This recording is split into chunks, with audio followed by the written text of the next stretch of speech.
So, whoa, today we... Uh,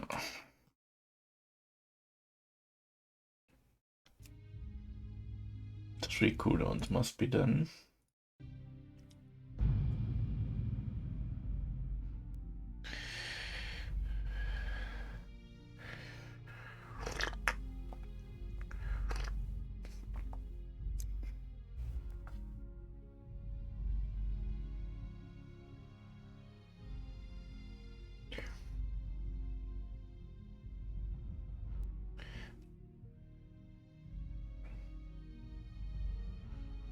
You come to sun to heaven, and now it's time to follow.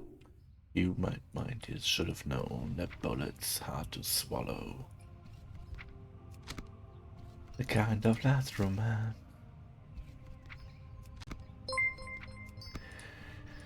There we go. Dun, dun, dun, dun, dun. Dancing in the center of the dark. Hey Nerdy, thanks for the subscription. 10 months. Closer to 1 year.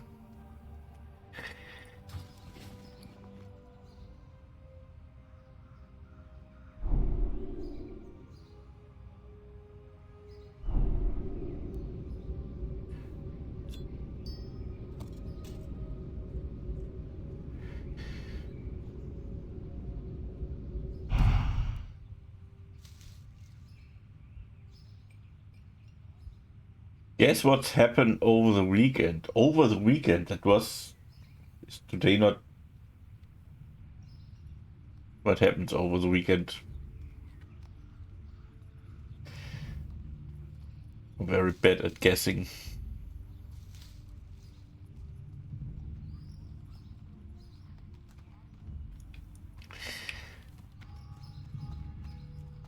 Bankalts killer in a direct stride to hell. Last steps in the light before you leave the cell. And here we go.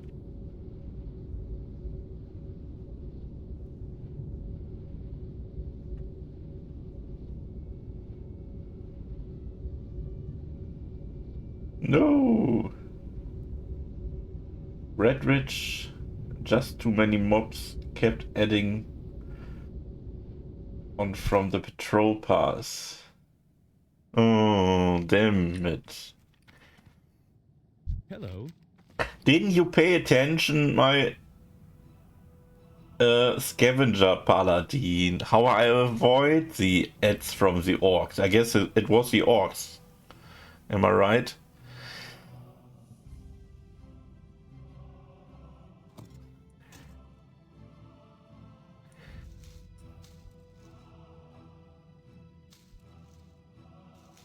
Here we go. So let's see. I need stone shield. Oh gosh, my gold thorns are running out. Killing a whelp. The orc came in.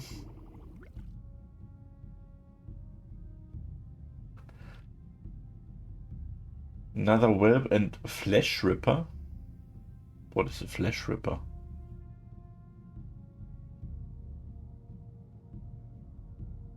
Yeah, flesh ripper?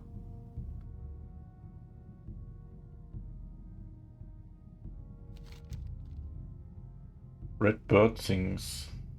Ah, they are called flesh rippers. Ah, alright. Have a good one.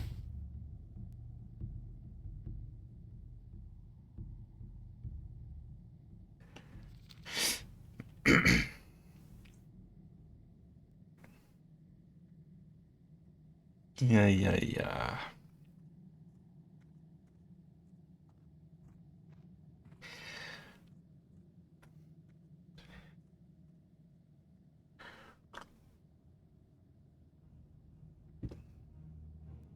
This wasn't a true scavenger that you did last time. What can I do for you? Down to the watching closely enough. Yeah, that's usually the dead destruction. Not destruction. Destruction. Destruction. Yeah, I don't know what I mean.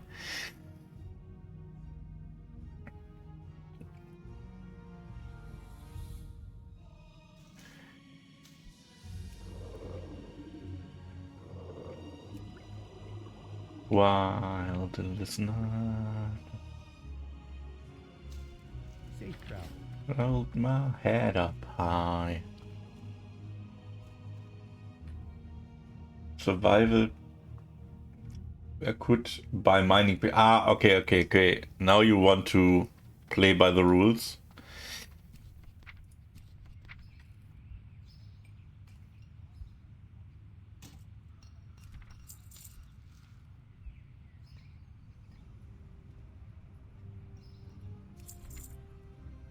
That goes to bots. Goes to mage.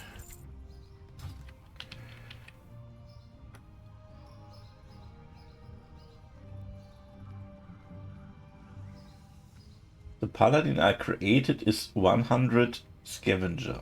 What?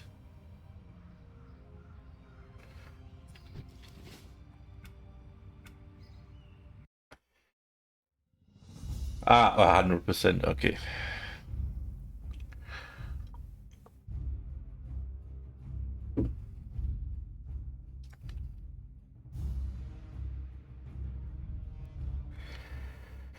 So, and the other cooldown is on the... So, that priest, 26. Warlock, 26. Darkmoon, hold your head up high. It's just a matter of time at the dying zone. The tavern day mile. The warlock needs very soon. Well, close.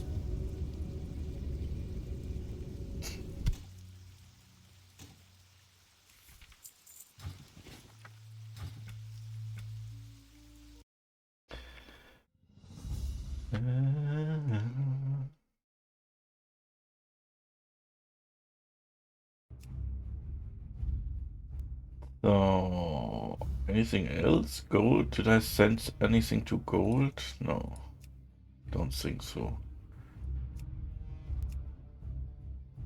Burning steps? Yeah, come on. I must do every day one round in burning steps.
Okay, Mr. Bulger is here again.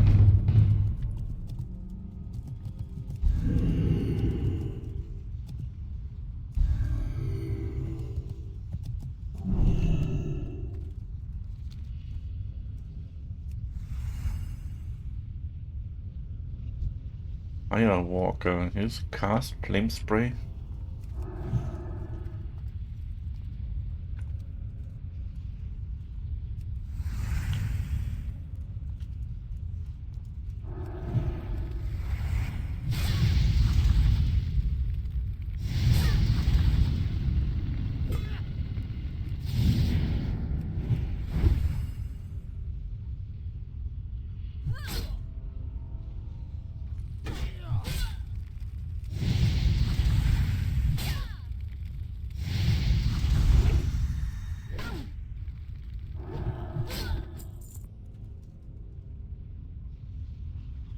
What do you mean we have no target? Oh. Maybe I should...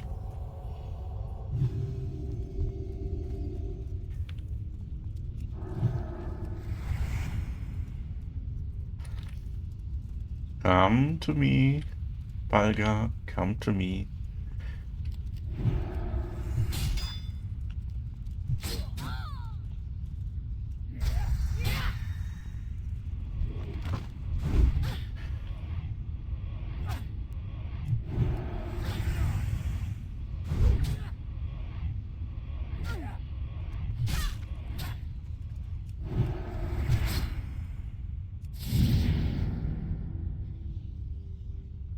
Hello?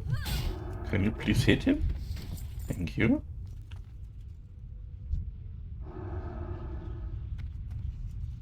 What do you mean with in combat? There's only a mine here. Okay, whatever.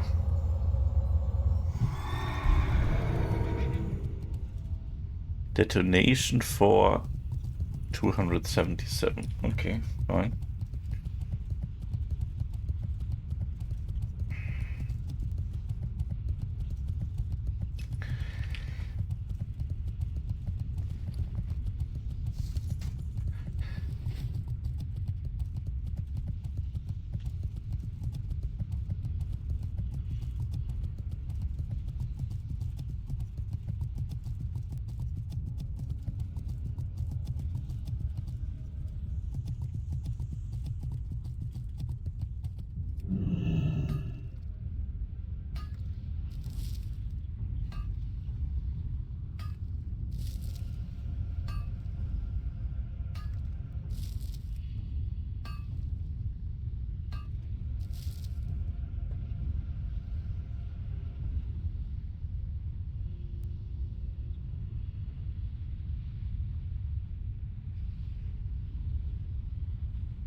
Oh wait, because this is up, the rest can't be up.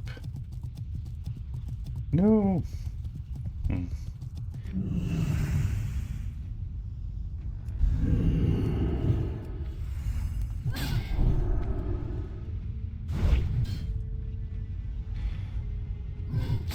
What is my goal today? A good question. The same as every day, I would say. Get the mage ahead with a reputation. Maybe I farm more kobolds with a hunter. Oh damn it, now he is in the way. Okay, now he gone.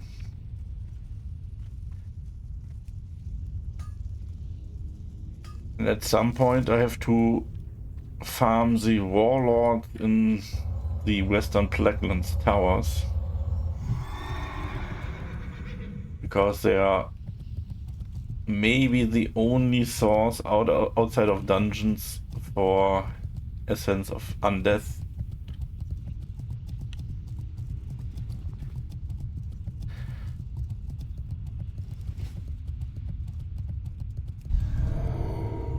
They have a low percentage drop chance, but maybe my only chance to get the chest upgrade for my mage. I mean, I don't want to farm this recipe without a reason.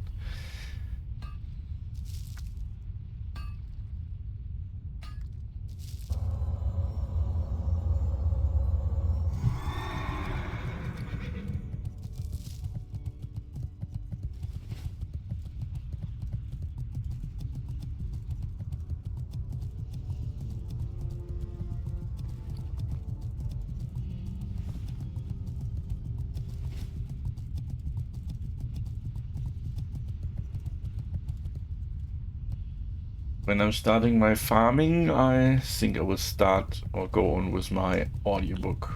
I'm sorry that I spam this at the moment, but it seems it doesn't matter if I wait between the sessions. If you are not catch up in 1 month, you will never catch up. So I can also spam this thing to get through with the audiobook.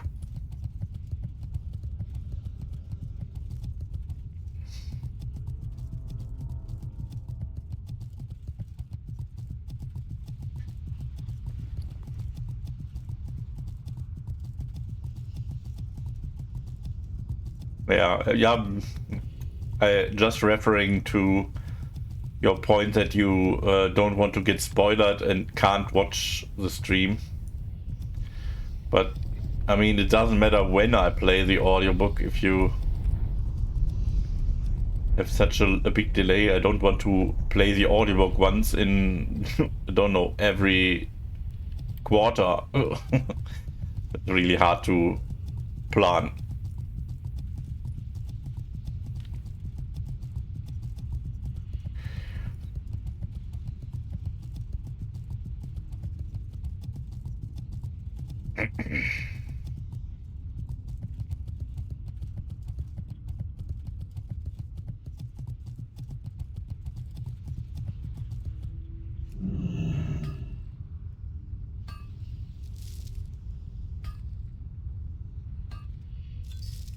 Hey, arcane crystal, bam. My daily arcane crystal.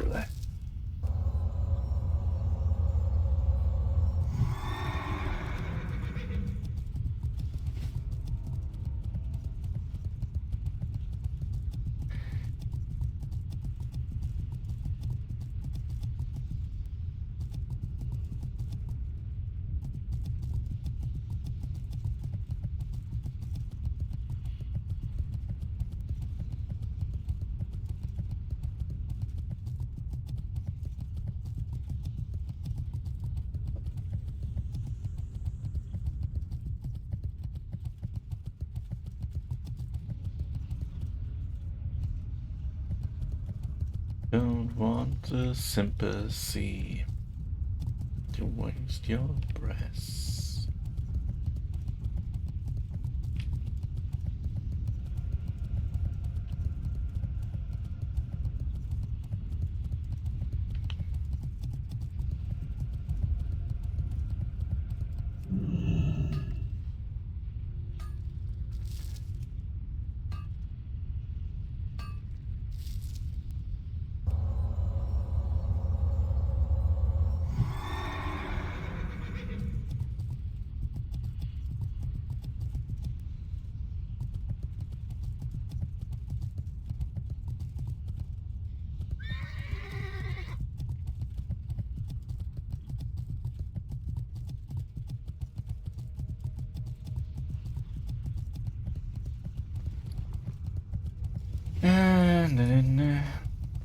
Oh, I had no dark iron today.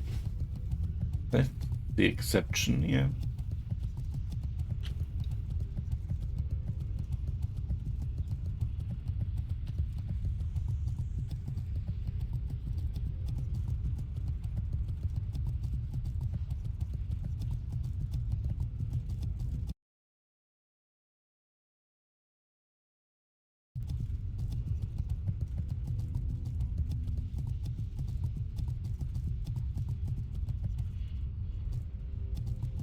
I'm sorry that the world ain't mine.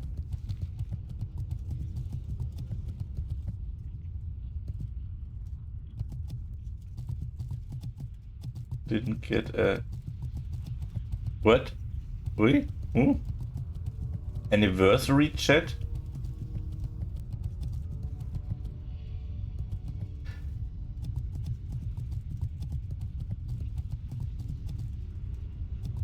Didn't get a happy 13 months. Ah. You mean with anniversary the 10 months? Isn't any anniversary which is on the name annos, so yearly, meant the 12 months thing.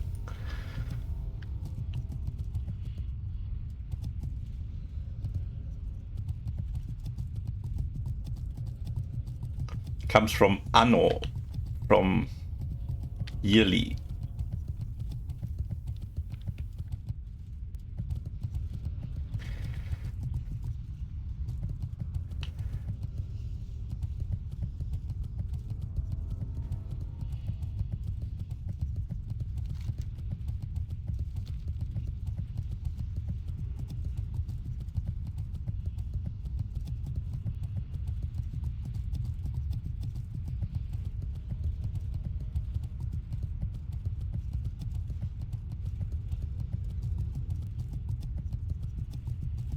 So, my paladin round done. Cooldowns, only the rogue is missing. Okay, let's do this, so don't forget.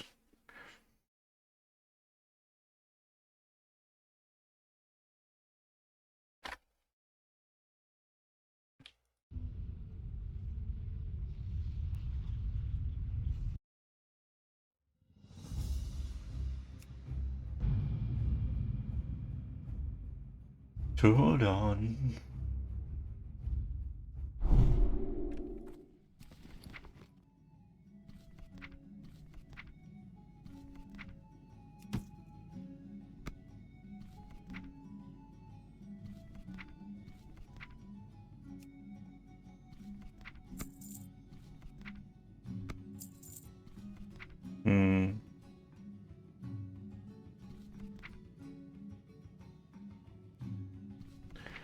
Why I sent myself to smelt? Okay. To save inventory space.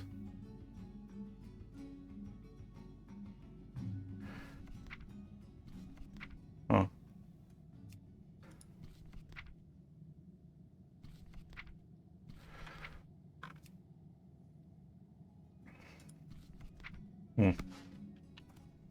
Whatever.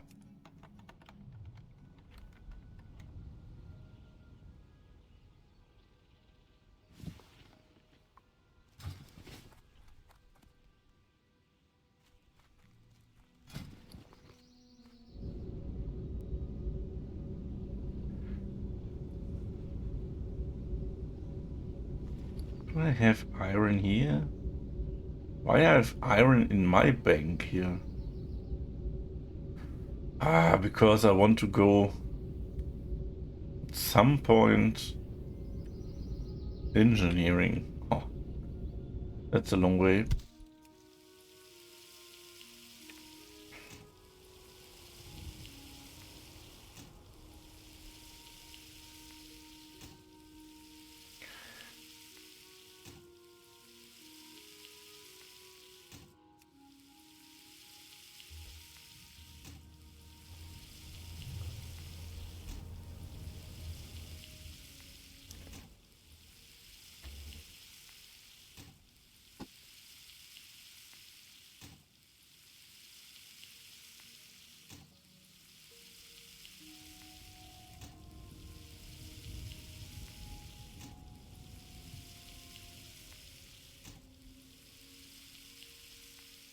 Hmm.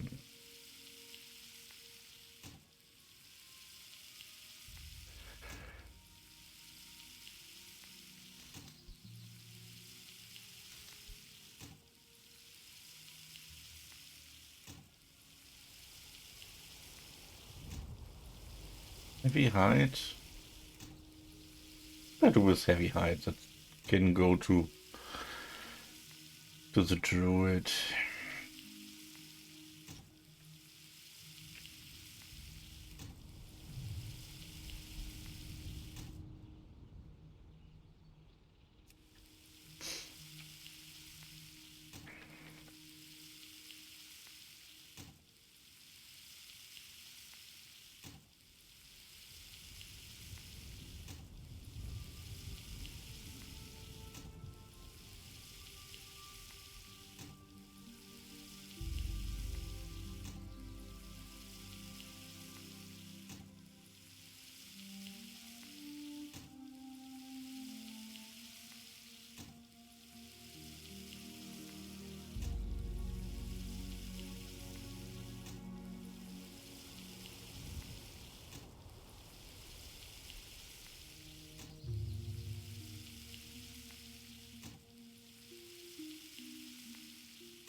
What?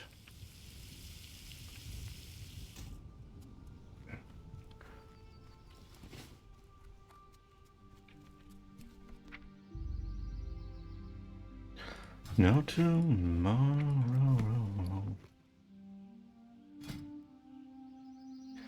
Well, kind of sad. Dreams on which I'm dying are the best stuff I ever had. Tell you.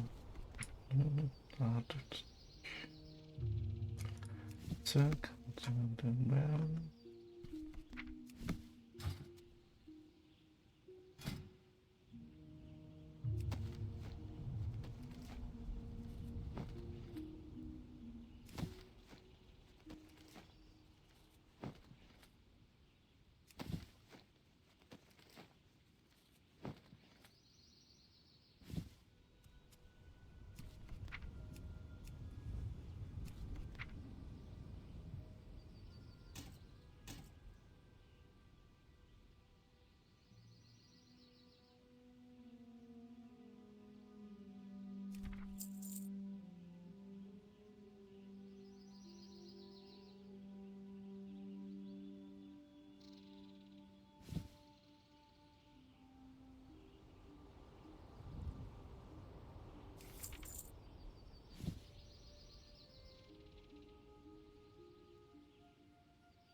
I'm kind of sad.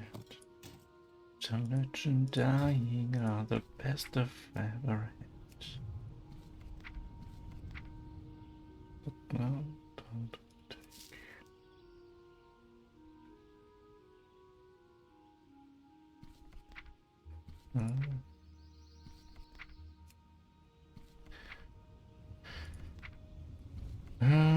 That's nothing else. Okay, that I forgot.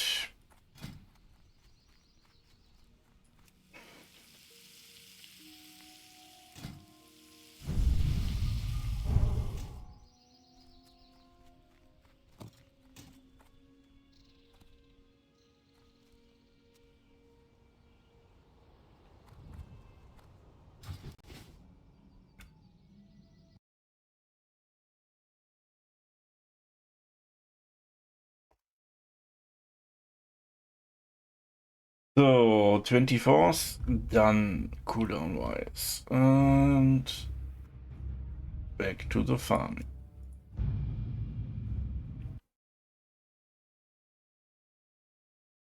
And also, let's see if the audio player. Chapter 99. 99? No. Wait a minute, you don't remember the chapter. Shit, what chapter did I had last time? Oh, come on. Let's use a little bit mana.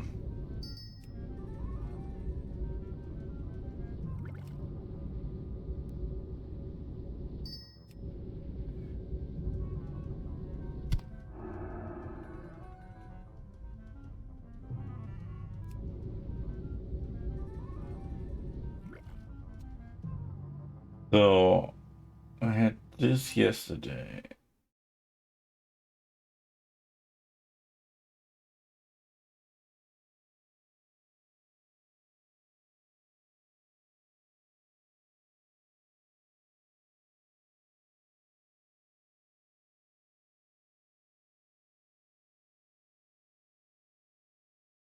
Hmm.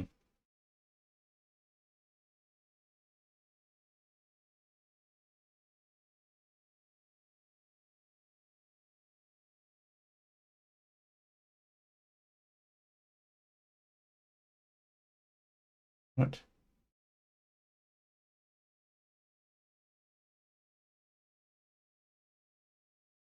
Eh?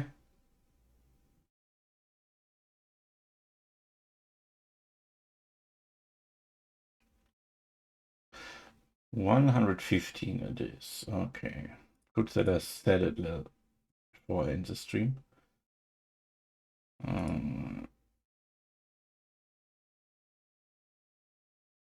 114, 15. Chapter 115. Storm and Stone.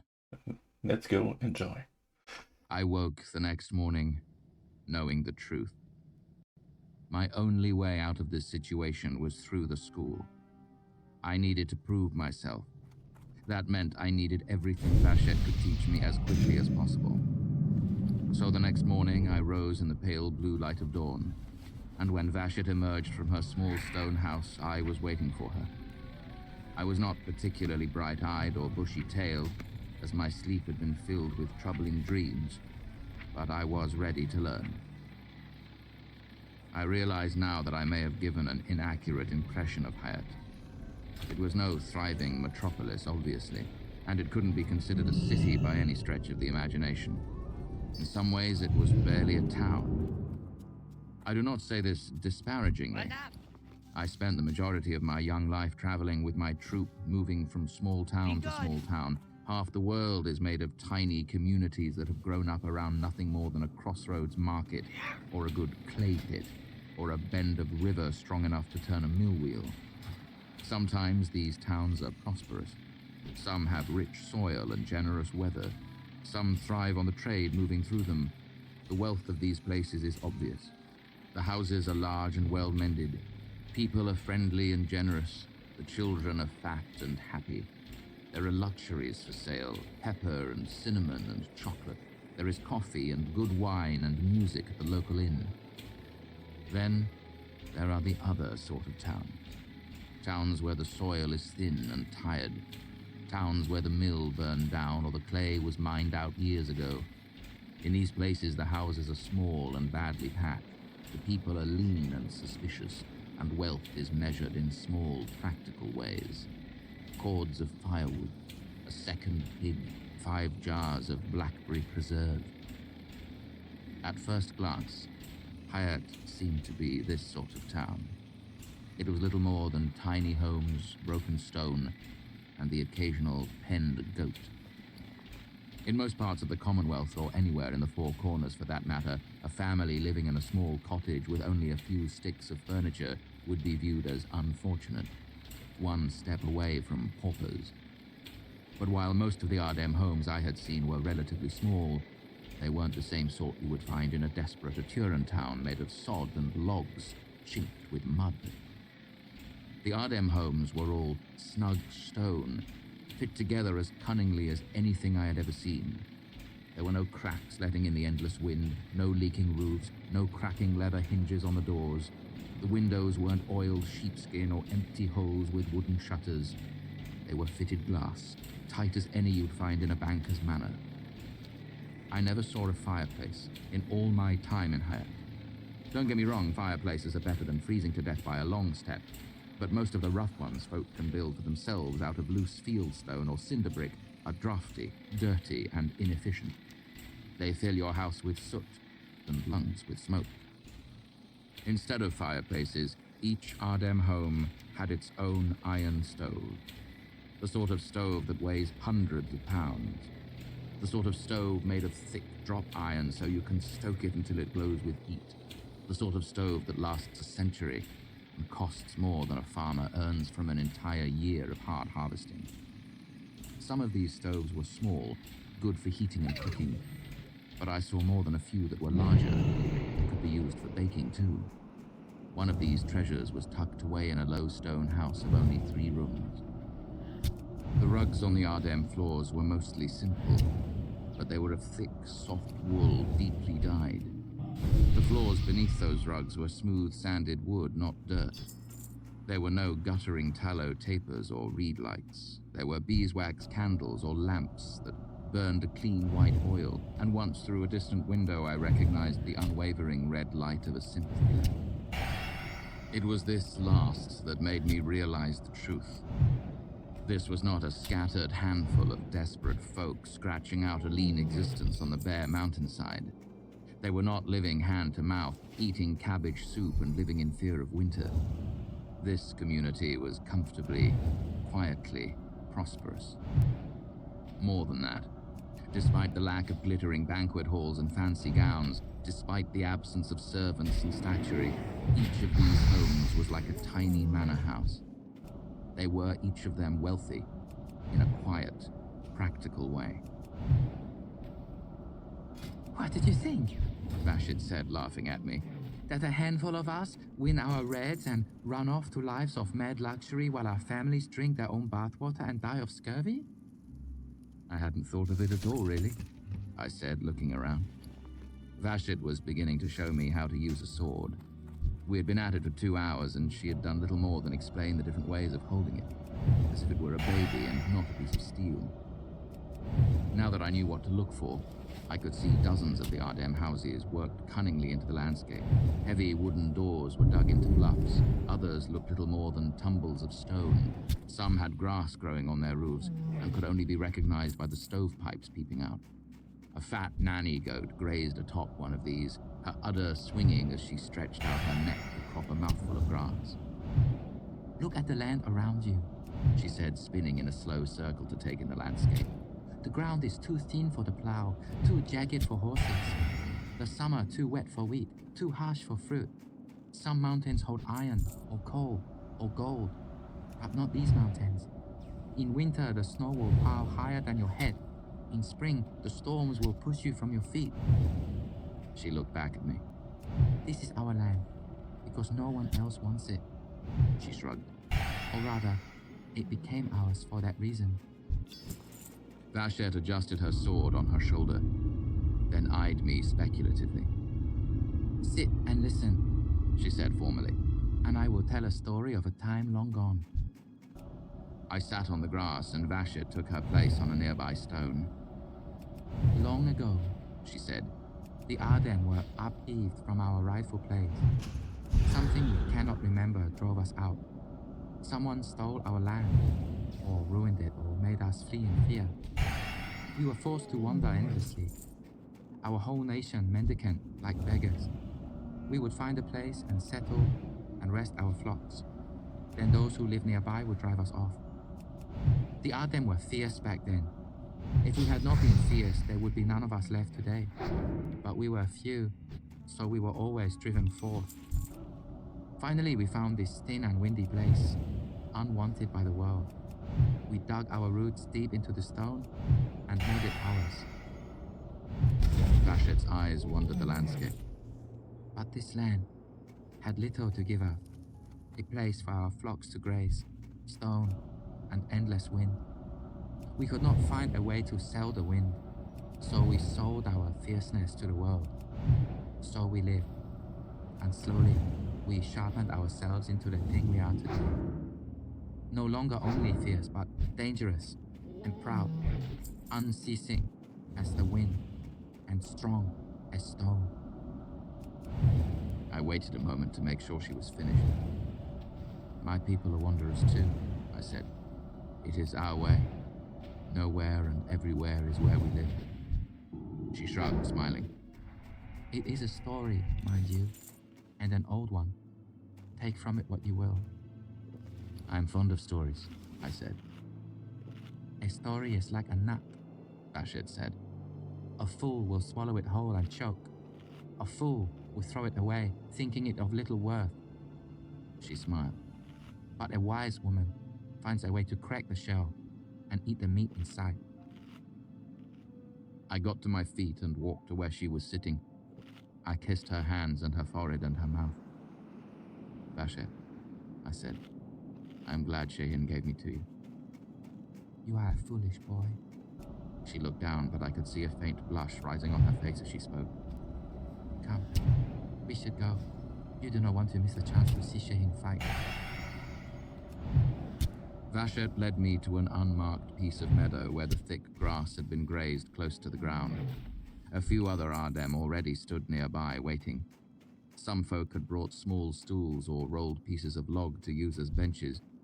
Vashed simply sat on the ground. I joined her. A crowd slowly gathered. Only 30 people or so, but it was the most Ardem I'd ever seen together rather than in the dining hall. They gathered in twos and threes, moving from one conversation to another. Rarely did a group of 5 coalesce for any length of time. Though there were a dozen conversations, all within a stone's throw of me, I couldn't hear more than a murmur. The speakers stood close enough to touch, and the wind and the grass made more noise than their voices. But I could tell the tone of each conversation from where I sat. 2 months ago, this gathering would have seemed eerily subdued, a gathering of fidgety, emotionless near-mutes. But now, I could plainly see one pair of Ardem were teacher and student, by how far apart they stood, by the deference in the younger woman's hand. The cluster of 3 red-shirted men were friends, easy and joking as they jostled at each other. That man and woman were fighting. She was angry. He was trying to explain. I suddenly wondered how I ever could have thought of these people as restless or fidgety. Every motion was to a purpose. Every shifting of the feet implied a change in attitude. Every gesture spoke volumes. Vashed and I sat close to each other and kept our voices low, continuing our discussion in Naturum. She explained how each school had standing accounts with the Kael'dish moneylenders. That meant far-flung mercenaries could deposit the school's share of their earnings anywhere people used Kael'dish currency, which meant anywhere in the entire civilized world. That money was then tallied to the appropriate account, so the school could make use of it. How much does a mercenary send back to the school? I asked, curious. 80%, she said. 8%? I asked, holding up all my fingers but 2, sure I had misheard. 80, Vashed said firmly. That is the proper amount, though many pride themselves on giving more. The same would be true for you, she said dismissively, if you stood a fiddler's chance in hell of ever wearing the red. Seeing my astonishment, she explained. It is not so much, when you think of it. For years, the school feeds and clothes you. It gives you a place to sleep. It gives you your sword, your training. After this investment, the mercenary supports the school. The school supports the village. The village produces children who hope to someday take the red. She made a circle with her finger. Thus, all Ademre thrives. Vashed gave me a grave look. Knowing this, perhaps you can begin to understand what you have stolen, she said. Not just a secret, but the major export of the Adem. You have stolen the key to this entire town's survival. It was a sobering thought. Suddenly, Carceret's anger made much better sense. I caught a glimpse of Shehin's white shirt and roughly knitted yellow cap through the crowd. The scattered conversations grew still, and everyone began to gather into a large, loose circle. It wasn't just Shehin fighting today, apparently. The first to fight were two boys a few years younger than myself, neither of them wearing red. They circled each other warily, then fell on each other in a flurry of blows. It was too fast for my eye to follow, and I saw a dozen half-formed pieces of the Khaitan scattered and discarded. It finally ended when one boy caught the other's wrist and shoulder in Sleeping Bear. It was only when I saw the boy twist his opponent's arm and force him to the ground that I recognized it as the grip Tempe had used in a bar fight in Crossen. The boys separated, and two red-shirted mercenaries came out to talk to them, presumably their teachers. Vashette leaned her head close to mine. "What do you think?" "They're very quick," I said. She looked at me. "But they seem rather sloppy," I said, being careful to speak quietly. "Not at first, but after they started." I pointed at one. His feet were too close together, and the other kept leaning forward so his balance was off. That's how he got caught in Sleeping Bear. Vashette nodded, pleased. "They fight like puppies. They are young and bold. They are full of anger and impatience.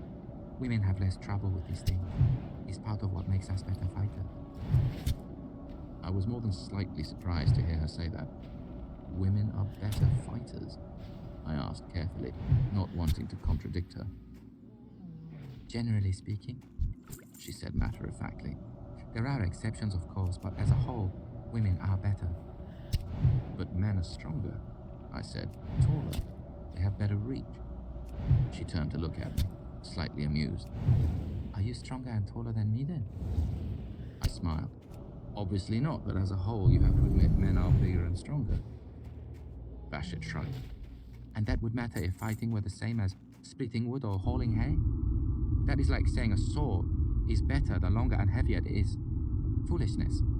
Perhaps for thugs, this is true, but after taking the red, the key is knowing when to fight. Men are full of anger, so they have trouble with this. Women less so." I opened my mouth, then thought of Dedan and closed it. A shadow fell over us, and I looked up to see a tall man in his red standing at a polite distance. He held his hand poised near the hilt of his sword. Invitation. Vashette gestured back, gentle regret and refusal. I watched as he walked away. "Won't they think less of you for not fighting?" Vashette sniffed disdainfully. "He didn't want to fight," she said. "It would only embarrass him and waste my time. He merely wanted to show he was brave enough to fight me." She sighed and gave me a pointed look. "It is that sort of foolishness that leads men from the Letania." The next match was between two red-shirted mercenaries, and the difference was obvious. Everything was much cleaner and crisper. The two boys had been as frantic as sparrows flapping in the dust, but the fights that followed were as elegant as dances. Many of the bouts were hand-fighting. These lasted until one person submitted or was I got visibly a stunned by a Libra blow. residence. One fight stopped One more. immediately when a man bloodied his opponent's nose. Vashette rolled her eyes at this, though I couldn't tell if she thought less of the woman for allowing herself to be struck, or the man for being reckless enough to hurt her. There were several bouts with wooden swords, too. These tended to go more quickly, as even a light touch was considered enough for a victory. "Who won that one?" I asked, after a quick exchange of clacking swordplay ended with both women scoring hits at the same time. "Neither," she said, frowning. "Why don't they fight again if it was a tie?" I asked. Vashette frowned at me. "It wasn't a tie, strictly speaking. Dren would have died in minutes, struck through the lung. Lasrel would have died in days when the wound in her gut soured." "So Lasrel won?" Vashette gave me a look of withering contempt and turned her attention back to the next fight. The tall Ardem man who had asked Vashette to fight was bouting with a thin whip of a woman. Strangely, he used a wooden sword while she was bare-handed. He won by a narrow margin after catching two solid kicks to the ribs. "Who won there?" Vashette asked me. I could tell she wasn't looking for the obvious answer. "It's not much of a victory," I said. "She didn't even have a sword." "She is of the third stone and far outstrips him as a fighter. It was the only way for things to be balanced between them. unless he were to bring a companion to fight by his side, Vashit pointed out. So I ask again, who won? He won the bout, I said. But he'll have some impressive bruises tomorrow. Also, his swing seems somewhat reckless. Vashit turned to look at me. So, who won? I thought about it for a moment. Neither, I decided. She nodded. Formal approval. The gesture warmed me, as everyone facing us could see it. At long last, Shehin stepped into the circle. She had removed her lopsided yellow hat and her greying hair swirled about in the wind. Seeing her among the other Ardem, I realized how small she was. She carried herself with such confidence that I had come to think of her as taller, but she barely came up to the shoulder of some of the taller Ardem. She carried a straight wooden sword with her. Nothing ornate, but it was carved to have the shape of a hilt and blade. Many of the other practiced swords I had seen were barely more than smooth sticks that gave the impression of being swords. Her white shirt and pants were tied tightly to her body with thin white cords. Alongside Shehin came a much younger woman. She was shorter than Shehin by an inch or so. Her frame was more delicate too, a small face and shoulders making her look almost childlike. But the pronounced curve of her high breasts and round hips beneath her tight mercenary reds made it obvious she was no child. Her wooden sword was also carved. It was curved slightly, unlike most of the others I had seen. Her sandy hair was braided into a long, narrow plait that hung down to the small of her back.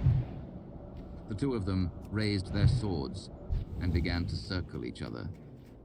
The young woman was amazing. She struck so fast I could barely see the motion of her hand, let alone the blade of her sword.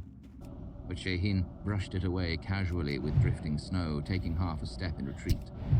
Then, before Shehin could respond with an attack of her own, the young woman spun away, her long braid swinging. Who is she? I asked. Pente.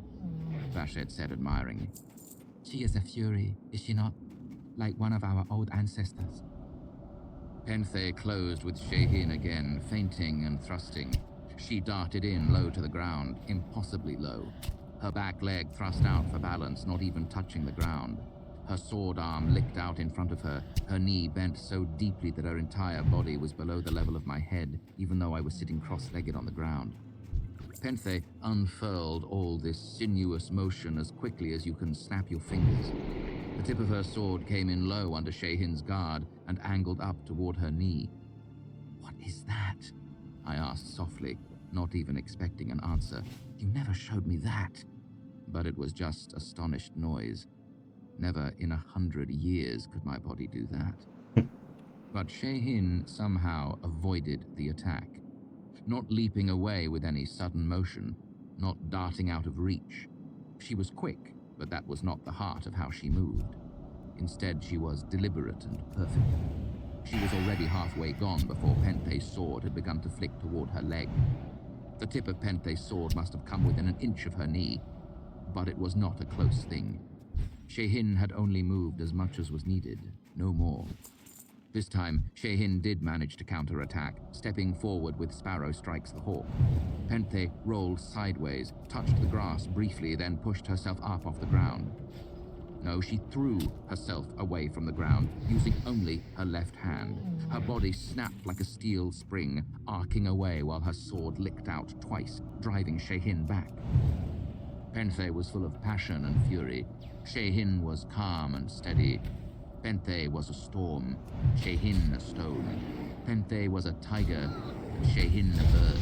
Penthe danced and wove madly. Shehin turned and took one single perfect step. Penthe slashed and spun and whirled and struck and struck and struck. And then they stopped. The tip of Penthe's wooden sword pressed to Shehin's white shirt. I gasped, though not loudly enough to draw any attention. Only then did I realize my heart was racing. My entire body was covered in sweat. Shehin lowered her sword, gesturing irritation, admiration, and a mingling of other things I couldn't identify.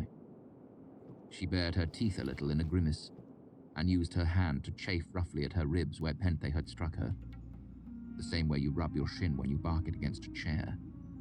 Horrified, I turned to Vashit. Will she be the new leader of the school? I asked. Vashit looked at me, puzzled.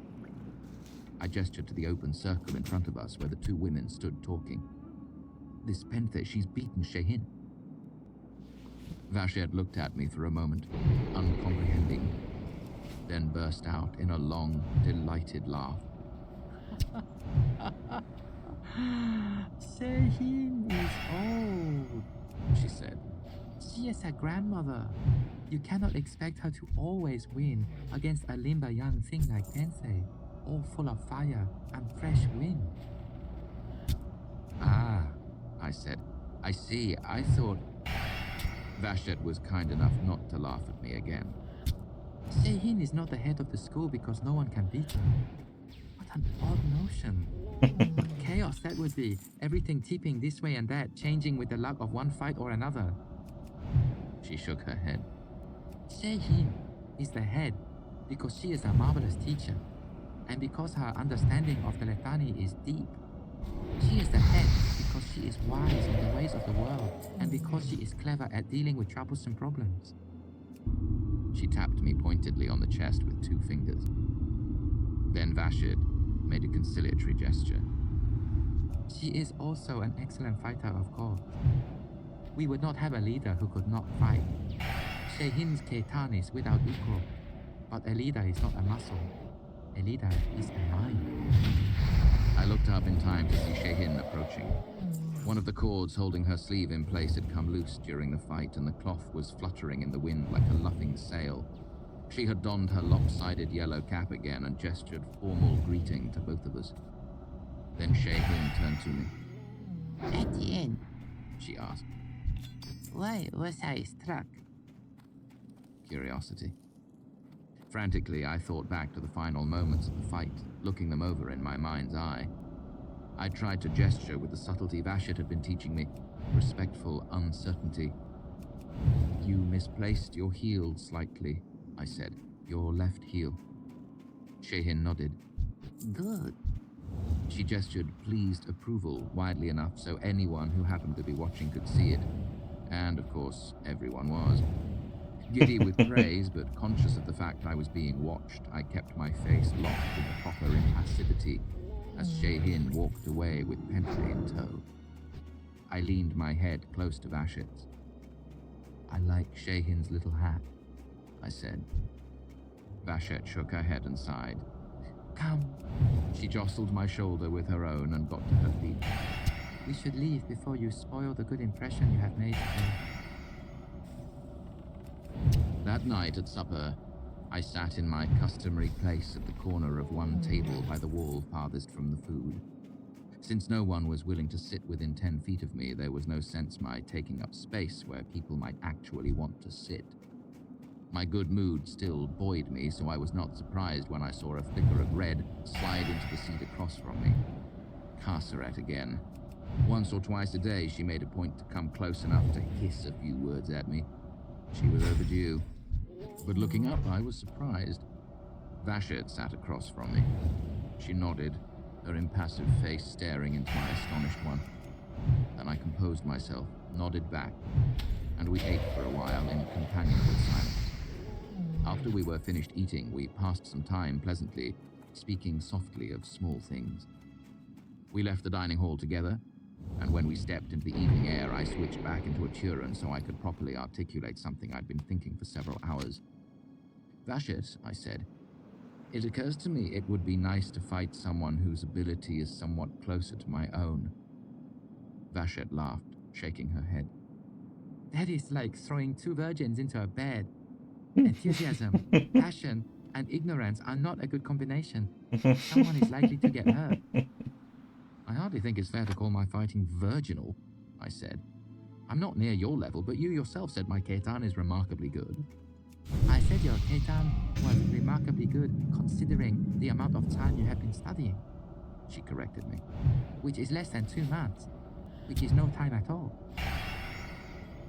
It's frustrating, I admitted. If I strike a blow against you, it's because you let me. There is no substance to it. You've given it to me. I haven't earned it for myself. Any strike or throw you make against me is earned, she said, even if I offer it to you. But I understand. There is something to be said for honest competition. I started to say something else, but she put her hand over my mouth. I said I understand. Stop fighting after you have won. Hand still over my mouth, she tapped a finger thoughtfully. Very well. Continue your progress, and I will find you someone at your own level to fight. Chapter 116. Height. I was almost beginning to feel comfortable in Hyatt. My language was improving and I felt less isolated now that I was able to exchange brief pleasantries with others. Vashette occasionally shared meals with me, helping me feel like slightly less of a pariah. We'd done sword work this morning, which meant an easy start to the day. Vashette was still showing me how the sword was incorporated into the kirtan, and the moments we fought were few and far between. After a few hours of this, we worked on my Ademic, then more sword work. After lunch, we moved on to hand fighting. I couldn't help but feel that here at least I was progressing well. After half an hour, not only was Vashette breathing harder, but she began to sweat a bit. I was still no sort of challenge to her, of course, but after days of humiliating nonchalance on her part, she was finally having to put forth a shred of effort to keep ahead of me. So we continued to fight. And I noticed that, how can I say this delicately, she smelled wonderful. Not like perfume or flowers or anything like that. She smelled like clean sweat and oiled metal and crushed grass from when I'd thrown her to the ground sometime before. It was a good smell. I can't describe this delicately, I suppose. What I mean to say is that she smelled like sex. Not as if she'd been having it, as if she was made of it. When she came in close to grapple me, the smell of her combined with her body pressing against mine. For a second it was like someone had thrown a switch in my head. All I could think of was kissing her mouth, biting the soft skin of her neck, tearing at her clothes and licking the sweat off her. I did none of these things, of course, but at the moment I wanted nothing more. This is embarrassing to look back on, but I will not bother defending myself except to point out that I was in the full flower of my youth, fit and healthy. And she was quite an attractive woman, though 10 years my senior. Add to this the simple fact that I had gone from the loving arms of Felurian to the eager arms of Rosine, and from thence to a long, barren stretch of training with Tempe as we traveled to Hyatt. That meant for 3 span I had been constantly exhausted, anxious, confused, and terrified by turns. Now I was none of these things. Vashette was a good teacher and made sure I was well rested and as relaxed as possible.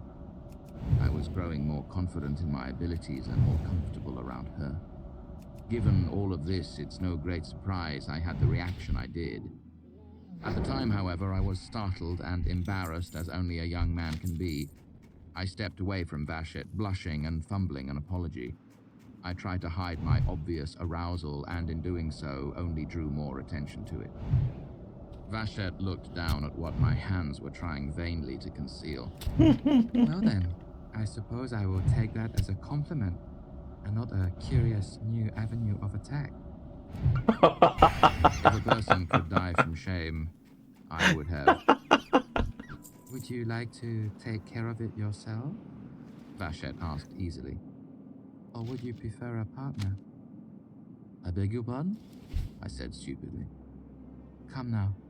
She gestured to my hands. Even if you could keep your mind away from that, it would doubtless throw your balance off. She gave a low, throaty chuckle. You'll need to tend to it before we continue your lessons. I can leave you to it, or we can find a soft spot and see who can pin the other, best 2 or 3. The casual tone of her voice convinced me I'd misunderstood her. Then she gave me a knowing smirk, and I realized I'd understood her perfectly well. Where I come from, a teacher and a student would never... I stumbled, trying to think of a polite way to diffuse the situation. Vachette rolled her eyes at me, the exasperated expression looking odd on an Ardem face. Do your teachers and students also never fight? Never talk? Never eat together? This, I said. This... She sighed. Gross. You need to remember, you come from a barbarous place. Much of what you grew up thinking is quite wrong-headed and foolish. None of it as much as the strange customs you barbarians have built around your sex play. Vachette, I said. She cut me off with a sharp gesture. Whatever you are about to say, I have doubtless heard before from my poet king. But there are only so many hours of light in the day. So I ask you this. Are you desirous of sex? I gave a helpless shrug, knowing it would be pointless to deny it. Would you like to have sex with me? I could still smell her. At that moment, I wanted it more than anything. Yes.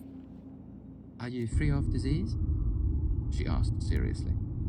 I nodded, too off balance to be startled by the frankness of the question. Very well then. If I remember correctly, there is a nice patch of moss out of the wind not too far from here. She began to walk up a nearby hill, her fingers working the buckle that fastened her sword scabbard over her shoulder. Come with me. Her memory did serve her well. 2 trees arched their branches over a thick bed of soft moss that was snugged up against a small stony bluff, sheltered from the wind by some convenient bushes. It quickly became obvious that what Vachette had in mind was not an afternoon of twining idly in the shade. To say she was businesslike would be a great disservice to her, as Vachette's laughter always ran very close to the surface. But she was not flirtatious or coy. She stripped off her mercenary reds without the least fanfare or teasing, revealing a few scars and a body hard and lean and corded with muscle, which isn't to say that she wasn't also round and soft as well. Then she teased me for staring as if I'd never seen a naked woman before, when the truth was I'd simply never seen one standing full naked in the sunlight. When I didn't undress fast enough to suit her, Vachette laughed and mocked my bashfulness. Stepping close, she stripped me naked as a plucked chicken, then kissed me on the mouth, her warm skin pressing against the entire front of my body. I've never kissed a woman my own height before, I mused when we stopped for a breath. It's a different experience. See how I continue to be your teacher in all things? She said. Your next lesson is this. All women are the same height lying down. The same cannot be said for your sort, of course. Too much depends on a man's mood and his natural gifts. Vachette took my hand and brought us both to lie on the soft moss. There, she said, as I suspected. Now you are taller than me. Does this set you at your ease? It did. I was prepared for things to be awkward after Vachette and I returned from the bushes, and was surprised to find they were nothing of the sort. She did not suddenly grow flirtatious, which I wouldn't have known how to cope with. Neither did she feel obliged to treat me with any newfound tenderness. This became clear somewhere around the 5th time she managed to lure me off my guard, catch me with thunder upward, and throw me roughly to the ground. In all, she acted as if nothing odd at all had happened, which meant either nothing odd had happened or something very odd had happened, and she was pointedly ignoring it, which meant that everything was lovely, or everything was going terribly wrong. Later, as I ate supper alone, I rolled what I knew of the Ardem around in my head. No nudity taboo. They didn't consider physical contact particularly intimate. Vachette had been very casual both before, during, and after our encounter. I thought back to the naked couple I had stumbled onto several days ago. They had been startled, but not embarrassed. Sex was viewed differently here, obviously, but I didn't know any of the specific differences. That meant I didn't have the first idea of how to conduct myself properly. And that meant what I was doing was as dangerous as walking around blind. More like running blind, really. Normally, if I had a question about the Ardem culture, I asked Vachette. She was my touchstone. But I could imagine too many ways for that conversation to go astray, and her goodwill was all that stood between me and the loss of my fingers. By the time I finished eating, I decided it would be best to simply follow Vashit's lead. She was my teacher, after all. Chapter 117. Barbarian Cunning.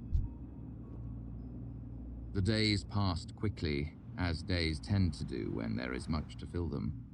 Vashit continued to teach me, and I turned the whole of my attention toward being a clever and attentive student. Our amorous encounters continued, punctuating my training.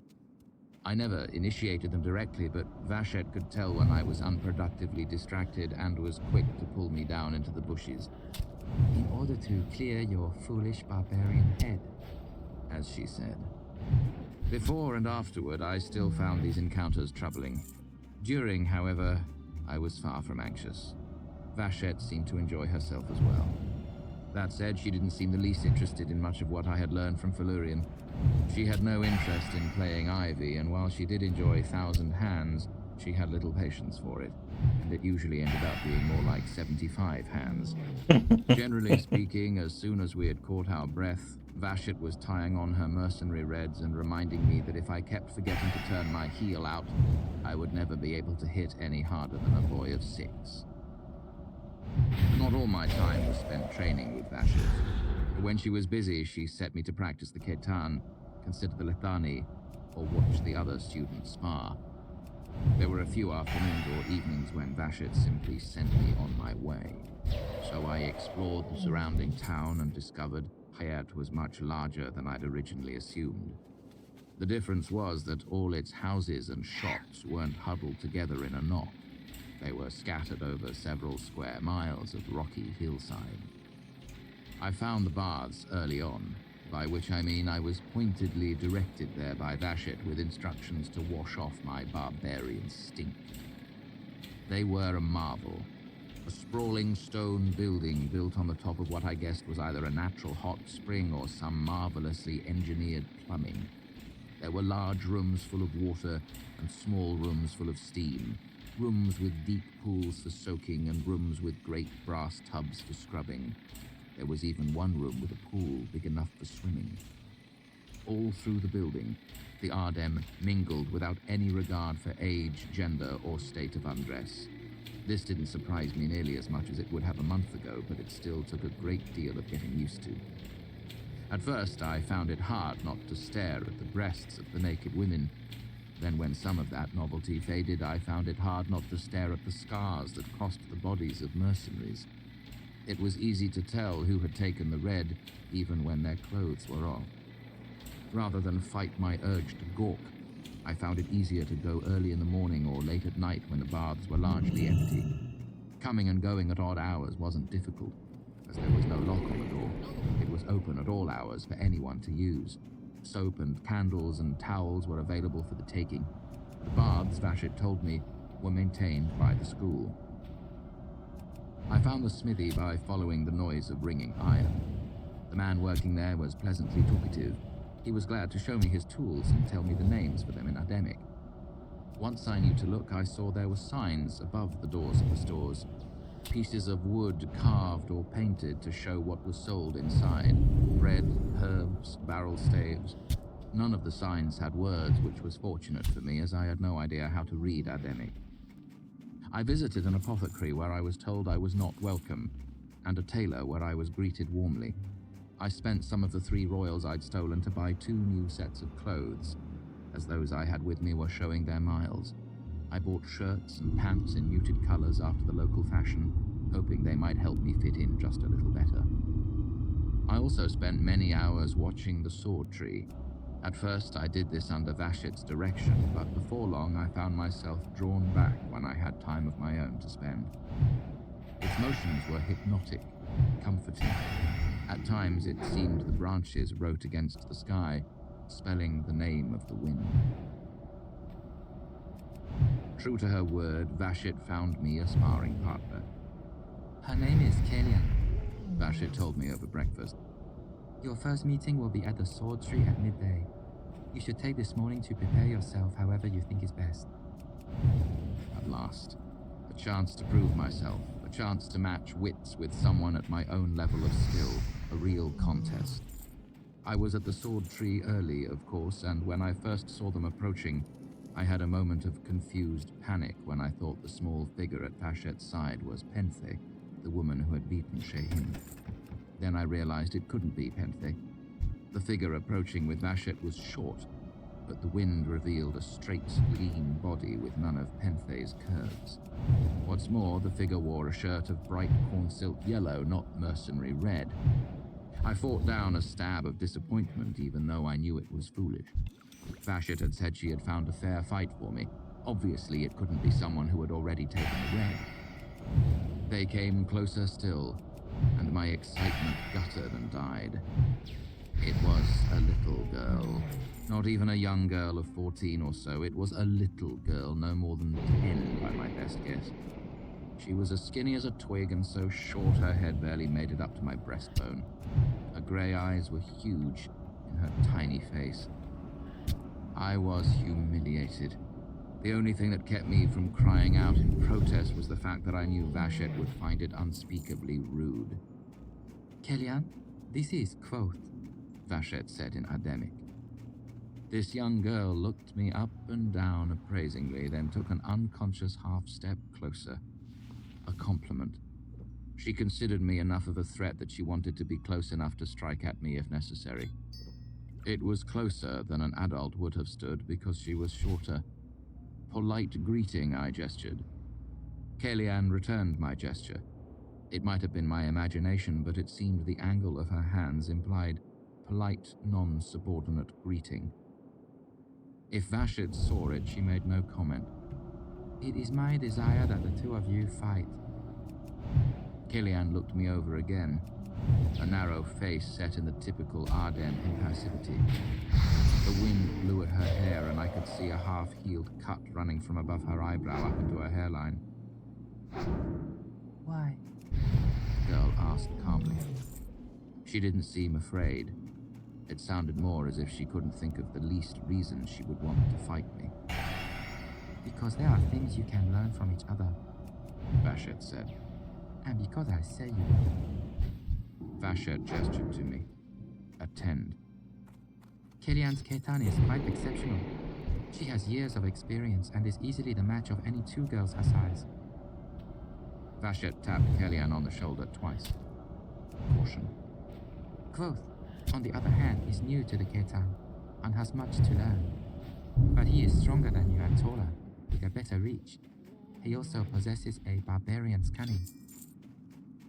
I looked at Vachet, unsure if she were poking fun at me or not. Also, Vachet continued to Kellyanne, you will very likely have your mother's height when you are grown, so you should practice fighting those larger than yourself. Attend. Lastly, he is new to our language, and for this, you will not mock him. The girl nodded. I noticed Vachet hadn't specified I couldn't be mocked for other reasons. Vachet straightened and spoke formally. Nothing with the intention to injure. She held up fingers, marking the rules she had taught me when we started hand fighting. You may strike hard, but not viciously. Be careful of the head and neck, and nothing at all toward the eyes. You are each responsible for the other's safety. If one of you gains a solid submission against the other, do not attempt to break it.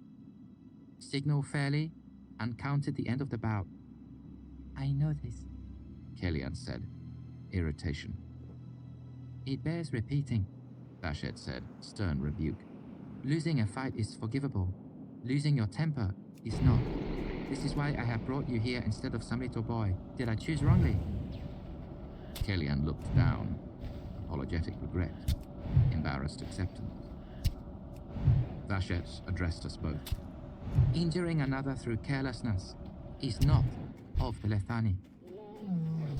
I couldn't see how my beating up a 10-year-old girl was of the Lethani either, but I knew better than to say so. And with that, Vachet left us alone, walking to a stone bench some 40 feet away, where another woman in mercenary Rezz was sitting. Kalian made a complicated gesture I didn't recognize toward Vashit's back. Then the girl turned to face me, looking me up and down. You are the first barbarian I have fought. She said after a long moment. Are you all red? She lifted her hand to her own hair to clarify her meaning. I shook my head. Not many of us. She hesitated, then reached out her hand. Can I touch it? I almost smiled at this, but caught myself. I ducked my head a bit and bent down so she could reach. Kalian ran her hand through my hair and rubbed some between her thumb and forefinger. It's soft, She gave a little laugh. but it looks like metal. She let go of my hair and stepped back to a formal distance again. She gestured polite thanks, then brought up her hands. Are you ready? I nodded uncertainly, bringing up my own hands. I wasn't ready. Kalian darted forward, catching me flat-footed. Her arm drove out in a punch straight toward my groin. Raw instinct made me crouch, so it struck my stomach instead. Luckily, by this point, I knew how to take a punch, and a month of hard training had made my stomach a sheet of muscle. Still, it felt like someone had thrown a rock at me, and I knew I'd have a bruise by dinner. I got my feet under me and flicked an exploratory kick at her. I wanted to see how skittish she was, and hoped to make her back away so I could get my balance settled and make better use of my longer reach. It turned out Kalian wasn't skittish at all. She didn't back away. Instead, she slipped alongside my leg and struck me squarely in the thick knot of muscle directly above the knee. Because of this, I couldn't help but stagger when my foot came back down, leaving me off balance with Kalian close enough to climb me if she wanted. She set her hands together, braced her feet, and struck me with threshing wheat.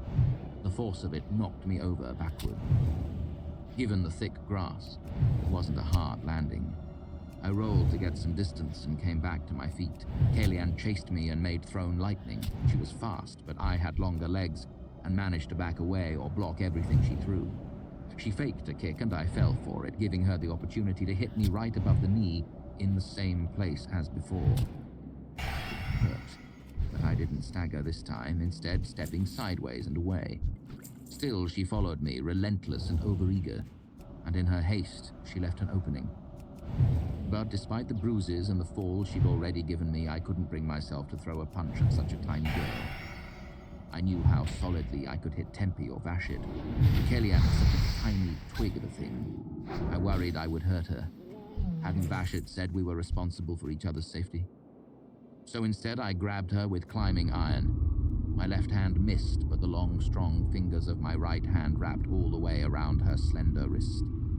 I didn't have her in the proper submission, but now it was a game of strength, and I couldn't help but win. I already had her wrist, all that remained was to grip her shoulder, and I'd had her in sleeping bear before.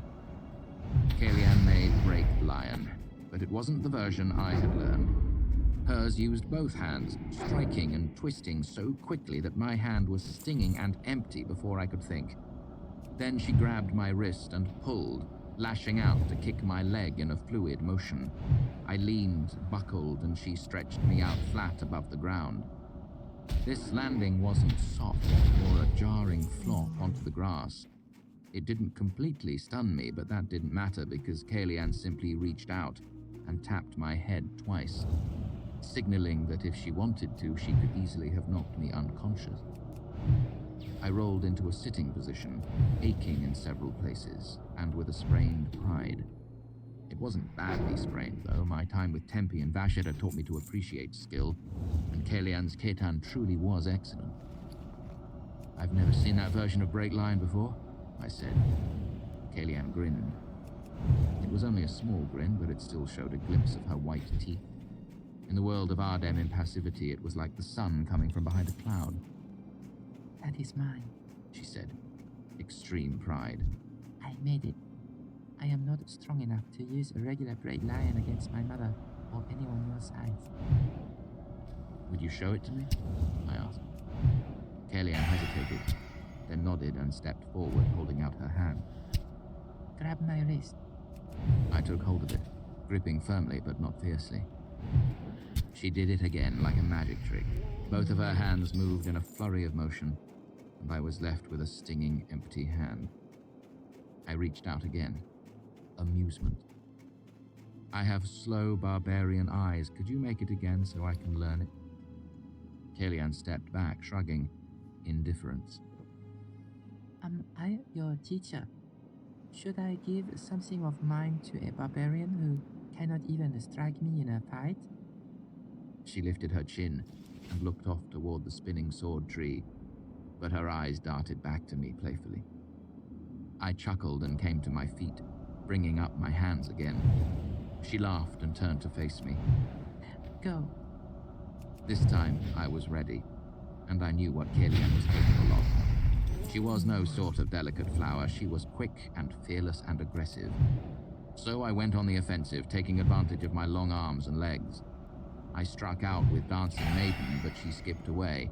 No, it would be better to say she slid away from me, never compromising her balance in the least, her feet weaving smoothly through the long grass. Then she changed direction suddenly, catching me between steps and slightly off my stride. She feigned a punch at my groin, then pushed me slightly off balance with Turning Millstone. I staggered but managed to keep my feet beneath me. I tried to regain my balance, but she brushed me again with Turning Millstone, then again and again, each time only shoving me a few inches, but it kept me in a helpless, stumbling retreat until she managed to plant her foot behind mine, tripping me and sending me flat onto my back. Before I'd finished striking the ground, she already had hold of my wrist, and soon had my arm tangled firmly in ivy on the oak. This pressed my face into the grass, while putting uncomfortable pressure against my wrist and shoulder. For a second, I considered trying to struggle free, but only for a second. I was stronger than she was, but the whole point of positions like ivy on the oak and sleeping bear is to put pressure on the fragile parts of the body. You did not need a great deal of strength to attack the branch. I submit, I said. This is easier to say in Ademic. There. An easy noise to make when you are winded, tired, or in pain. I'd become rather used to saying it lately. Kalian let go of me and stepped away, watching as I sat up. You really aren't very good, she said with brutal honesty. I am not used to striking young girls, I said. How could you become used to it? She laughed. To grow used to a thing, you must do it over and again. I expect you have never struck a woman even once. Kalian extended a hand. I took it in what I hoped was a gracious manner, and she helped pull me to my feet. I mean, where I come from, it is not right to fight with women. I do not understand, she said. Do they not let the men fight in the same place as the women? I mean, for the most part, our women do not fight, I explained. Kalian rolled her wrist over, opening and closing her hand as if there was some dirt on the palm and she was absent-mindedly trying to rub it off. It was the hand talk equivalent of puzzlement, a confused frown of sorts. How do they improve their Ketan if they do not practice? She asked. Where I come from, the women have no Ketan at all. Her eyes narrowed, then brightened. You mean to say they have a secret Ketan? She said, using the Aturan word for secret. Though her face was composed, her body vibrated with excitement. A Ketan only they know that the men are not allowed to see. Kalian pointed over to the bench where our teacher sat ignoring us. Vashe has such a thing. I have asked her to show it to me many times, but she will not. Vashet knows another Ketan? I asked. Kalian nodded. She was schooled in the path of joy before she came to us. She looked over at her face serious as if she would pull the secret out of the other woman by sheer force of will. Someday I will go there and learn it. I will go everywhere, and I will learn all the Ketans there are. I will learn the hidden ways of the ribbon, and the chain, and of the moving pool. I will learn the paths of joy, and passion, and restraint. I will have all of them. When she spoke, Kalian didn't say this in a tone of childish fancy as if she were daydreaming of eating an entire cake. Neither was she boastful, as if she were describing a plan she had put together on her own and thought very clever. Kalian said it with a quiet intensity. It was almost as if she were simply explaining who she was. Not to me. She was telling herself. She turned back to look at me. I will go to your land too, She said. Absolutely. and I will learn the barbarian Ketan your women keep secret from you. You will be disappointed, I said. I did not misspeak. I know the word for secret. What I meant to say is that where I come from, many women do not fight. Kalian rolled her wrist again in puzzlement, and I knew I had to be more clear. Where I come from, most women spend their whole lives without holding a sword. Most grow up not knowing how to strike another with a fist or the blade of their hand. They know nothing of any sort of Ketan.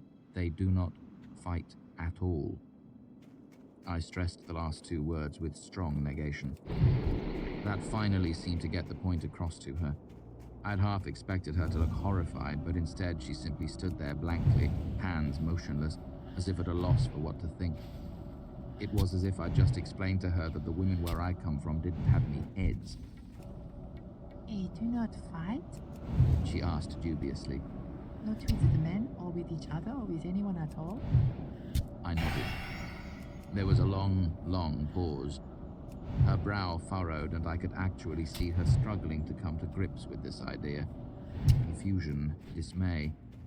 Then what do they do? She said at last. I thought of the women I knew. Mola, Faire, Devi. Many things, I said, having to improvise around the words I didn't know. They make pictures out of stones. They buy and sell money. They write in books. Kalian seemed to relax as I recited this list, as if relieved to hear these foreign women empty of any Ketan weren't strewn around the countryside like boneless corpses. They heal the sick and mend wounds. They play. I almost said play music and sing songs, but caught myself in time. They play games and plant wheat and make bread. Kalian thought for a long moment. I would rather do those things and fight as well, She said decisively. Some women do, but for many it is considered not of the Lethani. I used the phrase of the Lethani because I could not think of how to say proper behavior in Ademic. Kalian gestured sharp disdain and reproach. I was amazed how much more it stung coming from this young girl in her bright yellow shirt than it ever had from Tempe or Bashet. The Lethani is the same everywhere. She said firmly. It is not like the wind, changing from place to place. The Lethani is like water, I responded without thinking. It is itself unchanging, but it shapes itself to fit all places. It is both the river and the rain. She glared at me. It was not a furious glare, but coming from one of the Ardem, it had the same effect. Who are you to say the Lethani is like one thing and not another? Who are you to do the same? Kalian looked at me for a moment, the hint of a serious line between her pale eyebrows. Then she laughed brightly and brought up her hands. I am Kalian. She proclaimed. My mother is of the third stone. I am Adam born, and I am the one who will throw you to the ground. She was as good as her word. Chapter 118. Purpose. Vashet and I fought, moving back and forth across the foothills of Ademre. After all this time, I barely noticed the wind anymore. It was as much a part of the landscape as the uneven ground beneath my feet. Some days it was gentle and did little more than make patterns in the grass or flick my hair into my eyes. Other days it was strong enough to make the loose fabric of my clothes crack and snap against my skin. It could come at you from unexpected directions without a moment's warning, pushing you as firmly as a hand between your shoulder blades. Why do we spend so much time on my hand fighting? I asked Vashet as I made picking clover. Because your hand fighting is sloppy, Vashet said, blocking me with fan water. Because you embarrass me every time we fight, and because 3 times of 4 you lose to a child half your size. But my sword fighting is even worse, I said as I circled looking for an opening. It is worse, she acknowledged. That is why I do not let you fight anyone but me. You are too wild. You could hurt someone. I smiled. I thought that was the point of this. Vashit frowned, then reached out casually to grip my wrist and shoulder, twisting me into Sleeping Bear. Her right hand held my wrist over my head, stretching my arm at an awkward angle, while her left pressed firmly against my shoulder. Helpless, I was forced to bend at the waist, staring at the ground. There, I said in submission. But Vashit didn't release me. She twisted, and the pressure against my shoulder increased. The small bones of my wrist began to ache. there! I said a little louder, thinking she hadn't heard me, but still she held me, twisting a little harder at my wrist. Vashit! I tried to turn my head to look at her, but from this angle, all I could see was her leg. If the point of this is to hurt someone, she said, why should I let you go? That's not what I meant. Vashit pushed down harder and I stopped talking. What is the purpose of Sleeping Bear? She asked calmly. To incapacitate your opponent, I said. Very well. Vashit began to bear down with the slow, relentless force of a glacier.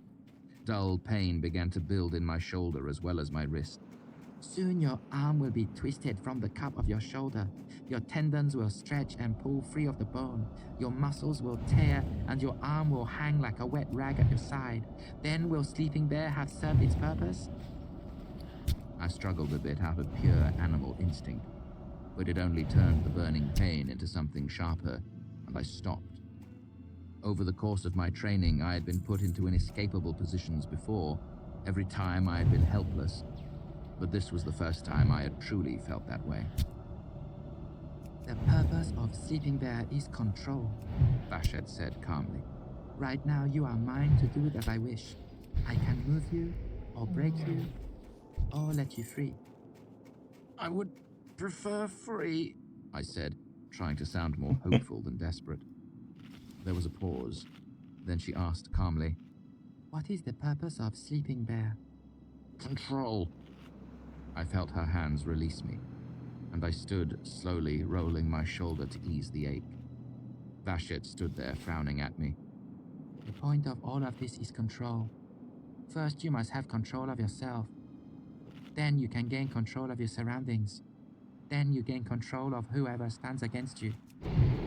This is Teletani. After the better part of a month in Hayat, I could not help but feel that things were going well.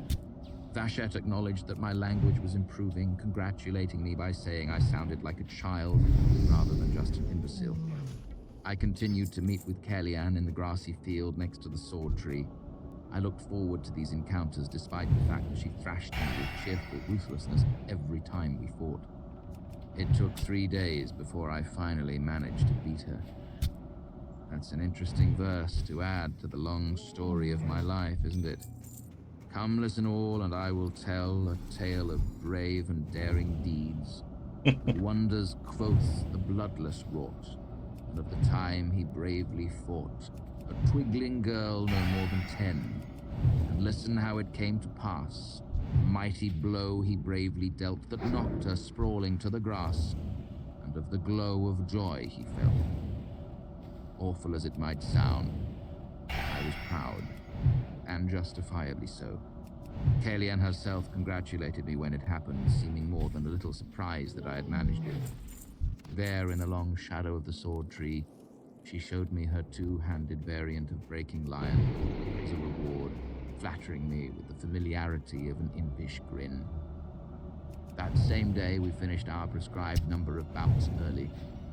I went to sit on a nearby lump of stone that had been smoothed into a comfortable seat.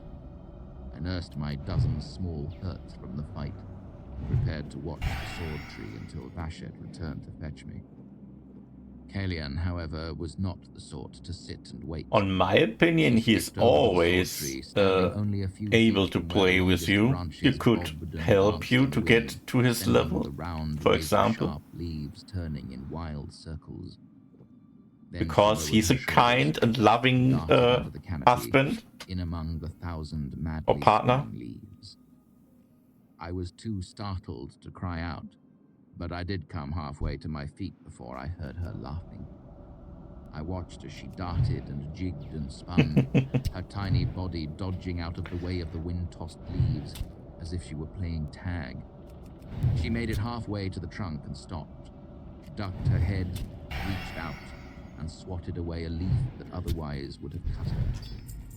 No, she didn't just lash out, she used drifting snow. Then I watched her move even closer to the trunk, weaving back and forth and protecting herself. First she used maiden combs her hair, then danced backwards. Then she skipped to one side, the Ketan abandoned. She crouched and sprinted through a gap in the leaves and made her way to the trunk of the tree, slapping it with one hand. And she was back among the leaves. She made pressing cider, ducked and spun and ran until she was clear of the canopy. She didn't shout out in triumph as a Commonwealth child might have, but she jumped into the air, hands raised in victory. Then, still laughing, she did a cartwheel. Breathless, I watched Kellyanne play her game again and again, moving in and out of the tree's dancing leaves. She didn't always make it to the trunk. Twice she scampered back out of the reach of the leaves without making it, and it was obvious even from where I sat that she was angry. Once she slipped and was forced to crawl out under the reach of the leaves. But she made it to the trunk and back 4 times, each time celebrating her escape with upraised hands, laughter, and a single perfect cartwheel. She only stopped when Vashet returned. I watched from a distance as Vashet stormed over and gave the girl a stern telling off. I couldn't hear what was said, but their body language spoke volumes. Kellyanne looked down and shuffled her feet. Vashet shook a finger and cuffed the young girl on the side of her head. It was the same scolding any child receives. Stay out of the neighbor's garden. Don't tease the Benton's sheep. Don't play tag among the 1,000 spinning knives of your people's sacred tree.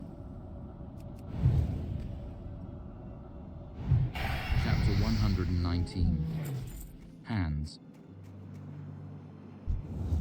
Once Vashet judged my language only moderately embarrassing, she arranged for me to talk with an odd handful of people scattered around Hayat. There was a garrulous old man who spun silk thread while chattering endlessly, telling strange, pointless, half-delirious stories. There was a story of a boy who put shoes on his head to keep a cat from being killed. Another where a family swore to eat a mountain, stone by stone. I could never make any sense of them, but I listened politely and drank the sweet beer he offered me. I met with twin sisters who made candles and showed me the steps of strange dances. I spent an afternoon with a woodcutter who spoke for hours of nothing but splitting wood. At first I thought these were important members of the community. I thought Vashet might be parading me in front of them in order to show how civilized I had become. It wasn't until I spent the morning with 2 fingers that I realized she sent me to each of these people with the hope I would learn something. 2 Fingers was not his real name. I really come to think of him as that. He was a cook at the school, and I saw him at every meal. His left hand was whole, but his right was viciously crippled, with only his thumb and forefinger remaining. Vashet sent me to him in the morning, and together we prepared lunch and talked. His name was Naden. He told me he had spent 10 years among the barbarians. What's more, he had brought more than 230 silver talents back into the school before he was injured and could no longer fight. He mentioned the last several times, and I could tell that it was a particular point of pride with him. The bells rang and folk filtered into the dining hall. Naden ladled up the stew we'd made, hot and thick with chunks of beef and carrot. I cut slices of warm white bread for those who wanted it. I exchanged nods and occasional polite gestures with those who moved through the line. I was careful to make only the briefest eye contact, and tried to convince myself it was just a coincidence so few people seemed interested in bread today. Carceret made a show of her feelings for everyone to see. First she made it to the front of the line, then made a widely visible gesture of abhorrent disgust before walking away, leaving her wooden plate behind. Later, Naden and I tended to the washing up. Vashet tells me your sword play is progressing poorly, he said without preamble. She says you fear too much for your hands, and this makes you hesitant. Firm reproach. I froze at the abruptness of it, fighting the urge to stare at his ruined hand. I nodded, not trusting myself to speak. He turned from the iron pot he was scrubbing and held out his hand in front of him. It was a defiant gesture, and his face was hard. I looked then, as ignoring it would be rude. Only his thumb and forefinger remained, enough to grip at things, but not enough for any delicate work. The half of his hand that remained was a mass of puckered scar. I kept my face even, but it was hard. In some ways, I was looking at my worst fear. I felt very self-conscious of my uninjured hands and fought the urge to make a fist or hide them behind my back. It has been a dozen years since this hand held a sword, Nathan said, proud anger, regret. I have thought long on that fight where my fingers were lost. I did not even lose them to a skilled opponent. They fell to some barbarian whose hands were better suited to a shovel than the sword. He flexed his 2 fingers. In some ways he was lucky. There were other Ardem in Hayat who were missing entire hands or eyes or limbs to the elbow or knee. I have thought a long time. How could I have saved my hand? I have thought about my contract, protecting a baron whose lands were in rebellion. I think, what if I had not taken that contract? I think, what if I had lost my left hand? I could not talk, but I could hold a sword. He let his hand drop to his side. But holding a sword is not enough. A proper mercenary requires 2 hands. I could never make lover out the window or sleeping bear with only 1. He shrugged. It is the luxury of looking backward. You can do it forever, and it is useless. I took the red proudly. I brought over 230 talents to the school. I was of the 2nd stone, and I would have made the 3rd in time. Naden held up his ruined hand again. I could have gained none of these things if I had lived in fear of losing my hand. If I flinched and cringed, I would never have been accepted into the Latanza, never made the 2nd stone. I would be whole, but I would be less than I am now. He turned back and began to scrub the pots again. After a moment, I joined him. Is it bad? I asked quietly, unable to help myself. Naden didn't answer for a long moment. When it first happened, I thought to myself it was not so bad. Others have had worse wounds. Others have died. I was luckier than them. He drew in a deep breath and let it out slowly. I tried to think it was not bad. My life would continue on. But no. Life stops. Much is lost. Everything is lost. Then he said, When I dream, I have 2 hands. We finished the dishes together, sharing silence between us. Sometimes, that is all you can share. Kalian had a lesson of her own to teach me, namely that there are opponents who will not hesitate to punch, kick, or elbow a man directly in his genitals. Never hard enough to permanently injure me, mind you. She'd been fighting her entire young life and had the control Vashit valued so highly. But that meant she knew exactly how hard to strike to leave me stunned and reeling, making her victory utterly unquestionable. So I sat on the grass, feeling grey and mooses. After incapacitating me, Kalian had given me a comforting pat on the shoulder before skipping blithely away, no doubt going to dance among the wind-tossed branches of the sword tree again. You were doing well until the end, Vashit said, lowering herself onto the ground across from me. I said nothing. Like a child playing find and catch, it was my sincere hope that if I closed my eyes and remained perfectly still, pain wouldn't be able to find me. Come now, I saw her kick. Vashit said dismissively. It was not so hard as that. I heard her sigh. Still, if you need someone to look at them and make sure they are still intact. I chuckled slightly. It was was a mistake. Unbelievable pain uncoiled in my groin, radiating down to my knee and up to my sternum. Nausea rolled over me, and I opened my eyes to steady myself. She will grow out of it. Vashit said.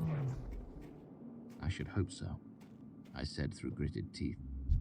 It's a noxious habit. That is not what I meant. I mean she will grow taller. Hopefully then she will distribute her attention more evenly across the body.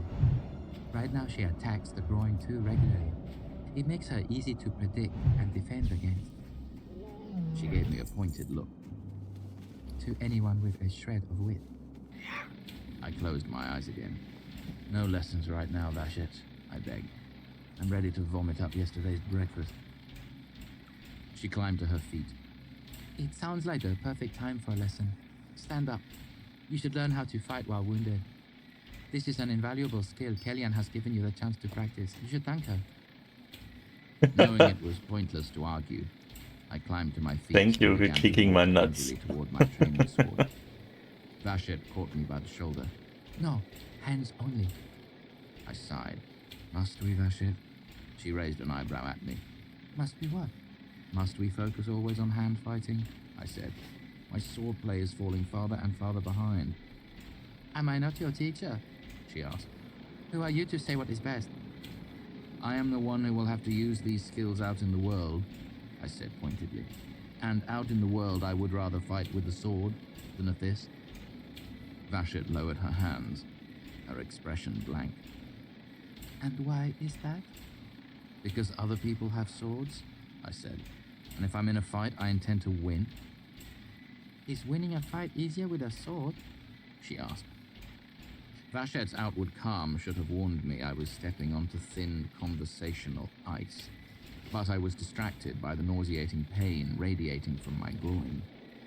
Though honestly, even if I hadn't been distracted, it's possible I wouldn't have noticed. I had grown comfortable with Vashit, too comfortable to be properly careful. Of course, I said. Why else carry a sword? That is a good question, she said. Why does one carry a sword? Why do you carry anything? So you can use it. Vashit gave me a look of raw disgust. Why do we bother to work on your language then? She asked angrily, reaching out to grab my jaw, pinching my cheeks and forcing my mouth open as if I were a patient in the Medica refusing my medicine. Why do you need this tongue if a sword will do? Tell me that. I tried to pull away, but she was stronger than me. I tried to push her away, but she shrugged my flailing hands away as if I were a child. Vashit let go of my face, then caught my wrist, jerking my hand up in front of my face. Why do you have hands at all and not knives at the end of your arms? Then she let go of my wrist and struck me hard across the face with the flat of her hand. If I say she slapped me, you will take the wrong impression. This wasn't the dramatic slap of the sort you see on a stage. Neither was it the offended, stinging slap a lady-in-waiting makes against the smooth skin of a too familiar nobleman. It wasn't even the more professional slap of a serving girl defending herself from the unwelcome attention of a grabby drunk. No, this was hardly any sort of slap at all. A slap is made with the fingers or the palm. It stings or startles. Vashit struck me with her open hand, but behind that was the strength of her arm.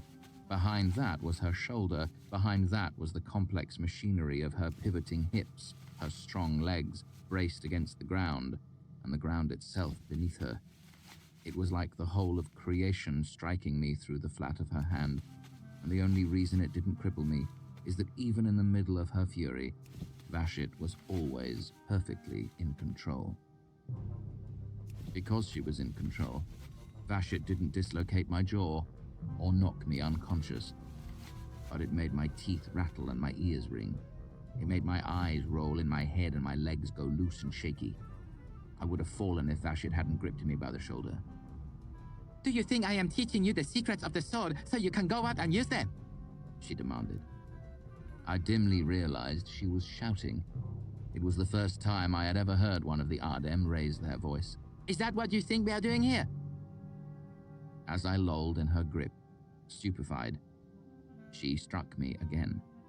This time her hand caught more of my nose. The pain of it was amazing, as if someone had driven a sliver of ice directly into my brain. It jolted me out of my daze, so I was fully alert when she hit me the third time. Vachette held me for a moment, while the world spun, then let go. I took one unsteady step and crumpled to the ground like a puppet with its strings cut, not unconscious, but profoundly dazed. It took me a long time to collect myself. When I was finally able to sit up, my body felt loose and unwieldy, as if it had been taken apart and put back together again in a slightly different way. By the time I gathered my wits enough to look around, I was alone. Chapter 120. Kindness. 2 hours later, I sat alone in the dining hall. My head ached, and the side of my face was hot and swollen. I'd bitten my tongue at some point, so it hurt to eat, and everything tasted of blood. My mood was exactly what you might imagine, except worse. When I saw a red form slide onto the bench across from me, I dreaded looking up. If it was Carceret, it would be bad, but Vachette would be even worse. I had waited until the dining hall was almost empty before coming to eat, hoping to avoid them both. But glancing up, I saw it was Penthe, the fierce young woman who had beaten Shehin. Hello. She said in lightly accented Aturan. I gestured, polite formal greeting. Considering the way my day was going, I thought it best to be as careful as possible. Vachette's comments led me to believe Penthe was a high-ranking and well-respected member of the school. For all that, she wasn't very old. Perhaps it was her small frame or her heart-shaped face, but she didn't look much more than 20. Could we speak your language? She asked in Aturan. It would be a kindness. I am in need of practice with my talking. I will gladly join you, I said in Aturan. You speak very well. I'm jealous.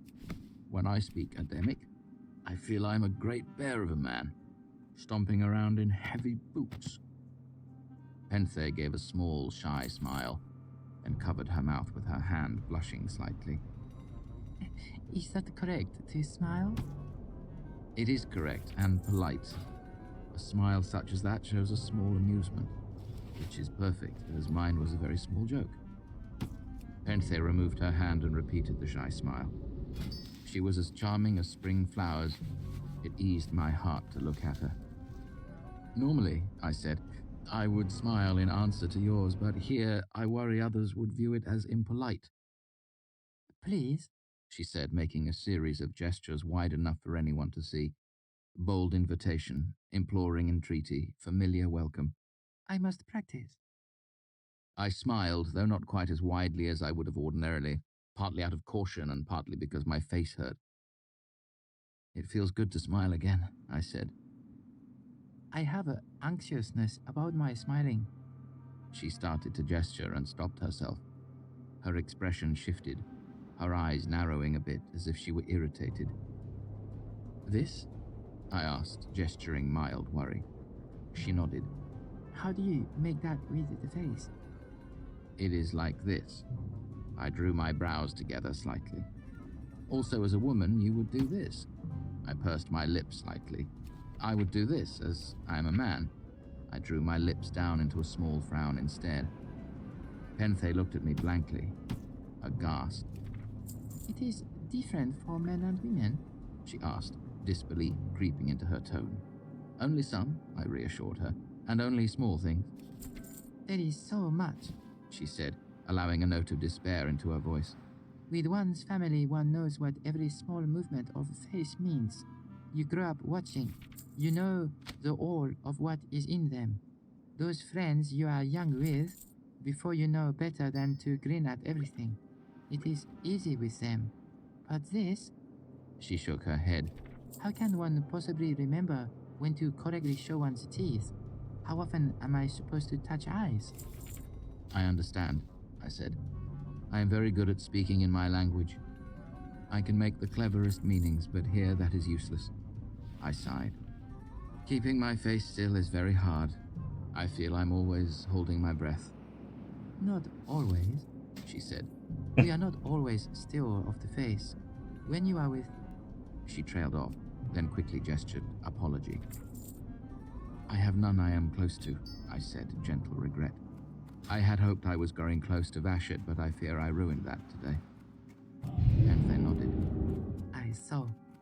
She reached out and ran her thumb along the side of my face. It felt cool against the swelling. You must have angered her very. I can tell that by the ringing of my ears, I said. Penthe shook her head. No, your marks. She gestured to her own face this time.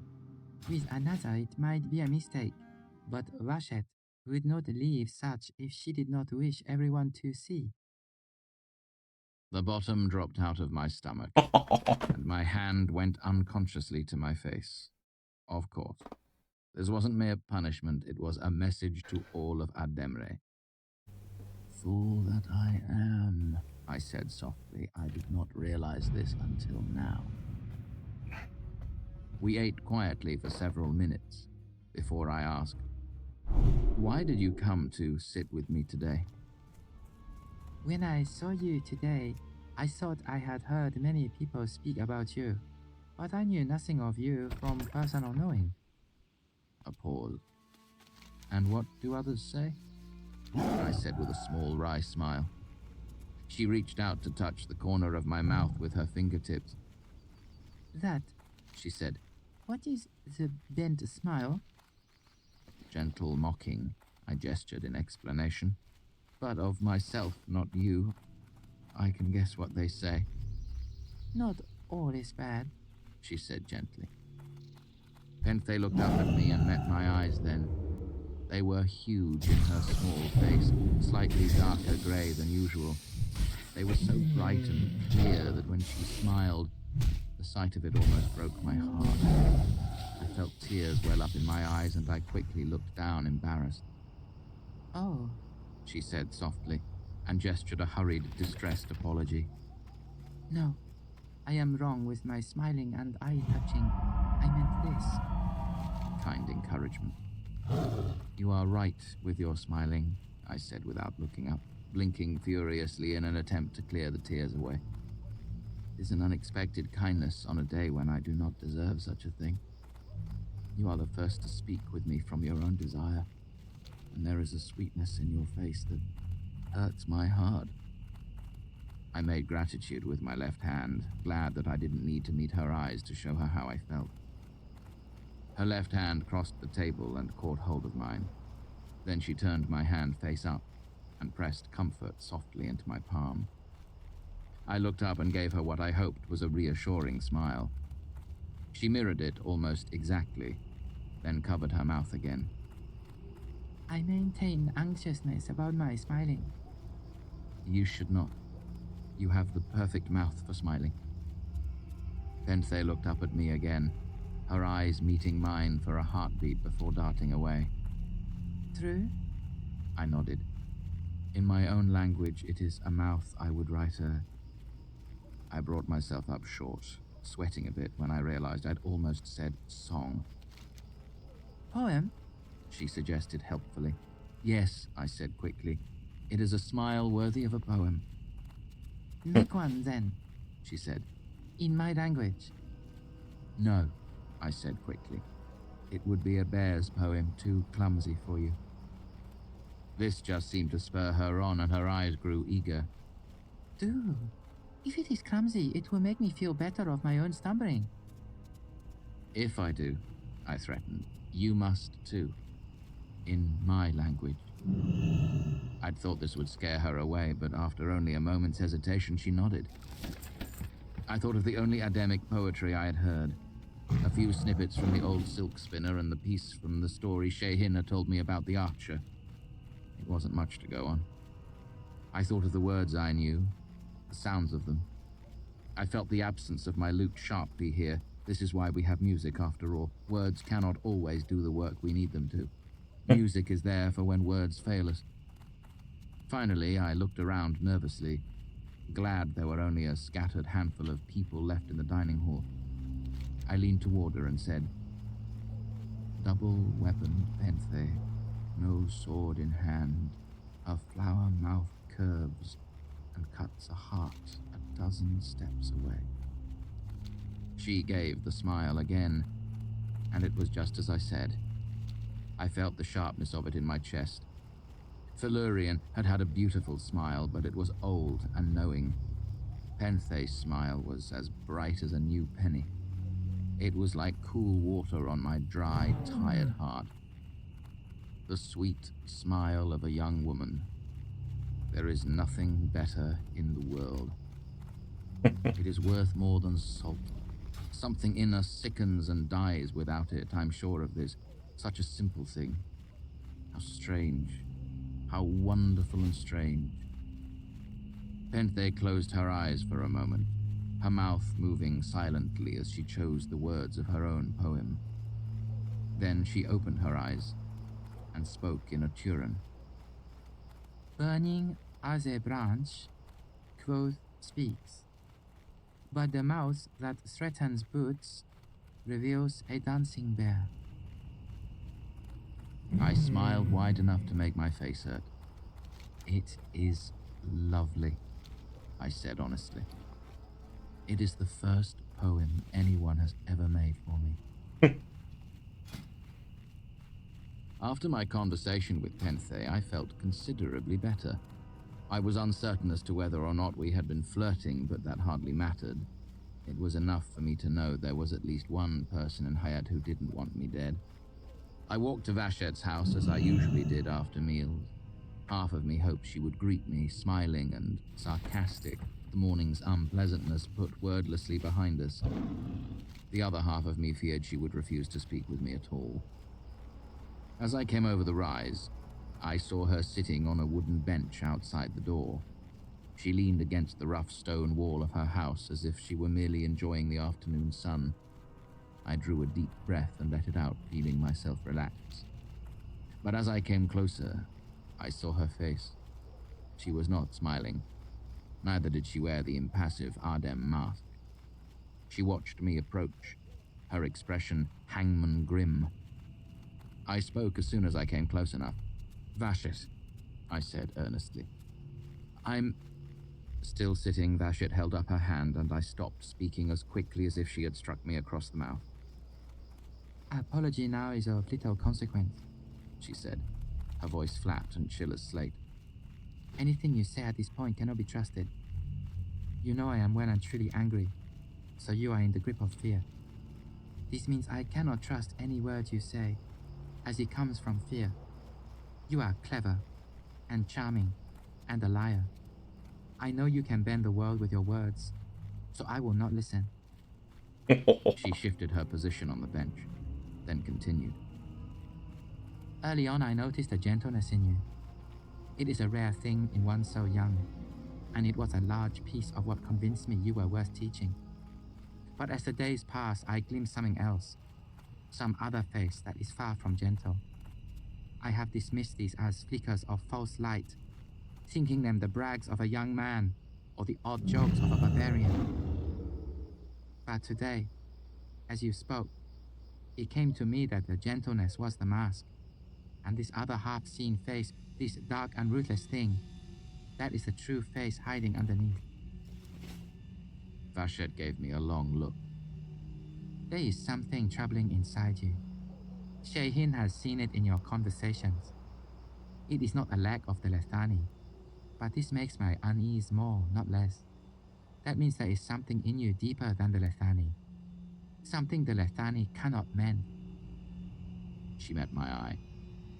If this is the case, then I have been wrong to teach you. If you have been clever enough to show me a false face for so long, then you are a danger to more than just the school.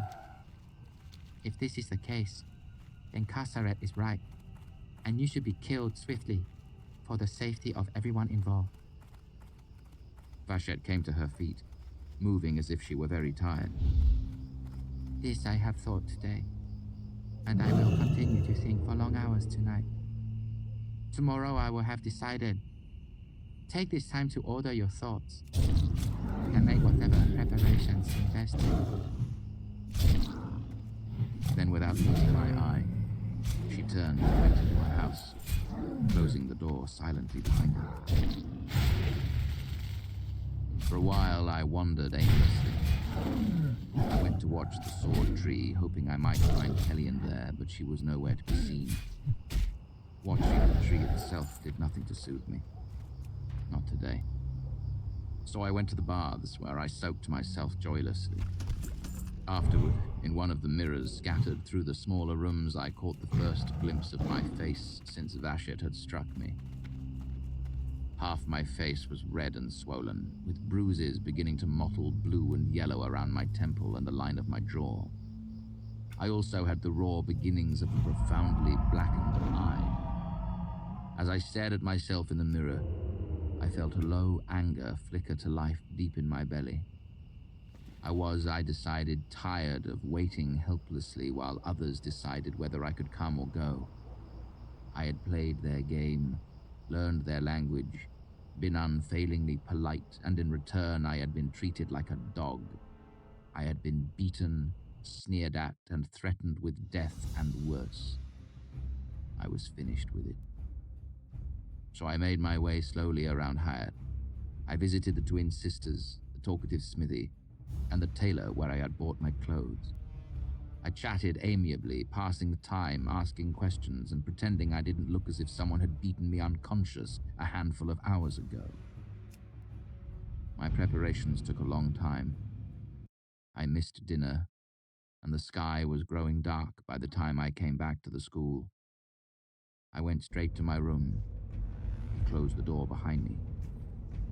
Then I emptied the contents of my pockets onto my bed, some purchased, some stolen. 2 fine, soft beeswax candles, a long shard of brittle steel from a poorly forged sword, a spool of blood-red thread, a small stoppered bottle of water from the baths. I closed my fist tightly around the last. Most people don't understand how much heat water holds inside it. That is why it takes so long to boil. Despite the fact that the scalding hot pool I had pulled this from was more than half a mile away, what I held in my hand was of better use to a sympathist than a glowing coal. This water had fire in it. I thought of Penthe with a twinge of regret. Then I picked up a candle and began to turn it in my hands, warming it with my skin, softening the wax and beginning to shape a doll of it.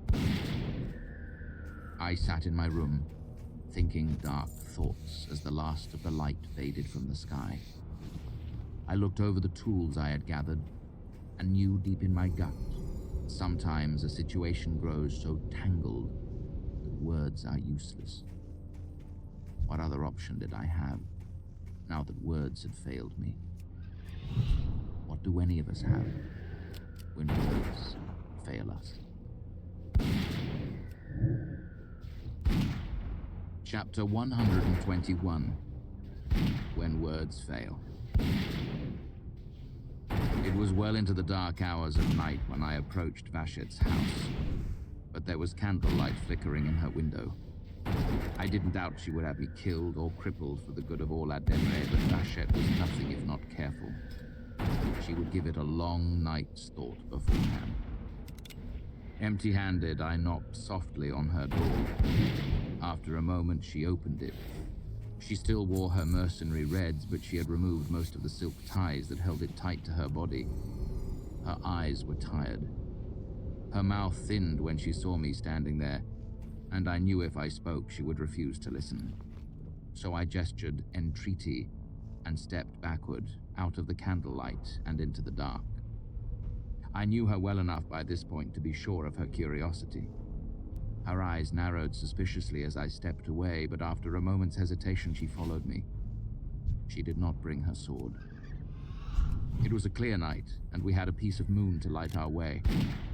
I led us up into the hills, away from the school, away from the scattered houses and shops of Have. We walked more than a mile before we came to the place I had chosen, a small grove of trees where a tall jumble of stone would keep any noise from carrying back toward the sleeping town.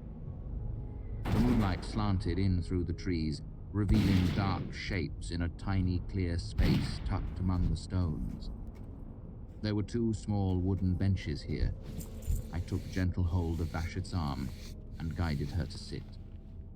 Moving slowly, I reached into the deep leeward shadow of a nearby tree and brought out my shed. I draped it carefully over a low-hanging branch so it hung like a dark curtain between us. Then I sat on the other bench, bent and worked the clasps on my lute case. As each of them snapped open, the lute within made a familiar harmonic thrum, as if eager to be free. I brought it out and gently began to play. I had tucked a piece of cloth inside the bowl of the lute to soften the sound, not wanting it to carry over the rocky hills, and I had woven some of the red thread between the strings, partly to keep them from ringing too brightly, and partly out of a desperate hope that it might be enough. I began with In the Village Smithy. I did not sing, worried Vashit would be offended if I went that far. But even without the words, it is a song that sounds like weeping. It is music that speaks of empty rooms, and a chill bed, and the loss of love.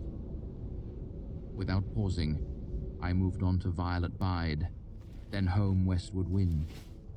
The last had been a favorite of my mother's, and as I played it, I thought of her and began to cry. Then I played the song that hides in the center Oh, of krass. that wordless music that moves through the secret places in my heart.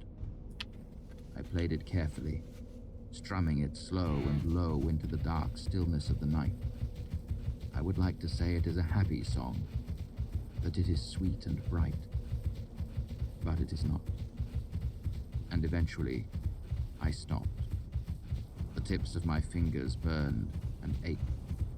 It had been a month since I had played for any length of time, and they had lost their calluses. Looking up, I saw Vashit had pulled my shed aside and was watching me. The moon hung behind her, and I could not see the expression on her face. This is why I do not have knives instead of hands, Vashit, I said quietly. This is what I am. Chapter 122. Leaving. The next morning I woke early, ate quickly, and was back in my room before most of the school was stirring in their beds. I shouldered my loot and travel sack. I wrapped my shed around me, checking that everything I needed was properly stowed in my pockets: red string, wax mommet, brittle iron, vial of water. Then I drew up the hood of my shed and left the school, making my way to Vashit's house. Vashit opened the door between my second and third knock. She was shirtless and stood bare-breasted in the doorway. She eyed me pointedly, taking note of my cloak, my travel sack, my loot. It is a morning for visitors, she said. Come in. The wind is chill this early. I stepped inside and tripped on the threshold, stumbling so that I had to rest my hand on Vashit's shoulder to steady myself. My hand caught clumsily in her hair as I did so. Vashit shook her head as she closed the door behind me. Unconcerned with her near nakedness, she reached both her hands behind her head and began to plait half of her hanging hair into a short, tight braid. The sun was barely in the sky this morning when Pente knocked on my door, she said conversationally. She knew I was angry with you, and though she did not know what you had done, she spoke on your behalf. Holding the braid with one hand, Vashit reached for a piece of red string and tied it off. Then, almost before my door had time to close, Kassaret paid me a visit. She congratulated me on finally giving you the treatment you deserve. She reached back to braid the other side of her hair, her fingers twisting nimbly. Both of them irritated me. They had no place speaking to me about my student. Vashit tied off the second braid. Then I thought to myself, whose opinion do I respect more? She looked at me, making it a question for me to answer.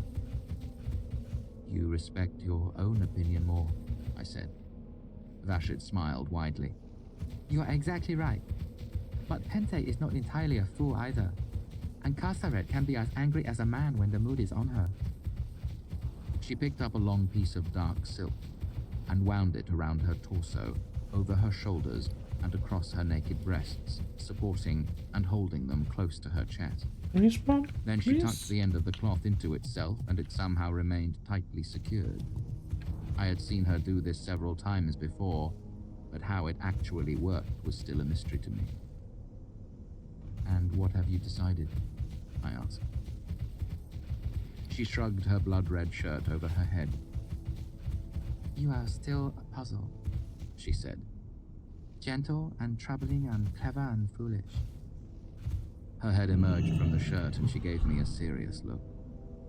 "But someone who breaks a puzzle because they cannot solve it has left Valentins. I am not such a one." "I am glad," I said. I would not have enjoyed leaving Here. Vashit raised an eyebrow at that. "I dare say you would not." She gestured at the loot case that hung over my shoulder. "Leave that here or people will talk. Leave your bag too. You can take them back to your room later." She looked at me speculatively. "But bring the cloak. I will show you how to fight our war. Such things can be useful, but only if you can avoid tripping over them." I went back to my training almost as if nothing had happened. Vashit showed me how to avoid tripping over my own cloak, how it could be used to bind a weapon or disarm the unwary. She commented on it being very fine, strong, and durable, but never seemed to note anything unusual about it. Days passed. I continued to spar with Kalian and eventually learned to protect my precious manhood from all forms of uncouth attack. Slowly, I grew skilled enough that we were nearly even in our bouts, trading victories back and forth. There were even a handful of conversations with Pense at mealtimes. I was glad to have one other person willing to occasionally smile in my direction. But I was no longer at my ease in hand. I had come too close to disaster. Whenever I spoke to Vashit, I thought twice about every word. Some words I thought about 3 times. And while Vashit seemed to return to her familiar wry and smiling self, I would catch her watching me from time to time, her face grim, her eyes intent. As the days passed, tension between us gradually wore away, fading as slowly as the bruises on my face. I like to think eventually it would have disappeared entirely, but we were not given enough time for that. It came like lightning from the clear blue sky. Vashit opened her door to my knock, but instead of coming outside, she stood in the doorway. "Tomorrow is your test," she said. For a second, I didn't understand what she was talking about. I had been focusing so intently on my sword practice, my sparring with Kalian, the language, the Lethani. I had almost forgotten the purpose of it all. I felt a rush of excitement in my chest, followed by a chill knot in my stomach. "Tomorrow?" I said stupidly. She nodded, smiling faintly at my expression. Her subdued response did little to set me at my ease. "So soon?" "Shehin feels it would be best. If we wait another month, there could be early snow, keeping you from going freely on your way." I hesitated and said, "You aren't telling me the whole truth, Vashit." Another faint smile and a small shrug. "You're right in that, though Shehin does think waiting is unwise. You are charming in your clumsy barbarian way. The longer you are here, the more folk will come to feel kindly toward you." I felt the chill settle deeper into my gut. And if I'm to be mutilated, it would be better if it were done before more folk realize I'm actually a real person and not some faceless barbarian, I said harshly, though not as harshly as I wanted to. Vashit looked down, then nodded. "You would not have heard, but Pense blackened Kassaret's eye 2 days ago in an argument about you. Kalian too has grown fond of you and talks to the other children. They watch you from the trees while you train." She was still for a moment. "And there are others." I knew enough after all this time to read Vashit's small silence for what it really meant. Suddenly, her muted mood, her stillness, made much better sense. Shehin must attend to the best interests of the school, Vashet said. She must decide according to what is right. She cannot allow herself to be swayed by the fact that some few are fond of you. At the same time, if she makes a correct decision and many in the school resent it, that is not good either. Another shrug. So, Am I ready? Vashet was quiet for a long time. that's not an easy question, she said. Being invited to the school isn't merely a matter of skill. It is a test of fit, of suitability. If one of us fails, we can try again. Tempe took his test 4 times before he was admitted. For you, there will only be one chance. She looked up at me. And ready or not, it is time. Chapter 123. The Spinning Leaf. The next morning, Vashet came to collect me just as I was finishing my breakfast. Come, She said. Carcered has been praying for a storm all night, but it's only gusting. I didn't know what that meant, but I didn't feel like asking either. I returned my wooden plate and turned around to find Penthe standing there, a slight yellowing bruise along her jawline. Penthe didn't say anything, merely gripped my arms in an open show of support. Then she hugged me tightly. I was surprised when her head only came up to my chest. I'd forgotten how small she was. The dining room was even more quiet than normal, and while no one was staring, everyone was watching. Vashet walked me to the tiny park where we had first met and began our usual lingering stretch. The routine of it relaxed me, lulling my anxiety to a dull rumble. When we were finished, Vashet led me down into the hidden valley of the sword tree. I wasn't surprised. Where else would the test take place? There were a dozen people scattered in the open field around the tree. Most of them were dressed in mercenary reds, but I saw 3 wearing lighter clothes. I guess they were important members of the community, or perhaps retired mercenaries still involved with the school. Vashet pointed toward the tree. At first I thought she was drawing my attention to the motion of it. It was, as she had said, a rather blustery day, and the branches lashed wildly at the empty air. Then I saw a glint of metal against its trunk. Looking more closely, I could see a sword there, tied to the trunk of the tree. I thought of Kelian dancing among the sharp leaves to slap the trunk of the tree. Of course. There are several items around the base of the tree, Vashet said. Your test is to go in, choose one, and bring it out again. This is the test? I demanded. It came out a little sharper than I'd planned. Why didn't you tell me? Why didn't you ask? She countered dryly, then laid her hand gently on my arm. I would have, She said. eventually. But I knew if I told you too soon, you would try your hand at it and hurt yourself. Well, thank God we saved that for today, I said, then sighed. Resigned apology. What happens if I go in there and get cut to ribbons? Getting cut is usually a given, She said, and pulled aside the neck of her shirt, revealing a pair of familiar pale, thin scars on her shoulder. The question is how much, and where, and how you behave. She shrugged her shirt back into place. The leaves will not cut deep, but be careful of your face and neck. The places where vessels and tendons are close to the surface. A cut on your chest or arm can be mended easily. Less so a severed ear. I watched the tree as it caught a gust of wind, branches flailing madly. What keeps a person from crawling there on hands and knees? Pride. She said, her eyes searching my face. Will you be known as the one who crawled during his test? I nodded. This was an issue for me especially. As a barbarian, I had twice as much to prove. I looked at the tree again. It was 30 feet from the edge of the lashing branches to the trunk. I thought back to the scars I'd seen on Tempe's body. from Carceret's face. So this is a test of nerve, I said. A test of pride. It is a test of many things. Vashette said.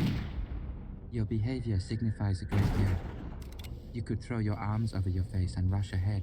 The straightest line is quickest after all. But what does that reveal of you? Are you a bull that charges blindly? Are you an animal without subtlety or grace? She shook her head, frowning. I expect better from a student of mine. I squinted my eyes, trying to see what other items were gathered around the tree. I suppose I'm not allowed to ask what the proper choice is. There are many proper choices, and many more improper ones. It is different for everyone. The item you bring back reveals much. What you do with the item afterward reveals much. How you comport yourself reveals much. She shrugged. All these things Shayhin will consider before deciding if you are to be admitted into the school. If Shayhin is the one to decide, why are all these others here? Vashette forced a smile, and I saw anxiety lurking deep in her eyes. Shayhin does not embody the entire school herself. She gestured to the distant Arden standing around the sword tree. Less does she represent the entirety of the path of the Latantha. I looked around and realized the handful of non-red shirts were not light but white. These were the heads of other schools. They had traveled here to see the barbarian take his test. Is this usual? I asked. Vashette shook her head. I could feign ignorance, but I suspect Carceret spread word. Can they overrule Shayhin's decision? I asked. Vashette shook her head. No. It is her school, her decision. No one would dispute her right to make it. At her side, her hand flicked. However, very well, I said. Vashette reached out and gripped my hand in both of hers, squeezed it, then let it fall. I walked to the sword tree. For a moment the wind eased, and the thick canopy of hanging branches reminded me of the tree where I had met the Faire. It was not a comforting thought. I watched the spinning leaves, trying not to think of how sharp they were, how they would slice into the meat of me, how they could glide through the thin skin of my hands and slice through the delicate tendons underneath. From the edge of the canopy to the safety of the trunk, it can be more than 30 feet. In some ways, not very far at all. I thought of Killian darting wildly through the leaves. I thought of her jumping and swatting branches away. If she could do it, then certainly so could I. But even as I thought it, I knew it simply wasn't true. Killian had played here all her life. She was skinny as a twig, as quick as a cricket, and half my size. Compared to her, I was a lumbering bear. I saw a handful of Arden mercenaries on the far side of the tree. Two of the more intimidating white shirts were there as well. I could feel their eyes on me. And in a strange way, I was glad. When you're alone, it's easy to be afraid. It's easy to focus on what might be lurking in the dark at the bottom of the cellar steps. It's easy to obsess on unproductive things like the madness of stepping into a storm of spinning knives. When you're alone, it's easy to sweat, panic, fall apart. But I wasn't alone. And it wasn't just Vashette and Shayhin watching me. There were a dozen mercenaries and the heads of other schools besides. I had an audience. I was on stage, and there is nowhere in the world I am more comfortable than on a stage. I waited just outside the reach of the longest branches, watching for a break in their motion. I hoped their random spinning would just for a moment open into a path I could dart through, striking away any leaves that came too close. I could use fan water to keep them away from my face. I stood at the edge of the canopy and watched, waiting for an opening, trying to anticipate the pattern. The motion of the tree lulled me like it had so many times before. It was beautiful, all circles and arcs. As I watched, gently dazed by the motion of the tree, I felt my mind slip lightly into the clear, empty float of spinning leaf. I realized the motion of the tree wasn't random at all, really. It was actually a pattern made of endless changing patterns. And then, my mind open and empty, I saw the wind spread out before me. It was like frost forming on a blank sheet of window glass. One moment nothing, the next I could see the name of the wind as clearly as the back of my own hand. I looked around for a moment, marveling in it. I tasted the shape of it on my tongue, and knew if desired I could stir it to a storm. I could hush it to whisper, leaving the sword tree hanging empty and still. But that seemed wrong. Instead, I simply opened my eyes wide to the wind, watching where it would choose to push the branches, watching where it would flick the leaves. Then I stepped under the canopy, as calmly as you would walk through your own front door. I took 2 steps, then stopped as a pair of leaves sliced through the air in front of me. I stepped sideways and forward as the wind spun another branch through the space behind me. I moved through the dancing branches of the sword tree, not running, not frantically batting them away with my hands. I stepped carefully, deliberately. It was, I realized, the way Shei-Hin moved when she fought. Not quickly, though sometimes she was quick. She moved perfectly, always where she needed to be. Almost before I realized it, I was standing on the dark earth that circled the wide trunk of the sword tree. The spinning leaves could not reach here. Safe for the moment, I relaxed and focused on what was waiting there for me. The sword I had seen from the edge of the clearing was bound to the tree with a white silk cord that ran around the trunk. The sword was half drawn from its sheath, and I could see the blade was similar to Vash's sword. The metal was an odd burnished grey without mark or blemish. Next to the tree, on a small table, sat a familiar red shirt, folded neatly in half. There was an arrow with stark white fletching, and a polished wooden cylinder of the sort that would hold a scroll. A bright glitter caught my eye, and I turned to see a thick gold bar nestled in the dark earth among the roots of the tree. Was it truly gold? I bent and touched it. It was chill under my fingers and was too heavy for my single hand to pry up from the ground. How much did it weigh? 40 pounds? 50? Enough gold for me to stay at the university forever, no matter how viciously they raised my tuition. I slowly made my way around the trunk of the sword tree and saw a fluttering piece of silk hanging from a low branch. There was another sword of a more ordinary sort hanging from the same white cord. There were 3 blue flowers tied with a blue ribbon. There was a tarnished vintage halfpenny. There was a long, flat whetstone dark with oil. Then I came to the other side of the tree and saw my loot case leaning casually against the trunk. Seeing it there, knowing someone had gone into my room and taken it from under my bed, filled me with a sudden, terrible rage.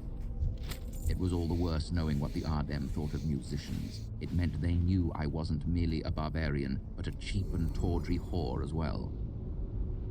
It had been left there to taunt me. I had called the name of the wind in the grip of a terrible anger before, in Imre, after Ambrose had broken my loot, and I had called it in terror and fury to defend myself against Felurian. But this time, the knowledge of it hadn't come to me borne on the back of some strong emotion. I had slipped into it gently, the way you must reach out to catch a gently floating thistle seed. So when I saw my loot, the welter of hot emotion brought me crashing out of spinning leaf like a sparrow struck with a stone. The name of the wind tattered to shreds, leaving me empty and blind. Looking around at the madly dancing leaves, I could see no pattern at all, only 1,000 wind-blown razors slicing at the air. I finished my slow circuit of the tree with a knot of worry tightening my stomach. The presence of my loot made one thing clear. Any of these objects could be a trap someone had left. Vashet had said the test was more than what I brought back from the tree. It was also how I brought it and what I did with it afterward. If I brought out the heavy bar of gold and gave it to Shaheen, would that show I was willing to bring money back to the school? Or would it signify that I would cling greedily to something heavy and unwieldy despite the fact that it put me in danger? The same was true of any of these things. If I took the red shirt, I could be seen as either nobly striving for the right to wear it, or arrogantly presuming I was good enough to join their ranks. This was doubly true of the ancient sword that hung there. I doubt that it was as precious to the Ardem as a child. I made another slow circuit of the tree, pretending to consider my choices, but really just stalling for time. I nervously looked over the items a second time. There was a small book with a brass lock. There was a spindle of grey woolen thread. There was a smooth round stone sitting on a clean white cloth. As I looked at them all, I realized any choice I made could be interpreted so. I didn't know nearly enough about Ardem culture to guess what my item might signify. Even if I did, without the name of the wind to guide me back through the canopy, I would be cut to ribbons leaving the tree. Probably not enough to maim me, but enough to make it clear I was a clumsy barbarian who obviously didn't belong. I looked at the gold bar again. If I chose that, at least the weight of it would give me an excuse for being awkward on my way out. Perhaps I could still make a good showing of it. Nervously, I made a third circuit of the tree. I felt the wind pick up, gusting and making the branches flail about more wildly than before. It pulled the sweat from my body, chilling me and making me shiver. In the middle of that anxious moment, I was suddenly aware of nothing as much as the sudden, urgent pressure of my bladder. My biology cared nothing for the gravity of my situation, and I was seized with a powerful need to relieve myself. Thus it was, in the center of a storm of knives, in the midst of my test that was also my trial, that I thought of urinating up against the side of the sacred sword tree while 24 proud and deadly mercenaries watched me do it. It was such a horrifying and inappropriate thought that I burst out laughing. And when the laugh rolled out of me, the tension knotting my stomach and clawing at the muscles of my back melted away. Whatever choice I made, it would have to be better than pissing on the Latantha. At that moment, no longer boiling with anger, no longer gripped with fear, I looked at the moving leaves around me. Always before, when the name of the wind had left me, it had faded like a dream on waking, irretrievable as an echo or a fading sigh. But this time it was different. I had spent hours watching the patterns of these moving leaves. I looked out through the branches of the tree and thought of Killian jumping and spinning, laughing and running. There it was, like the name of an old friend that had simply slipped my mind for a moment. I looked out among the branches, and I saw the wind. I spoke the long name of it gently, and the wind grew gentle. I breathed it out as a whisper, and for the first time since I had come to Faire, the wind went quiet and utterly still. In this place of endless wind, it seemed as if the world was suddenly holding its breath. The unceasing dance of the sword tree slowed, then stopped, as if it were resting, as if it had decided to let me go. I stepped away from the tree and began to walk slowly toward Shaheen, bringing nothing with me. As I walked, I raised my left hand and drew my open palm across the razor edge of a hanging leaf. I came to stand before Shaheen, stopping the polite distance from her. I stood, my face an impassive mask. I stood, utterly silent, perfectly still. I extended my left hand, bloody palm up, and closed it into a fist. The gesture meant willing. There was more blood than I'd expected, and it pressed between my fingers to run down the back of my hand. After a long moment, Shehin nodded. I relaxed, and only then did the wind return. Chapter 124 of Names. You Vashette said as we walked through the hills. are one great gaudy showboating bastard, you know that? I inclined my head slightly to her, gracefully gesturing subordinate acceptance. She cuffed me on the side of the head. Get over yourself, you melodramatic ass. You can fool them, but not me. Vashette held her hand to her chest as if gossiping. Did you hear what quote rolled back from the sword tree? The things a barbarian cannot understand. Silence and stillness, the heart of Ademre. What did he offer to Shehin? Willingness to bleed for the school. She looked at me, her expression trapped between disgust and amusement. Seriously, it's like you stepped out of a storybook. I gestured, gracious, flattering, understated, affectionate acceptance.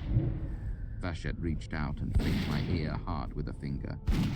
Ow! I burst out laughing. Fine! But don't you dare accuse me of melodrama. You people are one great, unending dramatic gesture. The quiet, the blood-red clothes, the hidden language, secrets and mysteries. It's like your lives are one giant dumb show. I met her eye. And I do mean that in all its various clever implications. Well, you impressed Shehin, she said. which is the most important thing. And you did it in such a way that the heads of the other schools won't be able to grumble too much, which is the other most important thing. We reached our destination, a low building of 3 rooms next to a small split timber goat pen. Here is the one who will tend to your hand, she said. What of the apothecary? I asked. The apothecary is close friends with Kasaret's mother, Vashette said. and I would not have her looking after your hands for a weight of gold. She nodded her head at the nearby house. Dalen, on the other hand, is who I would come to if I needed mending. She knocked on the door. You may be a member of the school, but do not forget that I am still your teacher. In all things, I know what is best. Later, my hand tightly bandaged, Vashette and I sat with Shehin. We were in a room I'd never seen before, smaller than the rooms where we had discussed Belethani. There was a small, messy writing desk, some flowers in a vase, and several comfortably cushioned chairs. Along one wall was a picture of 3 birds in flight against a sunset sky, not painted, but composed of thousands of pieces of bright enameled tile. I suspected we might be in the equivalent of Shehin's study. How is your hand? Shehin said. Fine, I said. It is a shallow cut. Dalen has the smallest stitches I've ever seen. He's quite remarkable. She nodded. Approval. I held up my left hand, wrapped in clean white linen. The hard part will be keeping this hand idle for 4 days. I already feel as if it were my tongue that were cut and not my hand. Shehin gave a slight smile at this, startling me. The familiarity of the expression was a great compliment. You performed quite well today. Everyone is speaking of it. I expect the few that saw have better things to speak about, I said modestly, amused disbelief.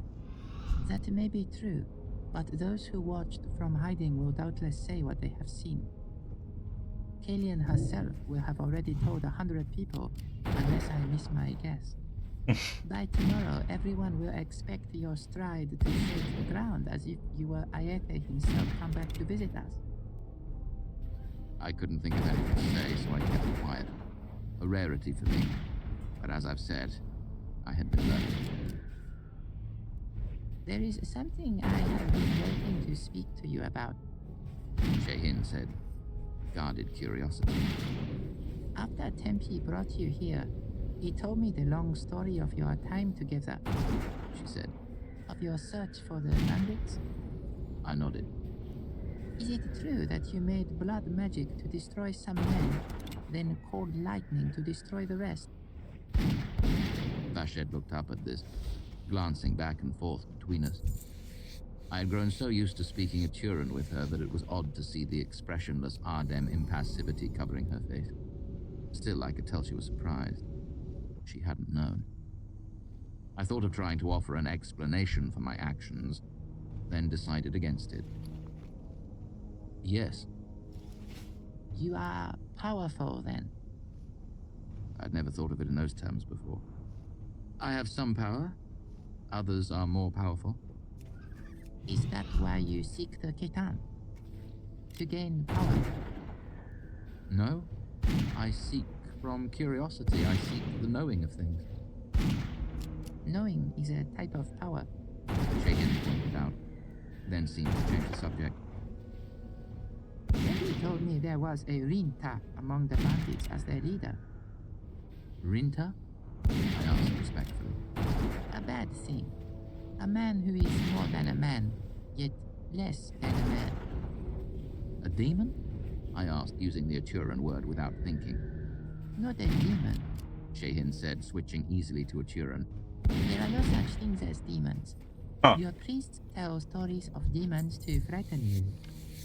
She met my eye briefly, gesturing a graceful, apologetic honesty and serious import. But there are bad things in the world. Old things in the shape of men. And there are a handful worse than all the rest. They walk the world freely and do terrible things. I felt hope rising within me. I have also heard them called the Chandrian, I said. Shehin nodded. I have heard this too. But Rinka is a better word. Shehin gave me a long look and fell back into a den. Given what Tempe has told me of your reaction, I think that you have met such a one before. Yes. Will you meet such a one again? Yes. The certainty in my own voice surprised me. With purpose? Yes. What purpose? To kill him. Such things are not easily killed. I nodded. Will you use what Tempe has taught you to do this? I will use all things to that purpose. I unconsciously began to gesture absolute, but the bandage on my hand stopped me. I frowned at it. That is good, Shehin said. Your Ketan will not be enough. It is poor for one as old as you are. Good for a barbarian. Good for one with as little training as you have had, but still poor overall. I fought hard to keep the eagerness out of my voice, wishing I could use my hand to indicate how important the question was to me. Shehin, I have a great desire to know more of these Rinta. Shehin was quiet for a long moment. I will consider this, she said at last, making a gesture I thought might be trepidation. Such things are not spoken of lightly. I kept my face impassive and forced my bandaged hand to say profound, respectful desire. I thank you for considering it, Shehin. Anything you could tell me of them I would value more than a weight of gold. Vashet gestured firm discomfort, then polite desire, difference. 2 span ago I couldn't have understood, but now I realized she wanted to move the conversation onto a different subject. So I bit my tongue and let it go. I knew enough about the Ardem by this point to realize that pushing the issue was the worst thing to do if I wanted to learn more. In the Commonwealth, I could have pressed the point, teased and wheedled it out of the person I was talking to. That wouldn't work here. Stillness and silence were the only things that would work. I had to be patient and let Shehin return to the subject in her own time. I was saying, Shehin continued, reluctant confession. Your Ketan is poor, but were you to train yourself in proper fashion for a year, you would be Tempe's equal. You flatter me. I do not. I tell you your weaknesses. You learn quickly. That leads to rash behavior, and rashness is not of the Latani. Vashet is not alone in thinking there is something troubling about your spirit. Shehin gave me a long look. For over a minute she stared at me. Then she gave an eloquent shrug and glanced at Vashet, favoring the younger woman with a ghost of a smile. Still, Whimsical musing. If I have ever met someone without a single shadow on their heart, 'twas surely a child too young for speaking. She pushed herself out of her chair and brushed off her shirt with both hands. Come, let us go and have a name for you. Shehin led the three of us up the side of a steep, rocky hill. None of us had spoken since we had left school. I didn't know what was about to happen, but it didn't seem proper to ask. It would have seemed irreverent, like a groom blurting out, "What comes next?" halfway through his own wedding. We came to a grassy ledge with a leaning tree clutching tight to the bare face of a cliff. Beside the tree was a thick wooden door, one of the hidden Ardem homes. Shehin knocked and opened the door herself. Inside, it wasn't cave-like at all. The stone walls were finished and the floor was smooth wood. It was much larger than I'd expected too, with a high ceiling and 6 doors leading deeper into the stone of the cliff. A woman sat at a low table, copying something from one book into another. Her hair was white, her face as wrinkled as an old apple. It occurred to me then that this was the first person I'd seen reading or writing in all my time in Hayat. The old woman nodded a greeting at Shehin, then turned to Vashet, and her eyes crinkled around the edges. Gladness. Vashet, She said. I did not know you were returned. We are come for a name, Magwin. Shehin said, like formal entreaty. A name? Magwin asked, puzzled. She looked from Shehin to Vashet, then her eyes moved to where I stood behind them, to my bright red hair and my bandaged hand. Ah, She said, growing suddenly somber. Magwin closed her books and came to her feet. Her back was bent, and she took small, shuffling steps. She motioned me forward and walked a slow circle around me, looking me carefully up and down. She avoided looking at my face, but took hold of my unbandaged hand, turning it over to look at the palm and the fingertips. I would hear you say something. She said, still looking intently at my hand. As you will, honored shaper of names, I said.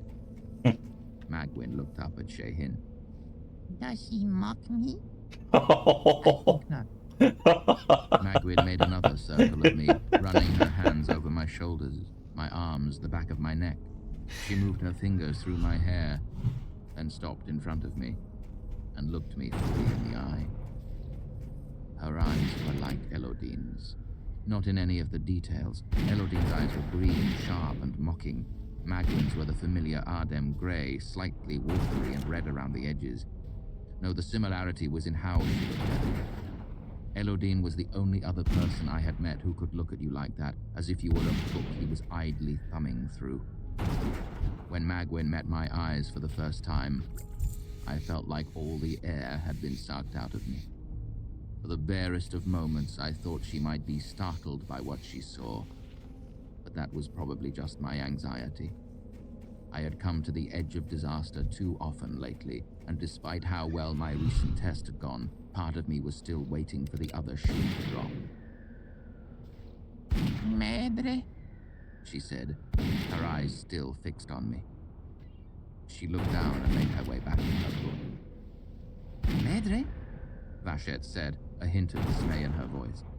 She might have said more, but Shehin reached out and cuffed her sharply on the side of the head. It was exactly the same motion Vashet had used to chastise me 1,000 times in the last month. I couldn't help myself. I laughed. Vashet and Shehin glared at me. Actually, glared. Magwin turned to look at me. She didn't seem upset. Do you laugh at the name I have given you? Never, Magwin, I said, trying my best to gesture respect with my bandaged hand. Names are important things. She continued to eye me. And what would a barbarian know of names? Some, I said, fumbling with my bandaged hand again. I couldn't add fine shades of meaning to my words without it. Far away, I have made a study of such things. I know more than many, but still only just a little. Magwyn looked at me for a long time. Then you will know you should not speak of your new name to anyone. She said. It is a private thing and dangerous to share. I nodded. Magwyn looked satisfied at this and settled back into her chair, opening a book. Vashet, my little rabbit, you should come and visit me soon. Gentle, chiding fondness. I will, Grandmother. Vashet said. Thank you, Magwyn. Shehin said, deferential gratitude. The old woman nodded a distracted dismissal, and Shehin led us from the cave. Later that evening, I walked back to Vashet's house. She was sitting on the bench out front watching the sky as the sun began to set. She tapped the bench beside her, and I took a seat. How does it feel to no longer be a barbarian? She asked. Mostly the same, I said, slightly drunker. After dinner, Penthe had pulled me away to her house, where there was a party of sorts. Call it a gathering, rather, as there was no music or dancing. Still, I was flattered that Penthe had gone to the effort of finding 5 other Ardem who were willing to celebrate my admittance to the school. I was pleased to learn the Ardem impassivity dissolved quite easily after a few drinks, and we were all grinning like barbarians in no time. It relaxed me, especially as much of my own clumsiness with the language could now be blamed on my bandaged hand. Earlier today, I said carefully, Shehin said she knew a story about the Rinta. Vashet turned to look at me, her face expressionless, hesitant. I have searched all over the world for such a thing, I said. There are few things I would value more. Utter sincerity. And I worry that I did a poor job of letting Shehin know this. Questioning. Intense entreaty. Vashet looked at me for a moment as if waiting for me to continue. Then she gestured reluctance. I will mention it to her, she said. Reassurance. Finished. I nodded and let the subject drop. Vashet and I sat for a while in companionable silence as the sun slowly sank into the horizon. She drew a deep breath and sighed expansively. I realized that with the exception of waiting for me to catch my breath or recover from a fall, we had never done anything like this before. Up until this point, every moment we had spent together had been focused on my training.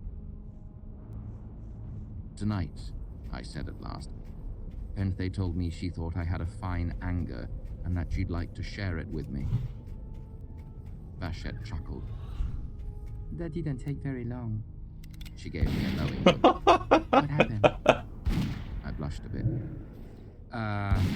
She reminded me the Ardem do not consider physical contact particularly intimate. Vashet's smile grew practically lecherous. Grabbed hold of you, did she? Almost, I said. I move more quickly than I did a month ago. I doubt you move quickly enough to keep away from Penthe, Vashet said. All she is looking for is sex play. There is no harm in that. That is why I was asking you, I said slowly, to see if there was any harm in it. Vashet raised an eyebrow, at the same time gesturing vague puzzlement. Penthe is quite lovely, I said carefully. However, you and I have, I looked for an appropriate term, been intimate. Realization washed over Vashet's face, and she laughed again. What you mean is that we have been sexual. The intimacy between a teacher and student is greater by far than that. Ah, I said, relaxing. I'd suspected something of the sort, but it is nice to know for certain. Vashet shook her head.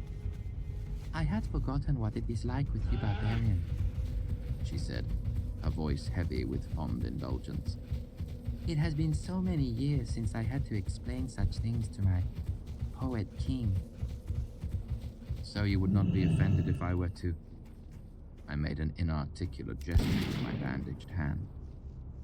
You are young and energetic, she said. It is a healthy thing for you to do. Why would I be offended? Do I suddenly own your sex? That I should be worried about you giving it away? Vashad stopped as if something had just occurred to her. She turned to look at me. Are you offended that I have been having sex with others all this while?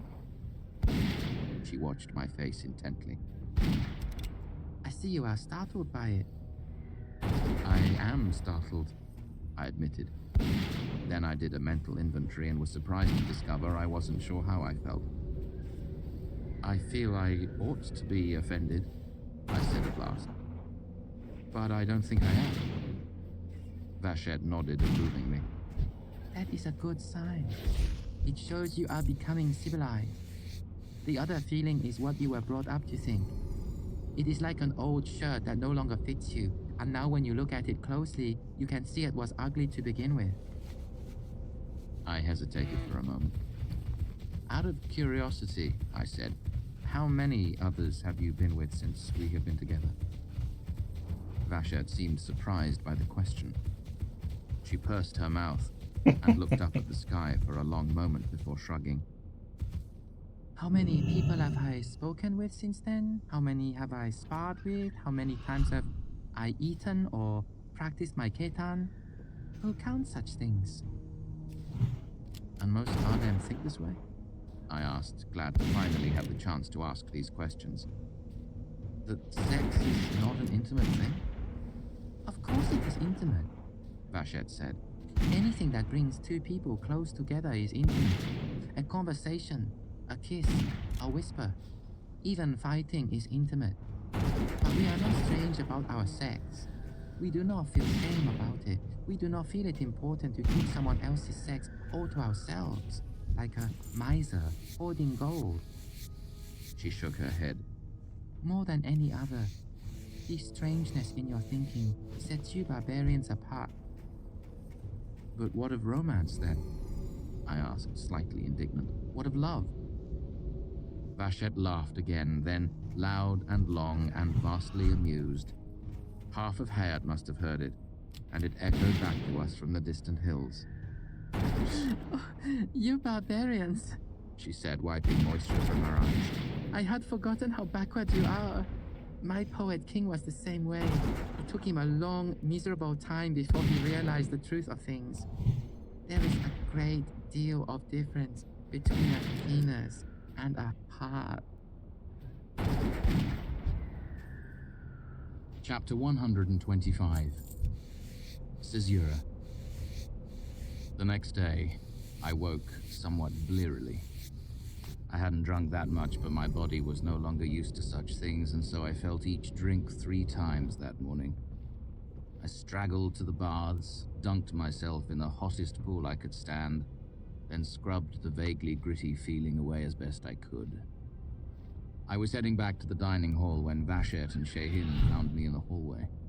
Vashad gestured for me to follow, and I fell in step behind him.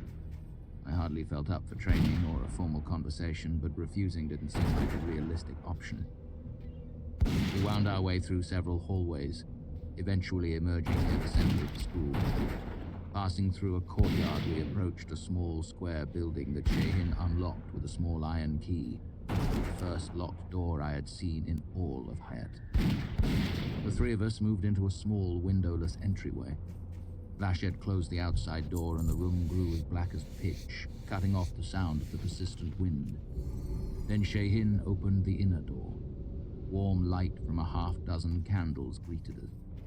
At first it seemed odd they had been left to burn in an empty room. Then I saw what hung on the walls. Swords gleamed in the candlelight, dozens of them covering the walls. They were all of them naked, their scabbards hanging underneath them. There were no ritual trappings of the sort you might find in a Talin church, no tapestries or paintings, just the swords themselves. Still, it was obvious this was an important place. There was a tension in the air of the sort you might feel in the archives or an old graveyard. Shehin turned to Vashad. Choose. Vashad looked startled by this, almost stricken. She started to make a gesture, but Shehin held up a hand before she could protest. He is your student. Shehin said, refusing. refusal. You have brought him into the school. It is your choice. Vashette looked from Shehin to me, to the dozens of gleaming swords. They were all slender and deadly, each subtly different from the others. Some were curved, some longer or thicker than others. Some showed signs of much use, while some few resembled Vashette's, with worn hilts and unmarked blades of grey, burnished metal. Slowly, Vashette moved to the right-hand wall. She picked up a sword, hefted it, and put it back. Then she lifted a different one, gripped it, and held it out to me. I took hold of it. It was light, and as thin as a whisper. Maiden combs her hair, Vashette said. I obeyed, feeling somewhat self-conscious as Shehin was watching. But before I made it halfway through the sweeping movement, Vashette was already shaking her head. She took the sword back from me and returned it to the wall. After another moment, she handed me a second sword. It had worn etching running down the blade like a crawling ivy. At Vashette's request, I made heron falling. I swept high and lunged low, sword flickering. Vashette raised an eyebrow to me, questioning. I shook my head. The point is too heavy for me. Vashette didn't seem particularly surprised and returned that sword to the wall as well. So things continued. Vashette hefted swords and rejected most without a word. She set 3 more in my hands, asked for various pieces of the ketan, then returned them to the wall without asking my opinion. Vashette moved more slowly as she made her way along the second wall. She handed me a sword slightly curved, like Penthe's, and my breath caught when I saw the blade was the same flawless, burnished grey as Vashette's. I took it carefully, but the grip wasn't right for my fingers. When I handed it back, I saw relief written plainly on her face. Ooh, ninth Dominion Brace. As she progressed along the wall, occasionally Vashette would steal a glance at Shehin. At those moments, she looked very little like my confident, swaggering teacher, and very much like a young woman desperately hoping for a Finally word of advice. something. Shehin remained impassive. Eventually, Vashette came to the third wall, moving slower and slower.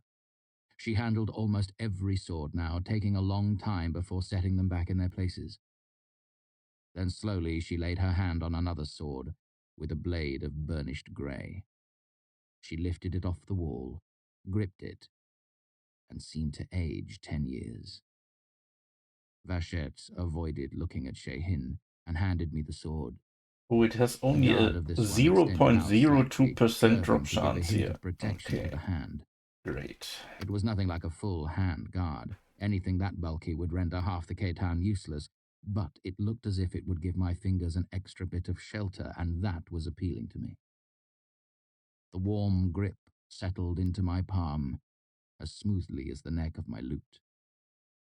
Before she could ask, I made Maiden combs her hair. It felt like stretching after a long, stiff sleep. I eased into 12 stones, and for the smallest of moments, I felt as graceful as Penthe looked when she fought. I made heron falling, and it was sweet and as simple as a kiss. Vashette held out her hand to take it back from me. I didn't want to give it up, but I did. I knew this was the worst possible time and place for me to make a scene. Holding the sword, Vashette turned to Shehin. This is the one for him, she said. For the first time since I'd known my teacher, it was as if all the laughing had been pressed out of her. Her voice was thin and dry. Shehin nodded. I agree. You have done well to find it. Vashette's relief was palpable, though her face still looked somewhat stricken. It will perhaps offset his name, she said. She held the sword out to Shehin. Shehin gestured refusal. No, your student, your choice, your responsibility. Vashette took the scabbard from the wall and sheathed the sword. Then she turned and held it out to me. This is named Cesare. Cesare? I asked, startled by the name. Wasn't that what Sim had called the break in the line of Eld Vintig verse? Was I being given a poet's sword? Sincere. She said softly, as if it were the name of God. She stepped back, and I felt the weight of it settle back into my hands. Sensing something was expected of me, I drew it from its sheath. The faint ring of leather and metal seemed a whisper of its name, Sincere. It felt light in my hand. The blade was flawless. I slid it back into its sheath, and the sound was different. It sounded like the breaking of a line. It said, Sincere. Shehin opened the inner door, and we left as we came, silently and with respect. The rest of the day was quite the opposite of exciting. With a dogged and humorless persistence, Vashet taught me how to care for my sword, how to clean and oil my sword, how to dismantle and reassemble my sword, how to strap the scabbard to my shoulder or hip, how the slightly enlarged guard would alter a few of the grips and motions of the ketan. The sword was not mine. The sword belonged to the school, to Ademre. I would return it when I was no longer able to fight. While I normally have little tolerance for hearing the same thing over and over again, I let Vashet ramble. The least I could do was let her repeat herself a bit when she was plainly anxious and trying to settle her mind. Around the 15th repetition, I asked what I should do if the sword broke. Not the hilt or the guard, but the blade itself. Should I still bring it back?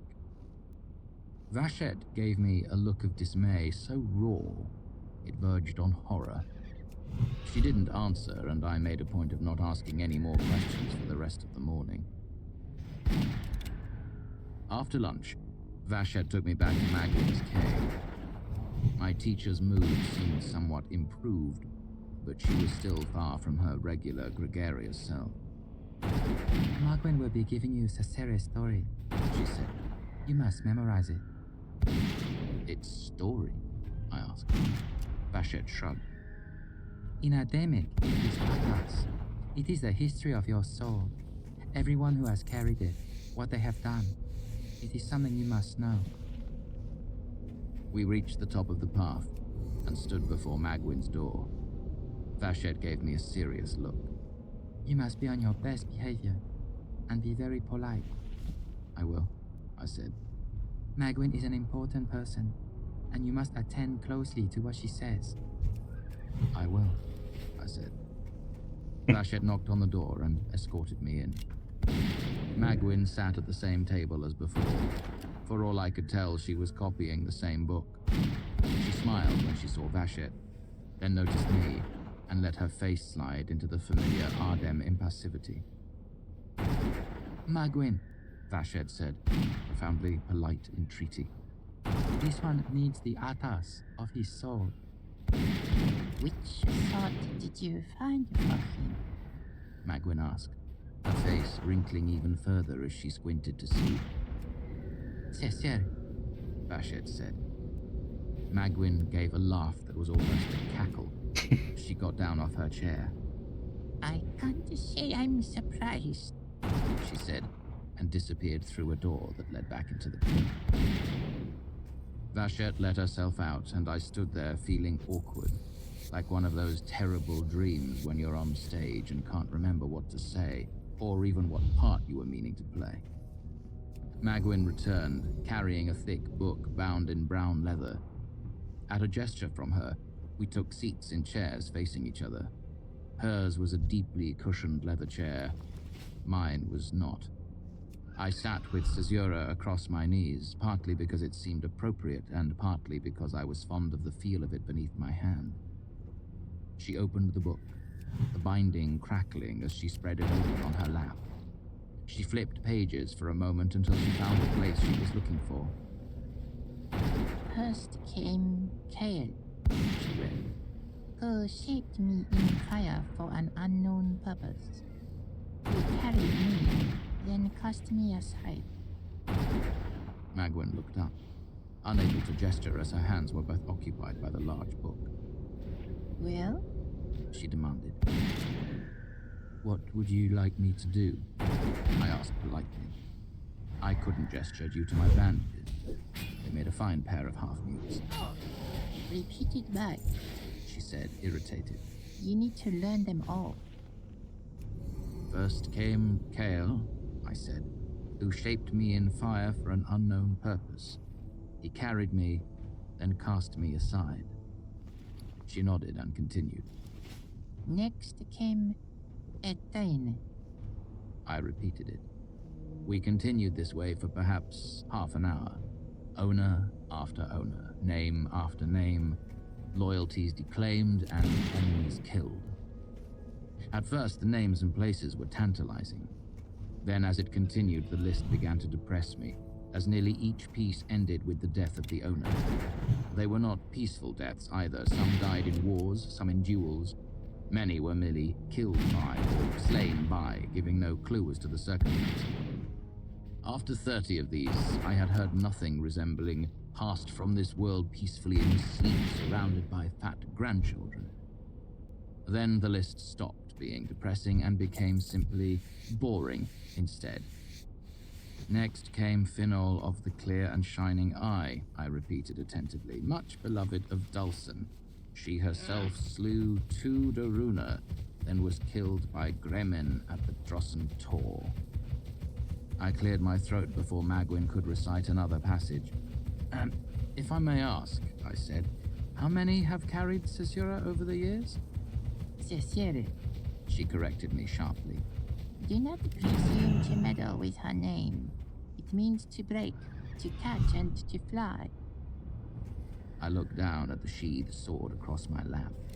I felt the weight of it, the chill of the metal under my fingers. A small sliver of the smooth grey blade was visible above the top of the sheath. How can I say this so you can understand? Cesere was a fine name. It was thin and bright and dangerous. It fit the sword like a glove fits a hand. But it wasn't the perfect name. This sword's name was Cesura. This sword was the jarring break in a line of perfect verse. It was the broken breath. It was smooth and swift and sharp and deadly. The name didn't fit like a glove. It fit like skin. More than that, it was bone and muscle and movement. Those things are the hand, and Cesura was the sword. It was both the name and the thing itself. I can't tell you how I knew this, but I knew it. Besides, if I was to be a namer, I decided I could damn well choose the name of my own sword. I looked up at Magwyn. It is a good name, I agreed politely, deciding to keep my opinion to myself until I was well gone from Ademre. I am only wondering how many owners there have been entirely. That is something I should know as well. Magwyn gave me a sour look that said she knew I was patronizing her. But she flipped ahead several pages in her book. Then a few more. Then a few more. 236, she said. You will be the 237th.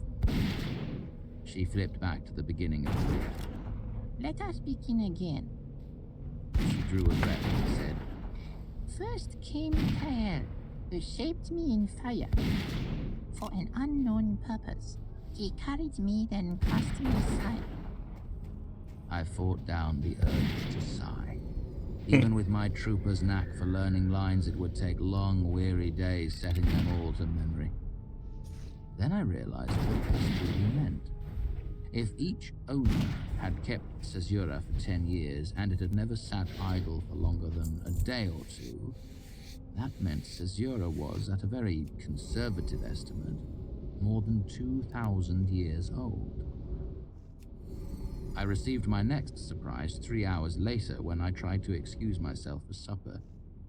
As I stood to leave, Magwyn explained I was to remain with her until I learned all of Cesura's story by heart.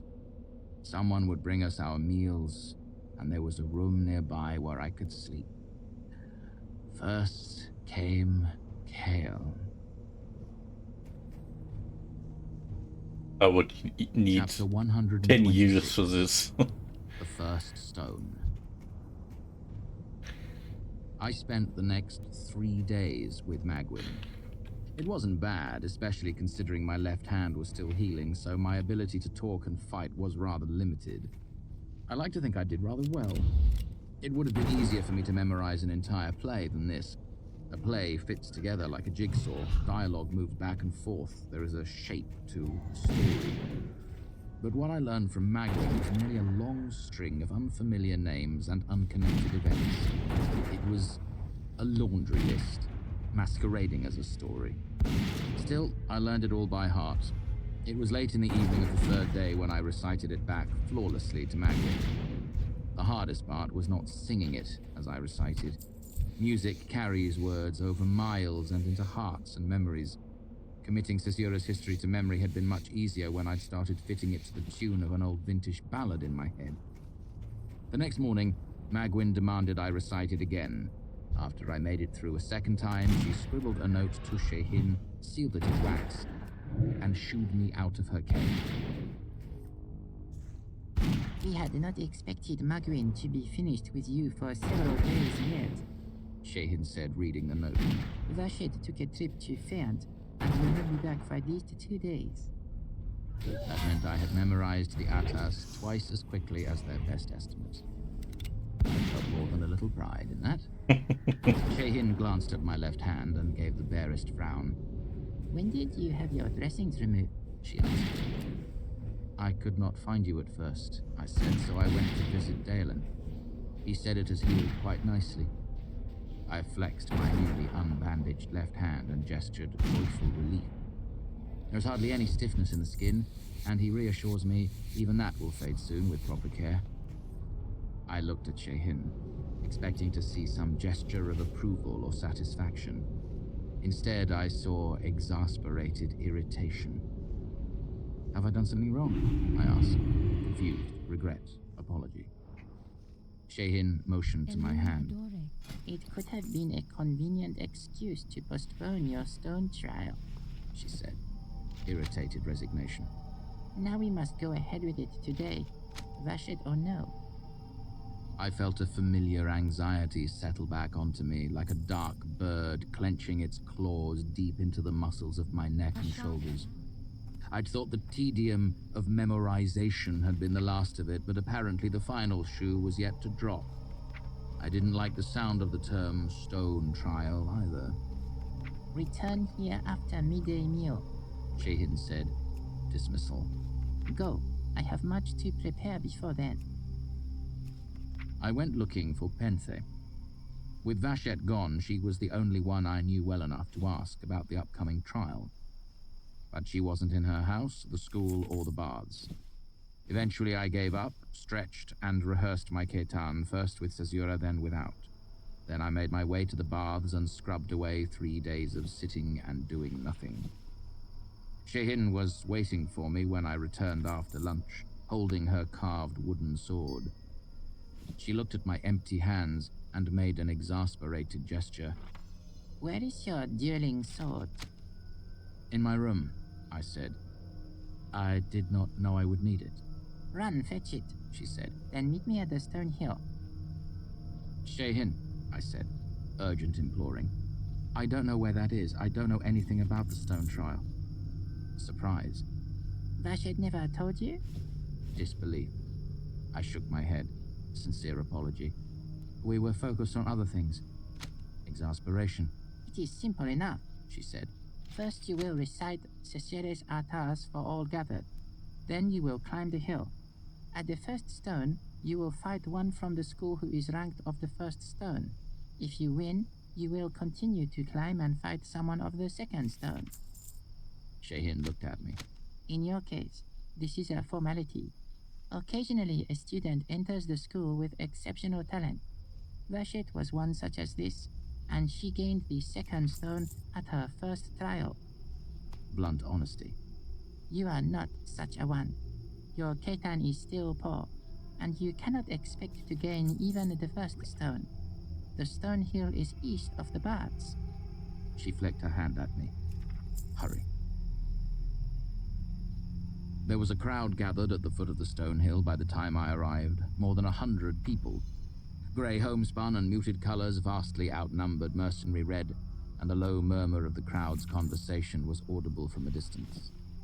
The hill itself wasn't particularly high, nor was it steep, but the path to the top cut back and forth in a series of switchbacks. At each corner, there was a wide, flat space with a large block of grey stone. There were 4 corners, 4 stones, and 4 red-shirted mercenaries. At the top of the hill stood a tall grey stone, familiar as a friend. Beside that stood a small figure in blinding white. As I came closer, I caught a smell drifting on the breeze. Toasted chestnuts. Only then did I relax. This was pageantry of a sort. While stone trial had an intimidating sound to it, I doubted very much that I was going to be brutalized in front of a milling audience while someone sold roasted nuts. I entered the crowd and approached the hill. I could see it was Shei-Hin next to the greystone. I also recognized the heart-shaped face and long hanging braid of Penthe at the 3rd stone. The crowd parted gently as I walked to the foot of the hill. Out of the corner of my eye, I saw a blood-red figure rushing toward me. Alarmed, I turned and saw it was none other than Tempe. He hurried toward me, gesturing a broad, enthusiastic greeting. I fought the urge to smile and shout his name, settling instead on a gesture of joyful excitement. He came to stand directly in front of me, gripping me by my shoulder and jostling me around playfully as if congratulating me. But his eyes were intense. Close to his chest, his hand said, "Deception," where only I could see. Listen, he spoke quickly under his breath. You cannot win this fight. Don't worry.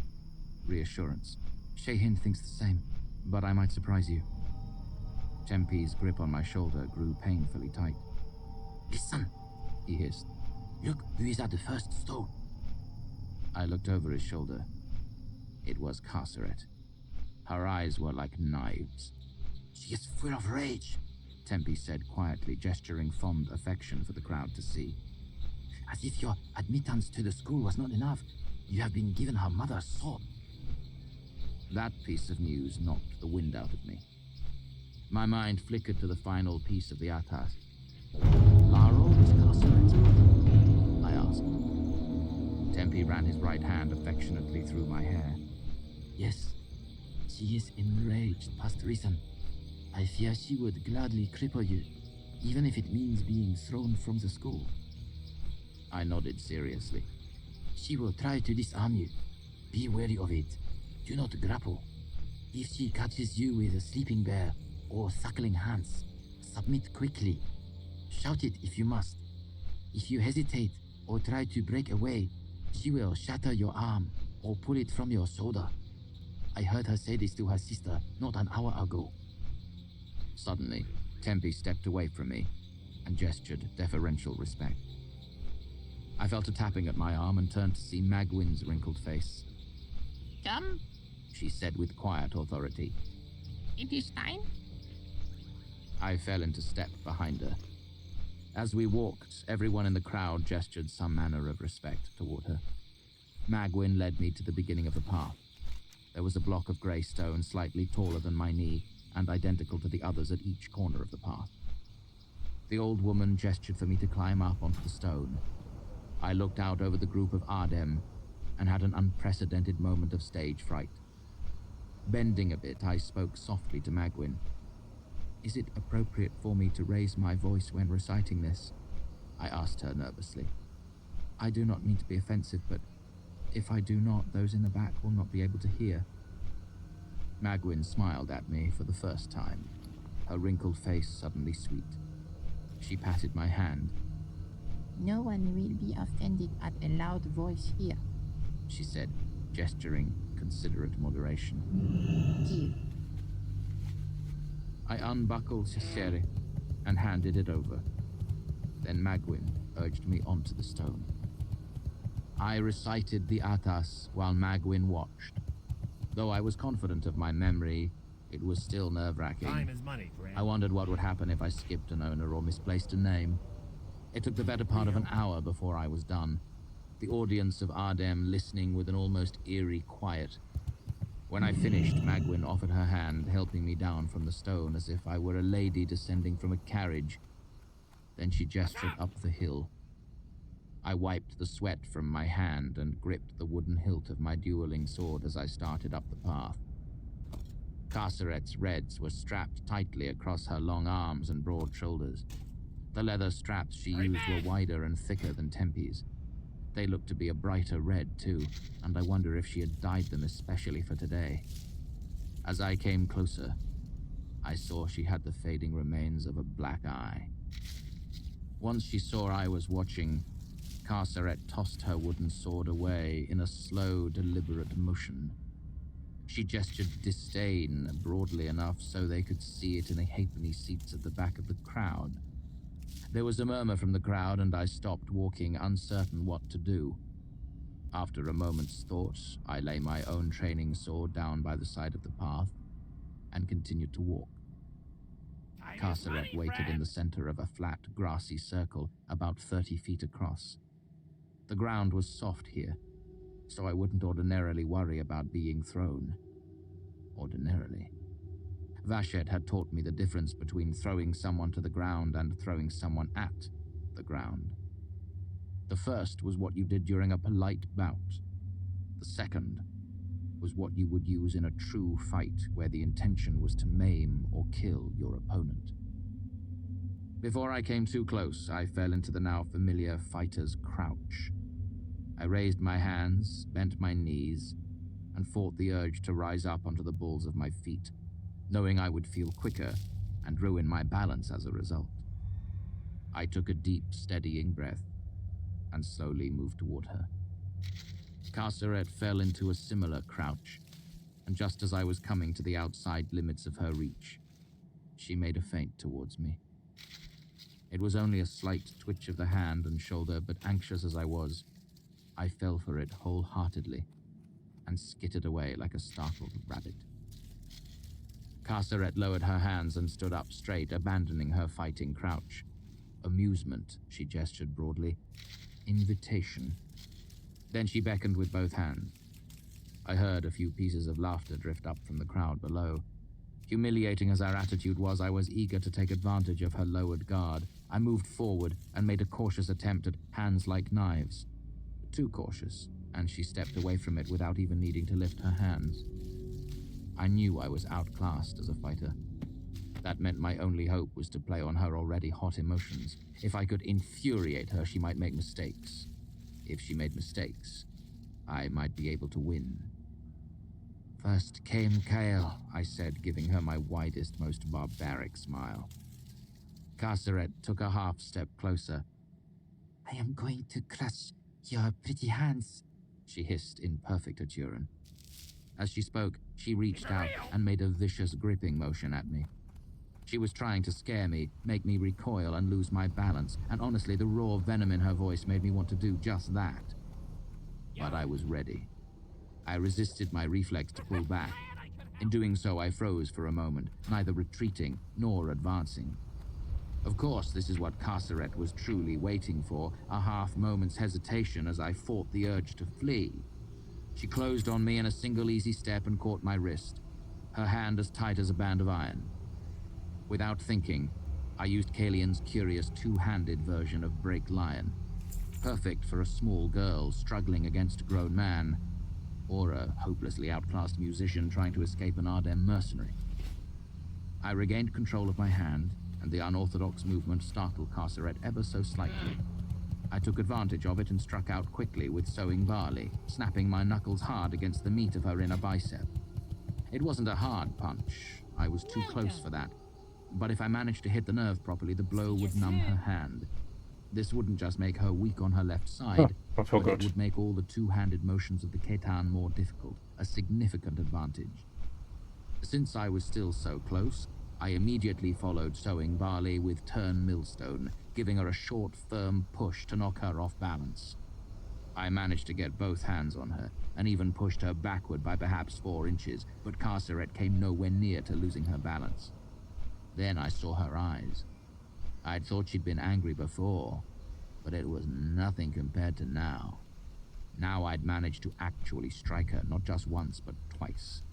A barbarian with less than 2 months of training had struck her twice, while Everyone in the school looked on. I cannot describe how she looked, and even if I could, it would not impress upon you the truth of things, as her face was still almost entirely impassive. Instead, let me say this. I have never seen anyone so furious in my entire life. Not Ambrose, not Heme, not Denna when I criticized her song, or the mayor when I defied him. Those angers were pale candles compared to the forge fire burning in Carceret's eyes. But even in the full flower of her fury, Carceret was perfectly in control. She didn't lash out wildly or snarl at me. She kept her words inside her, burning them like fuel. I couldn't win this fight, but my hands moved automatically, trained by hundreds of hours of practice to take advantage of her nearness. I stepped forward and tried to grab hold of her for thunder upward. Her hand snapped out, brushing the attack away.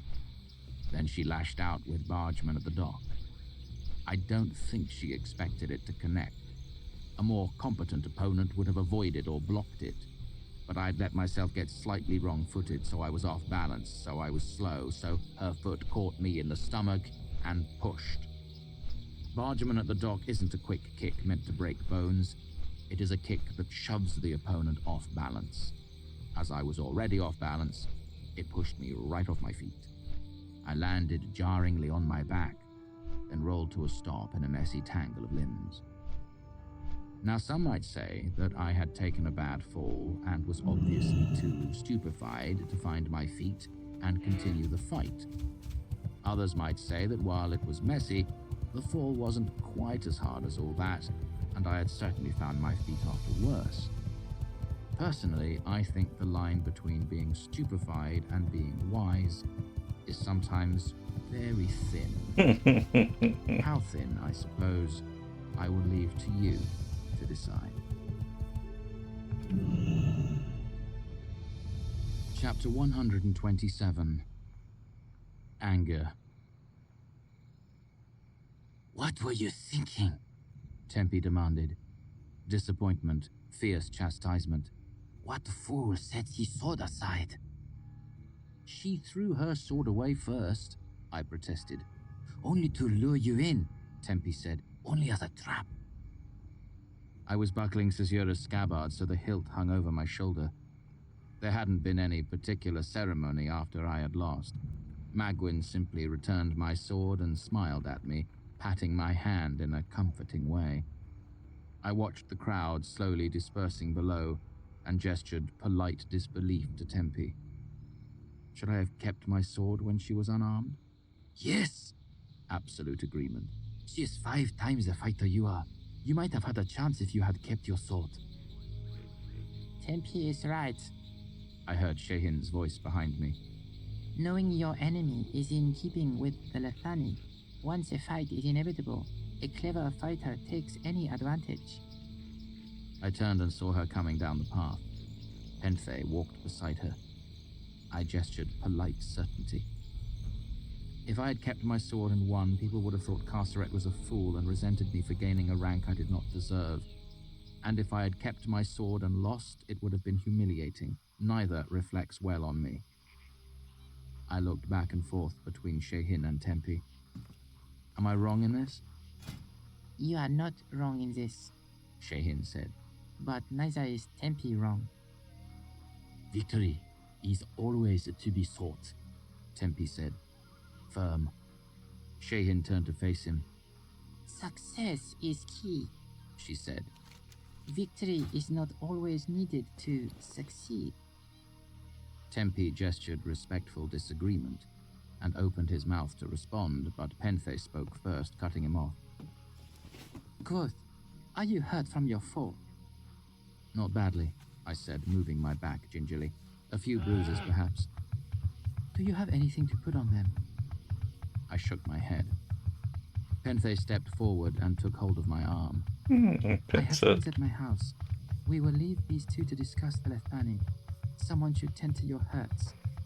She held my arm with her left hand, making her statement curiously empty of any emotional content.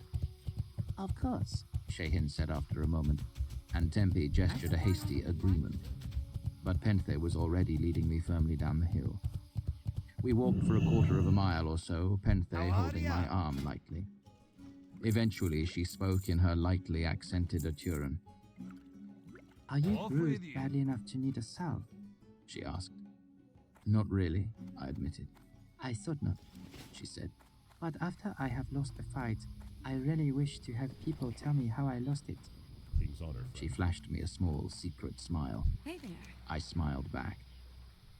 We continued to walk, and Penthe kept hold of my arm, subtly guiding us through a grove of trees, then up a steep path carved through a small bluff. Eventually, we came to a secluded dell that had a carpet of wild papavla flower blossoming among the grass. Their loose, blood-red petals were almost exactly the same color as Penthe's mercenary Rezz. Vashet told me barbarians have strange rituals with your sex. Penthe said. She told me if I wanted to bed you, I should bring you to some flowers. She gestured around. These are the best I could find in this season. She looked up at me expectantly. Ah, I said. I expect Vashet was having a bit of a joke with you, or perhaps a joke with me. Penthe frowned, and I hurried to continue. But it is true that among the barbarians there are many rituals that lead up to sex. It is somewhat more complicated there. Penthe gestured sullen irritation. I should not be surprised, she said. Everyone tells stories about the barbarians. Some of it is training, so I can move well among you. Rai, however, Since I have not been out among them yet, they also tell stories to tease me. what sort of stories? I asked, thinking of what I had heard about the Ardem and the Lethani before I had met Tempe. She shrugged, slight embarrassment. It is foolishness. They say all the barbarian men are huge. She gestured far above her head, showing a height of more than 7 feet. Naden told me he went to a town where the barbarians ate a soup made of dirt. They say the barbarians never bathe. They say barbarians drink their own urine, believing it will help them live longer. She shook her head, laughing and gesturing horrified amusement. Are you saying, I asked slowly, that you don't drink yours? Penthe froze mid-laugh and looked at me, her face and hands showing a confused, apologetic mix of embarrassment, disgust, and disbelief. It was such a bizarre tangle of emotions I couldn't help but laugh, and I saw her relax when she realized the joke. I understand, I said. We tell similar stories about the Ardem. Her eyes lit up. You must tell me as I told you it is fair. Given Tempe's reaction when I told him of the word fire and Lethani, I decided to share something else. They say those who take the red never have sex. They say you take that energy and put it into your ketan, and that is why you are such good fighters. Penthe laughed hard at that. I would have never made the third stone if that were the case, She said, wry amusement.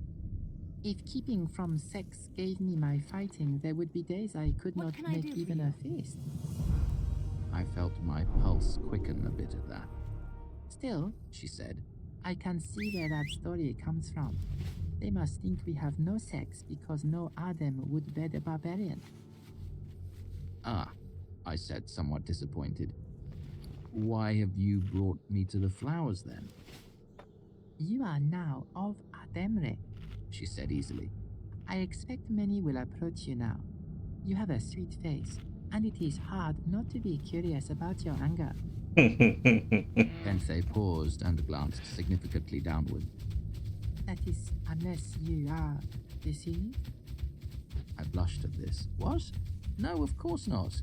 Are you certain? I have studied at the Medica, I said somewhat stiffly, the greatest school of medicine in all the world. I know all about the diseases a person might catch, how to spot them, and how to treat them. Penthe gave me a skeptical look. I do not question you in particular. but it is well known that barbarians are quite frequently diseased in their sex. I shook my head. This is just another foolish story. I assure you the barbarians are no more diseased than the Ardem. In fact, I expect we may be less. She shook her head, her eyes serious.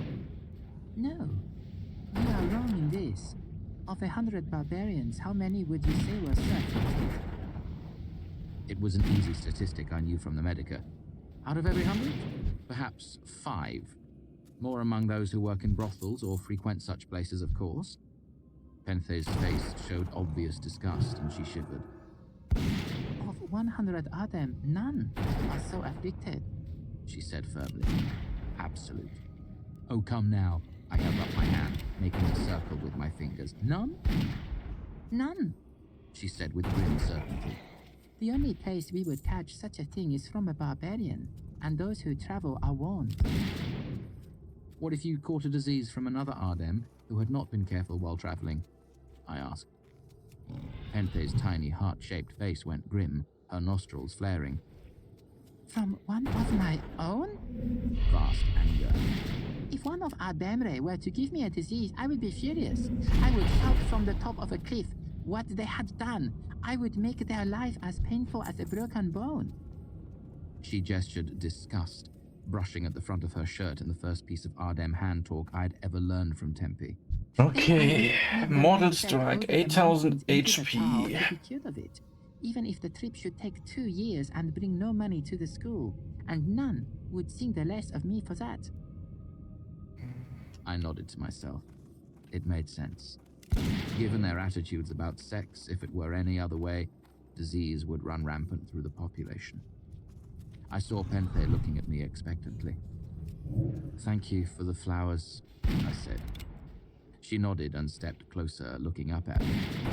Her eyes were excited as she smiled her shy smile. Then her face grew serious. Is it enough to satisfy your barbarian rituals? Or is there more that must be done? I reached down and ran my hand along the smooth skin of her neck, sliding my fingertips under the long braids so they brushed the back of her neck. Uh-oh. She closed her eyes and tipped her face up toward mine. They are lovely, and more than enough, I said, and bent to kiss her. I was right. Penthe said with a contented sigh as we lay naked among the flowers. You have a fine anger. I lay on my back, her small body curled under my arm, her heart-shaped face resting gently on my chest. There was a lot of damage on my What do you mean pet. by that? I asked. I think anger might be the wrong word. I mean, Vevin. She said, using the Ardemic term. Is that the same? I don't know that word, I admitted. I think anger is the right word, she said. I have spoken with Vashet in your language and she did not correct me. What do you mean by anger then? I asked. I suddenly don't feel angry. Penthe lifted her head from my chest and gave me a lazy, satisfied smile. Of course not, she said. I have taken your anger. How could you feel such a way? Are you angry then? I asked, sure I was missing the point entirely. Penthe laughed and shook her head. She had undone her long braid and her honey-colored hair hung down the side of her face. It made her look like an entirely different person. That and the lack of the mercenary Rezz, I suppose. It is not that kind of anger. I am glad to have it. I still do not understand, I said. This could be something barbarians do not know. Explain it to me, as if I were a child.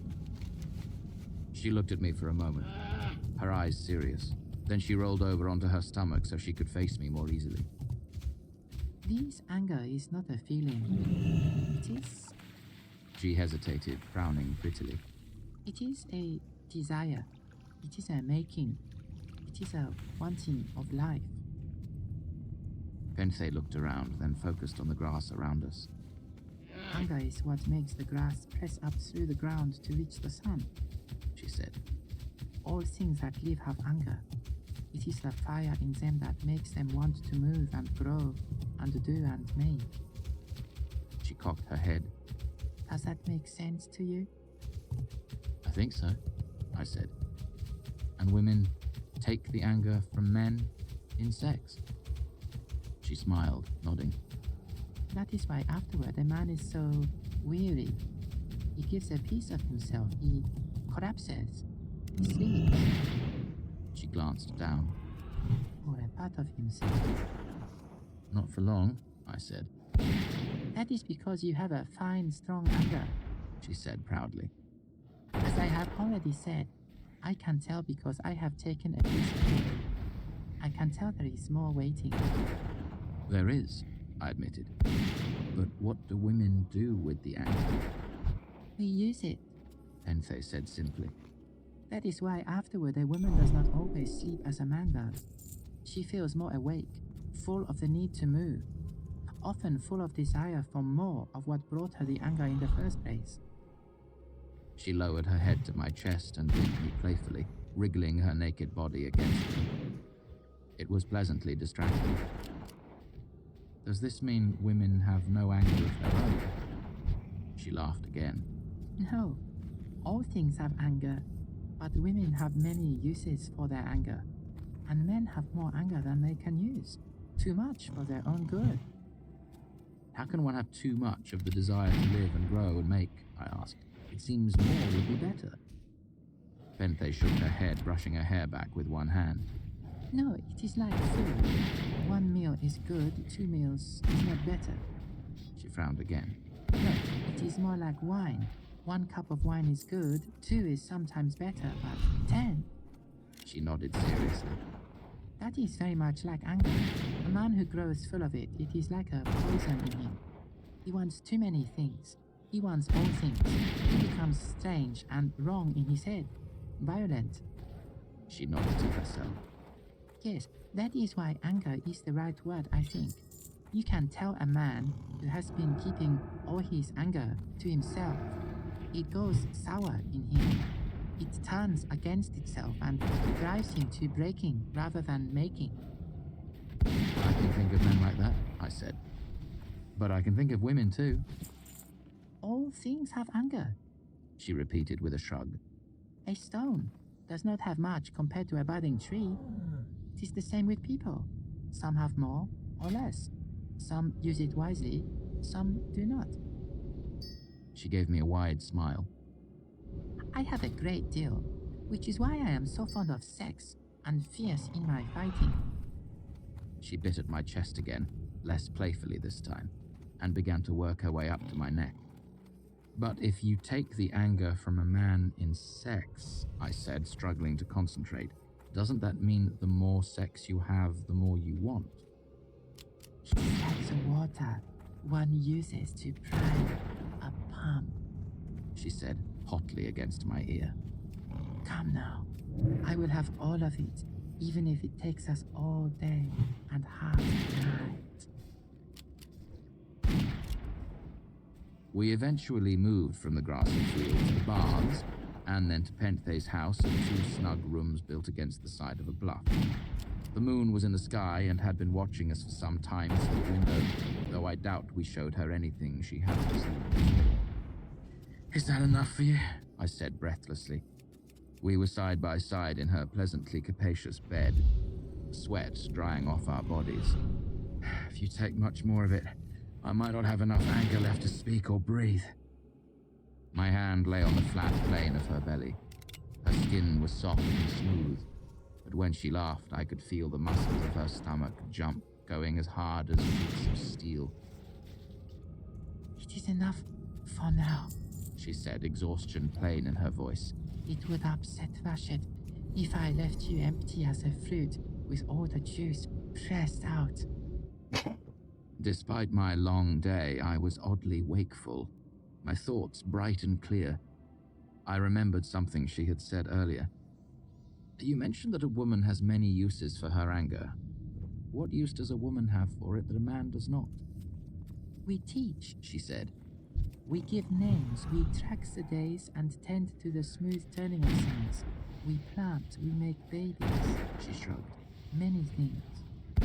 A man can do those things as well, I said. Penthe chuckled. You have the wrong word. She said, rubbing at my chin. A beard is what a man makes. A baby is something different, and that you have no part of. We don't carry the baby, I said, slightly offended, but still we play our part in making it. Penthe turned to look at me, smiling as if I had made a joke. Then her smile faded. She propped herself up on her elbow and looked at me for another long moment. Are you being serious? Seeing my perplexed expression, her eyes grew wide with amazement, and she sat upright on the bed. It is true, She said. You believe in man-mothers. She giggled, covering the bottom half of her face with both hands. I never believed it was true. She lowered her left hand, revealing an excited grin as she gestured, amazed delight. I felt I should be irritated, but I couldn't quite muster the energy. Perhaps some of what she said about men giving away their anger had some truth to it. What is a man-mother? I asked. Are you not making a joke? She asked, one hand still half covering her smile. Do you truly believe a man puts a baby in a woman? Well, yes, I said a little awkwardly. In a manner of speaking, it takes a man and a woman to make a baby, a mother and a father. You have a word for it, She said, delighted. They told me this too. They're stories of dirt soup, but I never thought it a real story. I sat up myself at this point, growing concerned. You do know how babies are made, don't you? I asked, gesturing serious earnestness. What we have been doing for most of the day is what makes a baby? She looked at me for a moment in stunned silence, then dissolved helplessly into laughter, trying to speak several times, only to have it overwhelm her again when she looked up at the expression on my face. Penthe put her hands on her belly, prodding it as if puzzled. Where is my baby? She looked down at her flat belly. Perhaps I have been sexing wrong these years. When she laughed, the muscles across her stomach flickered, making a pattern like a turtle's shell. I should have 100 babies if what you say is true. 500 babies. It does not happen every time there is sex, I said. There are only certain times when a woman is ripe for a baby. And have you done this? She asked, looking at me with mock seriousness, while a smile tugged at her mouth. Have you made a baby with a woman? I have been careful not to do such a thing, I said. There is a herb called silphium. I chew it every day and it keeps me from putting a baby in a woman. Penthe shook her head. This is more of your barbarian sex rituals, She said. Does bringing a man to the flowers also make a baby where you come from? I decided to take a different tack. If men do not help with making babies, how do you explain that babies look like their fathers? Babies look like angry old men, Penthe said. all bald and with She hesitated, touching her cheek. face lines. Perhaps the old men are the only ones making babies then. She smirked. What about kittens? I asked. You've seen a litter of kittens. When a white cat and a black cat have sex, you get kittens both white and black, and kittens of both colors. Always? She asked. Not always, I admitted, but most times. What if there is a yellow kitten?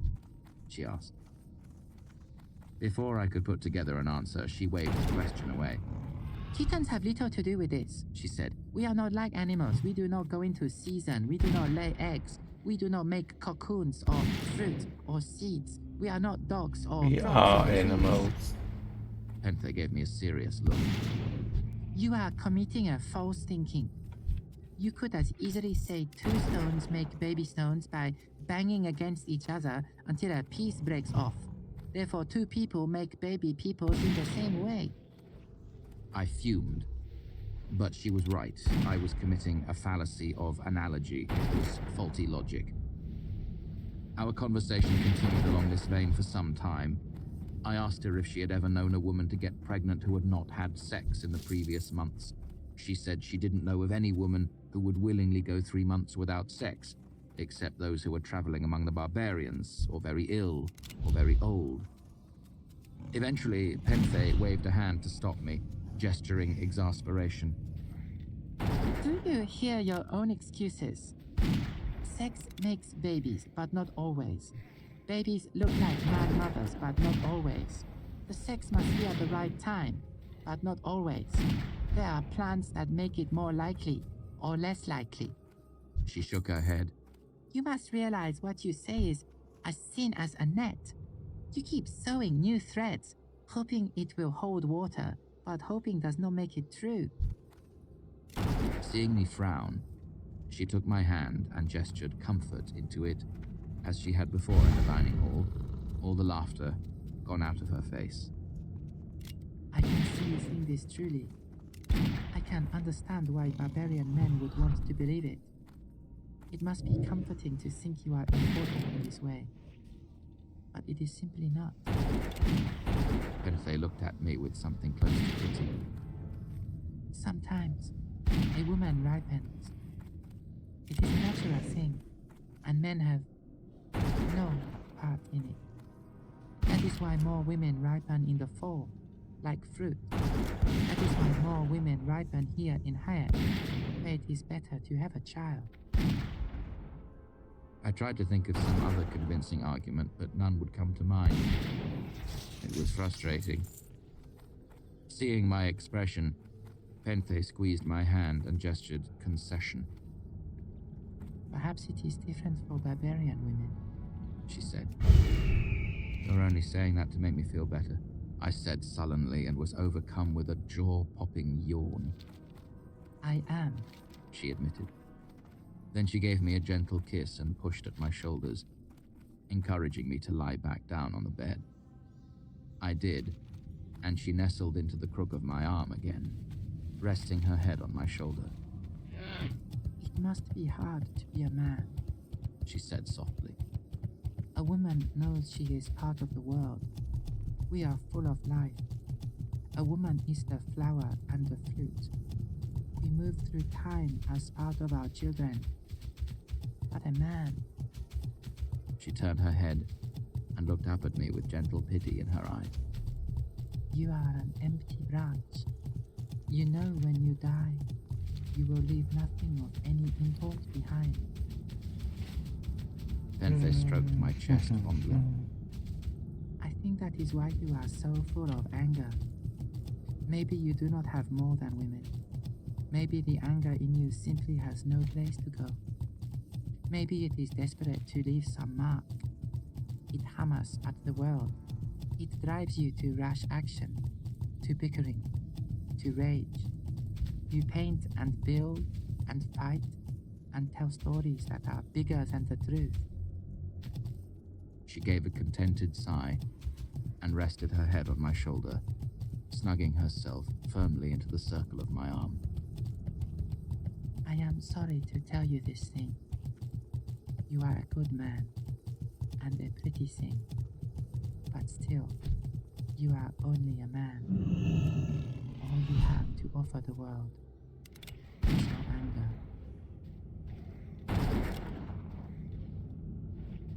Chapter 128. Names. It was the day that I would either stay or leave. I sat with Vashet on a green hill, watching the sun rise out of the clouds to the east.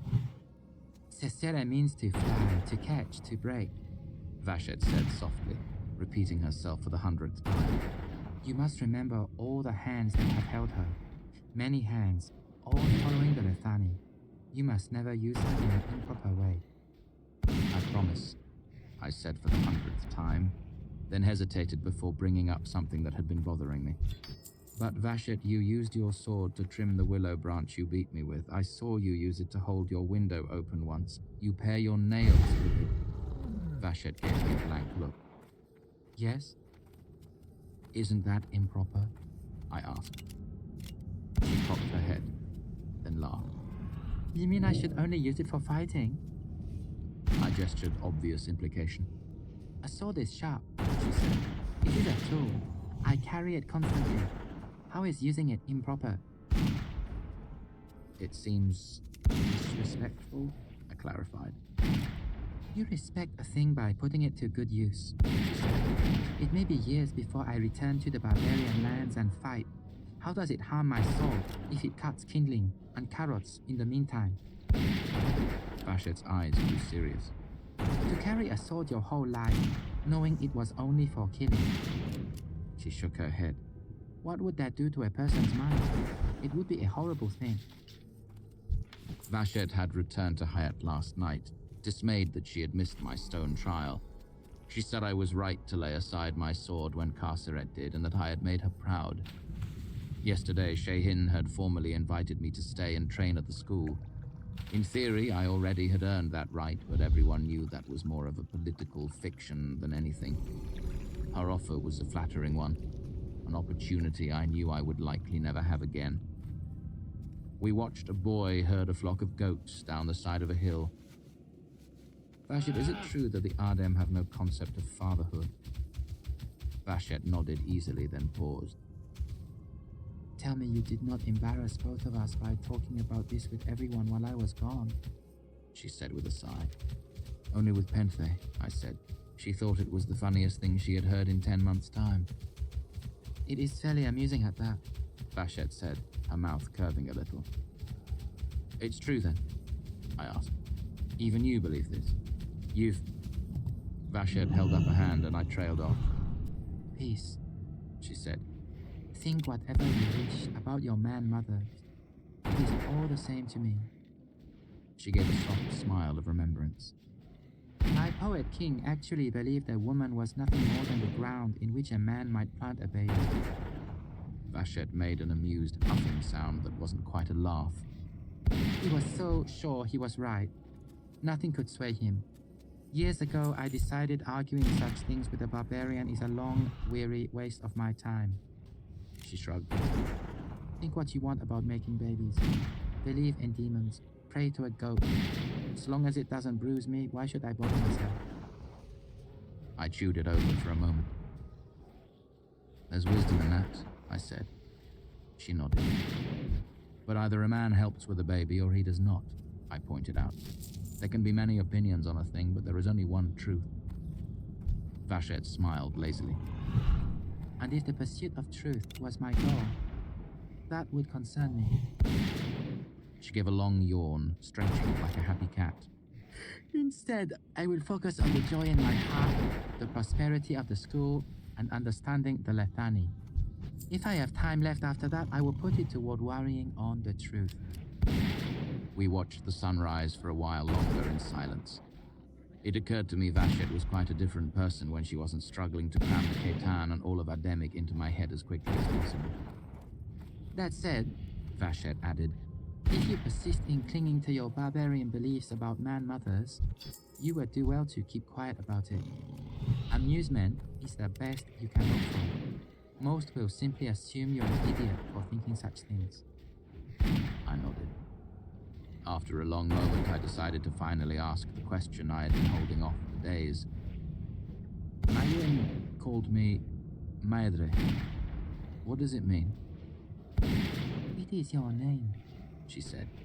Speak of it to no one. It is a secret thing? I asked. She nodded. It is a thing for you and your teachers and Magwin. It would be dangerous to let others know what it is. How could it be dangerous? Vashet looked at me as if I would die.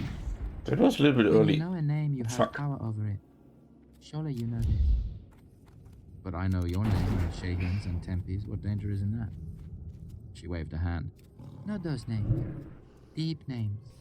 Tempe is not the name he was given by Magwin, just as Quoth is not yours. Deep names are meaning. I already knew what Vashet's name meant. What does Tempe mean? Tempe means little iron. Tempa means iron, and it means to strike iron, and it means angry. Shehin gave him the name years ago. He was a most troublesome student. Immature and temper means angry, I pointed out rather excitedly, amazed at the coincidence. And it is also something you do with iron when forging it into steel. Vashet shrugged, unimpressed. That is the way of names. Tempe is a small name, and still it holds much.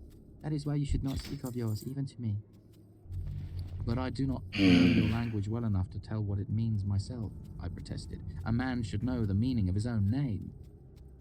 Vashet hesitated, then relented. It means flame, and thunder, and broken tree. I thought for a while and decided I liked it. When Magwyn gave it to me, you seemed surprised. Why is that?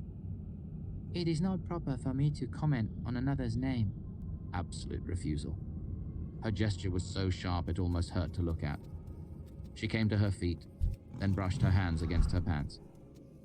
Come, it is time you gave your answer to Shehin. Shehin motioned for us to sit as we entered her room. Then she took a seat herself, startling me by showing the smallest of smiles. It was a terribly flattering gesture of familiarity. Have you decided? She asked. I nodded. I thank you, Shehin, but I cannot stay. I must return to Severin to speak with the mayor. Tempe fulfilled his obligation when the road was made safe, but I am bound to return and explain everything that happened. I thought of Denna as well, but didn't mention her. Shehin gestured an elegant mingling of approval and regret. Fulfilling one's duty is of the Lethani. She gave me a serious look. Remember, you have a sword and a name, but you must not hire yourself out as if you had taken the red. Vashet has explained everything to me, I said, reassurance. I will make arrangements for my sword to be returned to Hayat if I am killed. I will not teach the Ketan or wear the red. Carefully, attentive curiosity. But I am permitted to tell others I have studied fighting with you? Reserved agreement. You may say you have studied with us, but not that you are one of us. Of course, I said, and not that I am equal to you. Shehin gestured content satisfaction. Then her hands shifted, and she made a small gesture of embarrassed admission. This is not entirely a gift, she said. You will be a better fighter than many barbarians. If you fight and win, What? the barbarians will think, Stop "He it. studied only slightly the Adam's arts, and still he is formidable. How much more skilled must they themselves be?" However, If you fight and lose, they will think, "He only learned a piece of what the Adam know." the old woman's eyes twinkled ever so slightly. She gestured amusement. No matter what, our reputation thrives. This serves Adam. I nodded, willing acceptance. It will not hurt my reputation either, I said. Understatement. There was a pause in the conversation, then Shehin gestured solemn importance. When we spoke before, you asked me of the Rita. Do you remember? Shehin asked. From the corner of my eye, I saw Vashet shift uncomfortably in her seat. Suddenly excited, I nodded. I have remembered a story of such. Would you like to hear it? I gestured extreme eager interest. It is an old story, old as Ademre. It is always told the same. Are you ready to hear it? Profound formality. There was a hint of ritual in her voice. I nodded again, pleading entreaty. As with all things, there are rules. I will tell this story once. After, you may not speak of it. After, you may not ask questions. Shehin looked back and forth between Vashet and myself. Grave seriousness. Not until you have slept 1,000 nights may you speak on this. Not until you have traveled 1,000 miles may you ask questions. Knowing this, are you willing to hear it? I nodded a third time, my excitement rising in me. Shehin spoke with great formality. Once there was a great realm peopled by great people. They were not Ademre. They were what Ademre was before we became ourselves. But at this time, they were themselves, the women and men fair and strong. They sang songs of power and fought as well as Ademre do. These people had a great empire. The name of the empire is forgotten. It is not important as the empire has fallen, and since that time the land has broken, and the sky changed. In the empire, there were 7 cities and 1 city. The names of the 7 cities are forgotten, for they are fallen to treachery and destroyed by time. The 1 city was destroyed as well, but its name remains. It was called Tariniel. The empire had an enemy, as strength must have. But the enemy was not great enough to pull it down. Not by pulling or pushing was the enemy strong enough to drag it down. The enemy's name is remembered, but it will wait. Since not by strength could the enemy win, he moved like a worm in fruit. The enemy was not of the Lethani. He poisoned 7 others against the empire, and they forgot the Lethani. 6 of them betrayed the cities that trusted them. 6 cities fell, and their names are forgotten. 1 remembered the Lethani, and did not betray a city. That city did not fall. 1 of them remembered the Lethani, and the empire was left with hope, with 1 unfallen city. But even the name of that city is forgotten, buried in time. But 7 names are remembered. The name of the 1 and of the 6 who follow him. 7 names have been carried through the crumbling of empire, through the broken land and the changing sky. 7 names are remembered through the long wandering of Ademre. 7 names have been remembered, the names of the 7 traitors. Remember them and know them by their 7 signs. Cyphers bears the blue flame. Stercus is in thrall of iron. Faire, chill and dark of eye. Uznea lives in nothing but decay. Grey Dalkenti never speaks. Pale Alenta brings the blight. Last, there is the Lord of 7. Hated, hopeless, sleepless, sane. Alaxer bears the shadow's pain.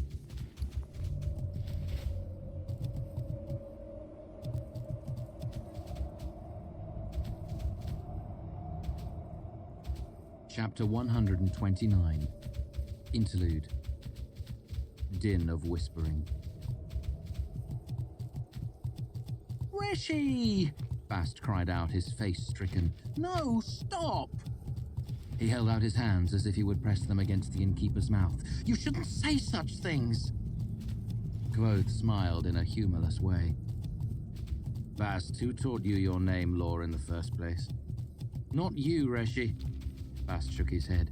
There are things every Fey child knows. It's never good to speak such things aloud, not ever. And why is that?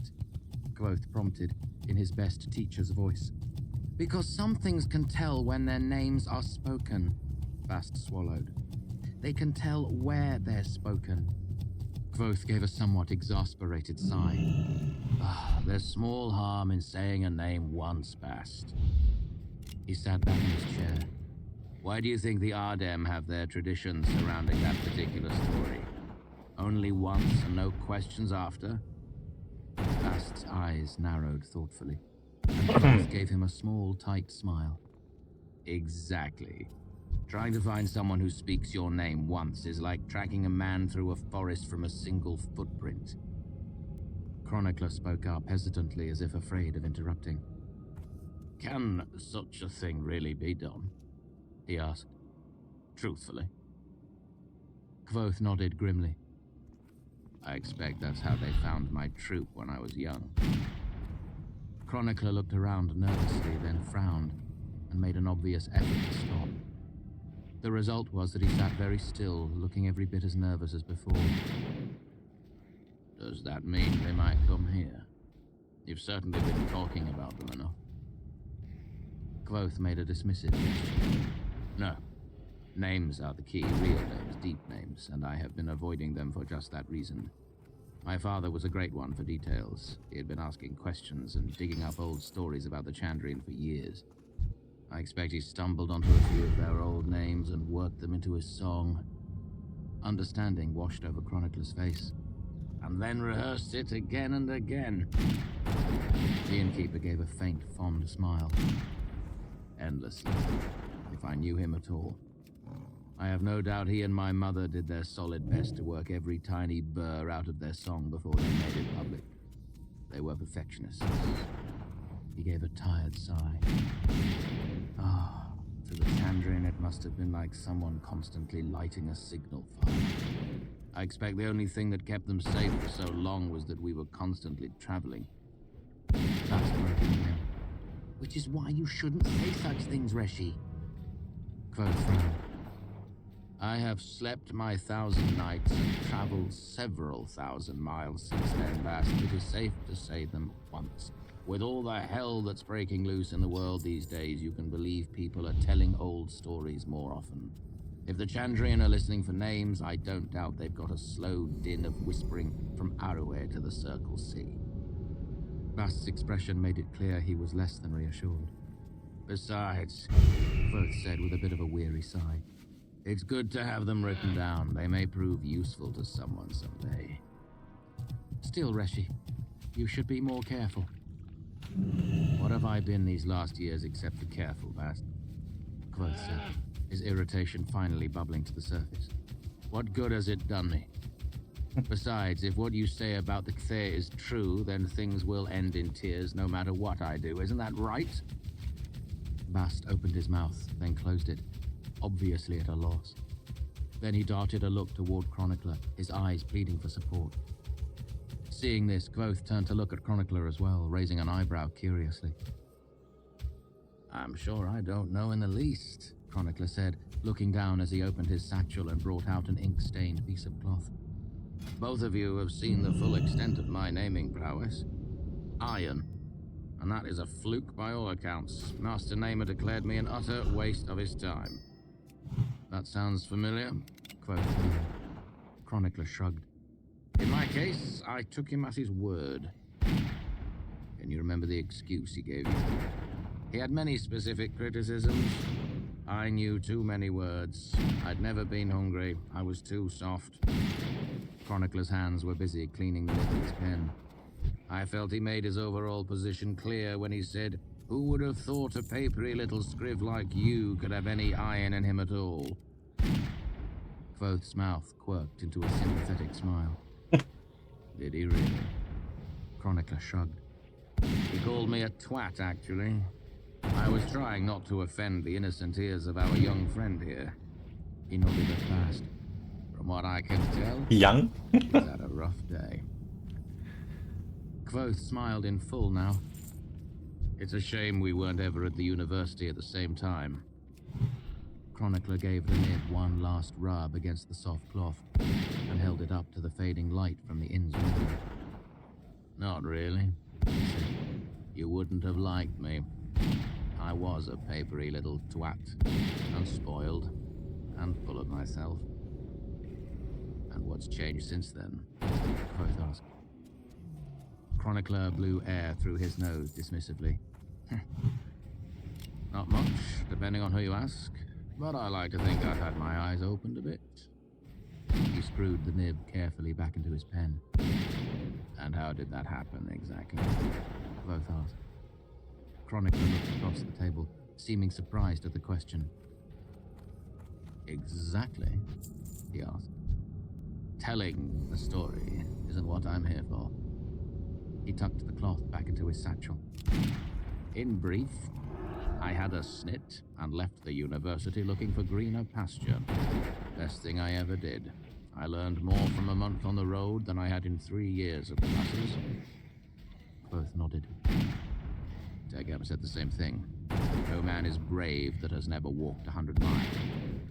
If you want to know the truth of who you are, walk until not a person knows your name. Travel is the great leveler, the great teacher. Bitter as medicine, crueler than mirror glass. A long stretch of road will teach you more about yourself than 100 years of quiet introspection. Chapter 130. Wine and Water.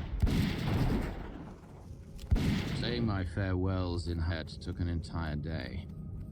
I shared a meal with Vashet and Tempe and let both of them give me more advice than I needed or desired. Kalian cried a bit and told me she would come and visit me when she finally took the red. We bouted one final time, and I suspect she let me win. Lastly, I spent a pleasant evening with Penthe that turned into a pleasant night, and eventually into a pleasant late night. I did manage to catch a few hours of sleep in pale hours before dawn. I grew up among the Rue, so I am endlessly amazed how quickly a person can put down roots in a place. Though I had been in Heart less than 2 months, it was hard to leave. Still, it felt good to be back on the road again, heading toward Alvaron and Denner. It was time I collected my reward for a job well done, and delivered an earnest and rather belated apology. 5 days later, I was walking one of those long, lonely stretches of road you only find in the low hills of eastern winters. I was, as my father used to say, on the edge of the map. I had only passed 1 or 2 travelers all day, and not a single inn. The thought of sleeping outdoors wasn't particularly troubling, but I had been eating from my pockets for a couple of days, and a warm meal would have been welcome. Night had nearly fallen, and I had given up hope of something decent in my stomach when I spotted a line of white smoke trailing into the twilight sky ahead of me. I took it for a farmhouse at first. Then I heard a faint strain of music, and my hopes for a bed and a half-hot meal began to rise. But as I came around the curve in the road, I found a surprise better than any roadside inn.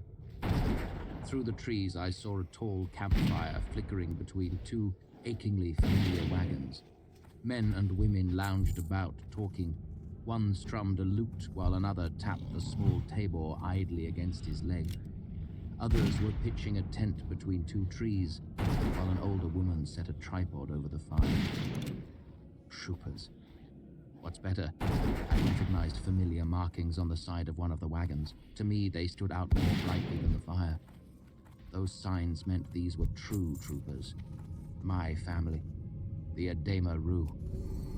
As I stepped from the trees, one of the men gave a shout, and before I could draw breath to speak, there were 3 swords pointing at me. The sudden stillness after the music and chatter was more than slightly unnerving. A handsome man with a black beard and a silver earring took a slow step forward, never taking the tip of his sword off my eye. Otto! He shouted into the woods behind me. If you're napping, I swear on my mother's milk, I'll gut you. Who the hell are you? The last was directed at me. But before I could respond, a voice came out of the trees. I'm right here, Alec. Who's that? How in God's name did he get past me? When they'd drawn their swords on me, I'd raised my hands. It's a good habit to have when anyone points something sharp at you. Nevertheless, I was smiling as I spoke. Sorry to startle you, Alec. Save it, he said coldly. You have 1 breath left to tell me why you were sneaking around our camp. I had no need to talk, and instead turned so everyone by the fire could see the loot case slung across my back. The change in Alec's attitude was immediate. He relaxed and sheathed his sword. The others followed suit as he smiled and approached me laughing. I laughed too. One family. 1 family. shook my hand and turned toward the fire, shouting, "Best behavior, everyone! We have a guest tonight!" There was a low cheer, and everyone went busily back to whatever they had been doing before I arrived. A thick-bodied man wearing a sword stomped out of the trees. "I'll be damned if he came past me, Alec. He's probably from..." "He's from our family," Alec interjected smoothly. Oh. Otto said, obviously taken aback. He looked at my loot. "Welcome, then." "I didn't go past, actually," I lied. When it was dark, my shade made me very difficult to see, but that wasn't his fault, and I didn't want to get him in trouble. "I heard the music and circled around. I thought you might be a different troupe, and I was going to surprise them." Otto gave Alec a pointed look, then turned and stomped back into the woods. Alec put his arm around my shoulders. "Might I offer you a drink?" "A little water if you can spare it." "No guest drinks water by our fire," he protested. "Only our best wine will touch your lips." "The water of the Edema is sweeter than wine to those who have been upon the road." I smiled at him. "Then have water and wine, each to your desire." He led me to one of the wagons, where there was a water barrel. Following a tradition older than time, I drank a ladle of water and used a second to wash my hands and face. Patting my face dry with the sleeve of my shirt, I looked up at him and smiled. "It's good to be home again." He clapped me on the back. "Come, let me introduce you to the rest of your family." First were two men of about 20, both with scruffy beards. "Fren and Josh are our two best singers, excepting myself, of course." I shook their hands. Next were the two men playing instruments around the fire. "Gaskin plays lute, Lauren does pipes and tabor." They smiled at me. Lauren struck the head of the table with his thumb, and the drum made a mellow thump. "There's Tim." Alec pointed across the fire to a tall, grim man oiling a sword. "And you've already met Otto. They keep us from falling into danger on the road." Tim nodded, looking up briefly from his sword. "This is Anne." Alec gestured to an older woman with a pinched expression and grey hair pulled back in a bun. "She keeps us fed and plays mother to us all." Anne continued to cut carrots, ignoring both of us. "And far from last is our own sweet Keat, who holds the key to all our hearts." Keat had hard eyes and a mouth like a thin line, but her expression softened a little when I kissed her hand. "And that's everyone," Alec said with a smile and a little bow. "Your name is..." "Quoth." "Welcome, Quoth. Rest yourself and be at your ease. Is there anything we can do for you?" "A bit of that wine you mentioned earlier." I smiled.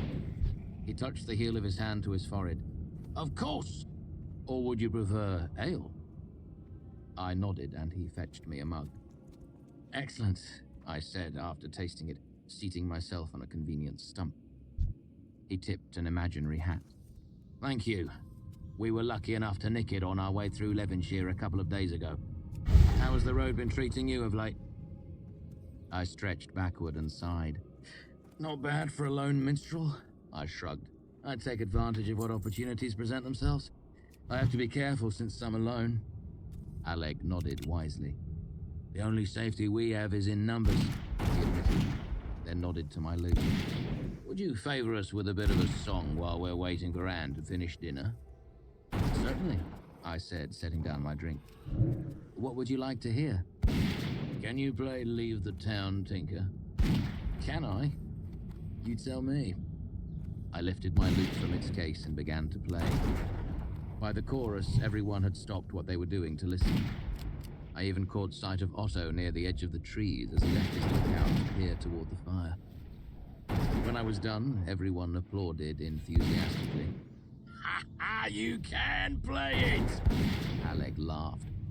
Then his expression became serious, and he tapped a finger to his mouth. How would you like to walk the road with us for a while? He asked after a moment. We could use another player. I took a moment to consider it. "Which way are you heading?" Easterly," he said. I'm bound for Severin, I said. Alec shrugged. We can make it to Severin, he said, so long as you don't mind taking the long way around. I've been away from the family for a long time, I admitted, looking at the familiar sights around the fire. One is a bad number for an Edema on the road, Alec said persuasively, running a finger along the edge of his dark beard. I sighed. Ask me again in the morning. He slapped my knee, grinning. Ha! Good! That means we have all night to convince you. I replaced my loot and excused myself for a call of nature. Coming back, I knelt next to Anne where she sat near the fire. What are you making for us, Mother? I asked. Stew. She said shortly. I smiled. What's in it? Anne squinted at me. Lamb. She said as if daring me to challenge the fact. It's been a long while since I've had lamb, Mother. Could I have a taste? Your weight, same as everyone else, she said sharply. Not even a small taste? I wheedled, giving her my best ingratiating smile. The old woman drew a breath, then shrugged it away. Fine, she said. But it won't be my fault if your stomach sets to aching. I laughed. No, Mother, it won't be your fault. I reached for the long-handled wooden spoon and drew it out. After blowing on it, I took a bite. Mother, I exclaimed, this is the best thing to touch my lips in a full year. She said, squinting at me. It's the first truth, Mother, I said earnestly. Anyone who does not enjoy this fine stew is hardly one of the roux, in my opinion. Anne turned back to stir the pot and shooed me away, but her expression wasn't as sharp as it had been before. After stopping by the keg to refill my mug, I returned to my seat. Gaskin leaned forward. You've given us a song. Is there anything you'd like to hear? How about Piper Wit? His brow furrowed. I don't recognize that one. It's about a clever roux who outwits a farmer. Gaskin shook his head. I'm afraid not. I bent to pick up my loot. Let me. It's a song every one of us should know. Pick something else, Lauren protested. I'll play you something on the pipes. You've played for us once already tonight. I smiled at him. I forgot you, Pipe. You'll like this one, I assured him. Piper's the hero. Besides, you're feeding my belly. I'll feed your ears. Before they could raise any more objections, I started to play, quick and light. They laughed through the whole thing, from the beginning when Piper kills the farmer to the end when he seduces the dead man's wife and daughter. I left off the last two verses where the townsfolk kill Piper. Laren wiped his eyes after I was done. Hey, you're right, Quoth. I'm better off knowing that one. Besides... He shot a look at Keat where she sat across the fire. It's an honest song. Women can't keep their hands off a Piper. Keat snorted derisively and rolled her eyes. What crap chance you have? We talked of small things until Anne announced the stew was done. Everyone fell to, breaking the silence, only to compliment Anne on her cooking. Honestly, Anne, Alec asked after his second bowl, did you lift a little pepper back in Levenshire? Anne looked smug. We all need our secrets, dear, she said. Don't press a lady. I asked Alec, have times been good for you and yours? Oh, certainly, he said between mouthfuls. 3 days ago, Levenshire was especially good to us. He winked. You'll see how good later. I'm glad to hear it. In fact, he leaned forward conspiratorially, we've done so well that I feel quite generous. Generous enough to offer you anything you'd like. Anything at all. Ask, and it is yours.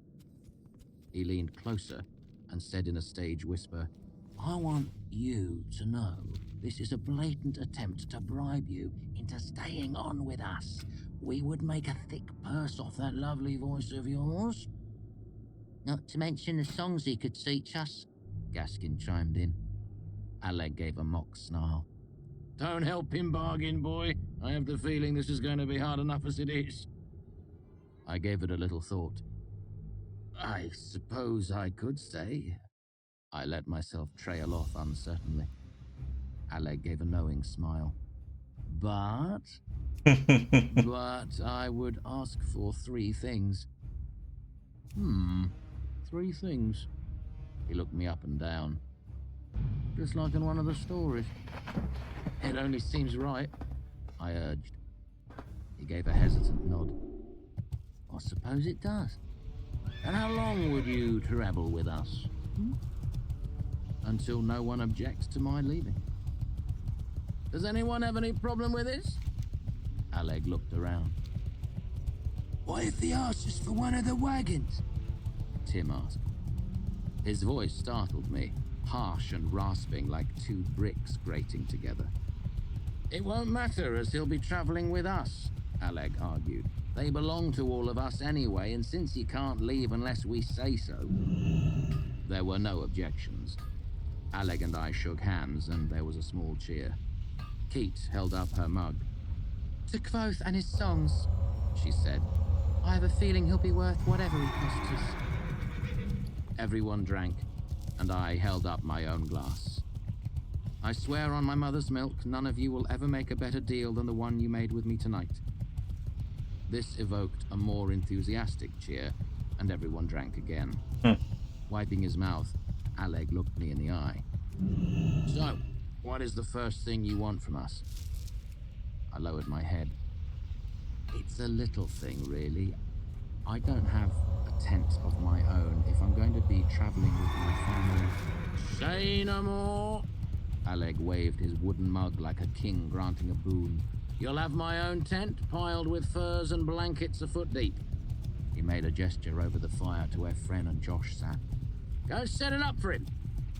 That's all right, I protested. I can manage it myself. Hush, it's good for them, makes them feel useful. Speaking of which... He made another gesture at Tim. Bring them out, would you? Tim stood and pressed a hand to his stomach. I'll do it in a quick minute. I'll be right back. He turned to walk off into the woods. I don't feel very good. That's what you get for eating like you're at a trough, Otto called after him. He turned back to the rest of us. Someday he'll realise he can't eat more than me and not feel sick afterward. Since Tim's busy painting a tree, I'll go and get them, Laren said with thinly veiled eagerness. I'm on guard tonight, Otto said. I'll do it. I'll get them, Keat said, exasperated. She stared the other 2 back into their seats and walked behind the wagon on my left. Josh and Fren came out of the other wagon with a tent, ropes and stakes. Where do you want it? Josh asked. That's not a question you usually have to ask a man, is it, Josh? Fren joked, nudging his friend with an elbow. I tend to snore, I warned them. You'll probably want me a little away from everyone else, I pointed. Over between those 2 trees would be fine. I mean, with a man, you normally know where they want it, don't you, Josh? Fren continued as they wandered off and began to string up the tent. Keat returned a minute later, leading a pair of lovely young girls. One had a lean body and face with straight black hair cut short like a boy's. The other was more generously rounded with curling golden hair. Both wore hopeless expressions and looked to be about 16. Meet Kryn and Ellie, Keat said, gesturing to the girls. Alec smiled. They are one of the ways in which Levenshire was generous to us. Tonight, one of them will be keeping you warm. My gift to you as the new member of our family. He made a show of looking them over. Which one would you like? I looked from one to the other. That's a hard choice. Let me think on it a little while.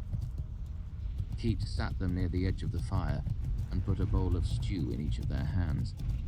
The girl with the golden hair, Ellie, ate woodenly for a few bites, then slowed to a stop like a toy winding down.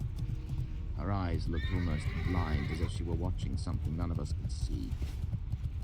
Kryn's eyes, on the other hand, were focused fiercely into the fire. She sat stiffly with her bowl in her lap. Girls, Alec chided, don't you know that things will get better as soon as you start cooperating? Ellie took another slow bite, then stopped. Kryn stared into the fire, her back stiff, her expression hard. From where she sat by the fire, Anne prodded at them with her wooden spoon. 8. The response was the same as before. One slow bite, one tense rebellion. Scowling, Anne leaned closer and gripped the dark-haired girl firmly by the chin, her other hand reaching for the bowl of stew. Don't, I urged. they'll eat when they get hungry enough. Alec looked up at me curiously. I know what I'm talking about. Give them something to drink instead. The old woman looked for a moment as if she might continue anyway, then shrugged and let go of Kryn's jaw. Fine, I'm sick of force feeding this one anyway. She's been nothing but trouble. Keith sniffed in agreement. Little bitch came at me when I untied her for her bath, she said, brushing her hair away from the side of her face to reveal scratch marks. Almost took out my damn eye. Did a runner too, Anne said, still scowling. I've had to start doping her at night. She made a disgusted gesture. Let her starve if she wants. Laren came back to the fire with 2 mugs, setting them in the girl's unresisting hands. Water? I asked. Ale, he said. It'll be better for them if they aren't eating. I stifled my protest. Ellie drank in the same vacant manner in which she had eaten. Kryn moved her eyes from the fire to the cup to me. I felt an almost physical shock at her resemblance to Denna. Still looking at me, she drank. Her hard eyes gave away nothing of what was happening inside her head. Bring them over to sit by me, I said. It might help me to make up my mind. Keith brought them over. Ellie was docile. Kryn was stiff. Be careful with this one, Keith said, nodding to the dark-haired girl. She's a scratcher. Tim came back looking a little pale. He sat by the fire where Otto nudged him with an elbow. Want some more stew? He asked maliciously. Shut up! Tim rasped weakly. A little ale might settle your stomach, I advised. He nodded, seeming eager for anything that might help him. Keith fetched him a fresh mugful. By this time, the girls were sitting on either side of me, facing the fire. Closer, I saw things I had missed before. There was a dark bruise on the back of Kryn's neck. The blonde girl's wrists were merely chafed from being tied, but Kryn's were raw and scabbed. For all that, they smelled clean. Their hair was brushed and their clothes had been washed recently. Keith had been tending to them. They were also much more lovely up close. I reached out to touch their shoulders. Kryn flinched, then stiffened. Ellie didn't react at all. From off in the direction of the trees, Fren called out. It's done. Do you want us to light a lamp for you? Yes, please, I called back. I looked from one girl to the other, and then to Alec. I cannot decide between the two, I told him honestly. So I will have both. Alec laughed incredulously. Then seeing I was serious, he protested. Oh, come now, that's hardly fair to the rest of us. Besides, you can't possibly... I gave him a frank look. Well, he hedged. Even if you can, it... This is the second thing I asked for, I said formally. Both of them. Otto made a cry of protest that was echoed in the expressions of Gaskin and Laren. I smiled reassuringly at them. Only for tonight. Fren and Josh came back from setting up my tent. We thankfully didn't ask for you, Otto, Fren said to the big man. That's what Josh would have asked for, isn't it, Josh? Shut your hole, friend, Otto said, exasperated. Now I feel ill. I stood and slung my loot over one shoulder. Then I led both lovely girls, one golden and one dark, toward my tent. Chapter 131.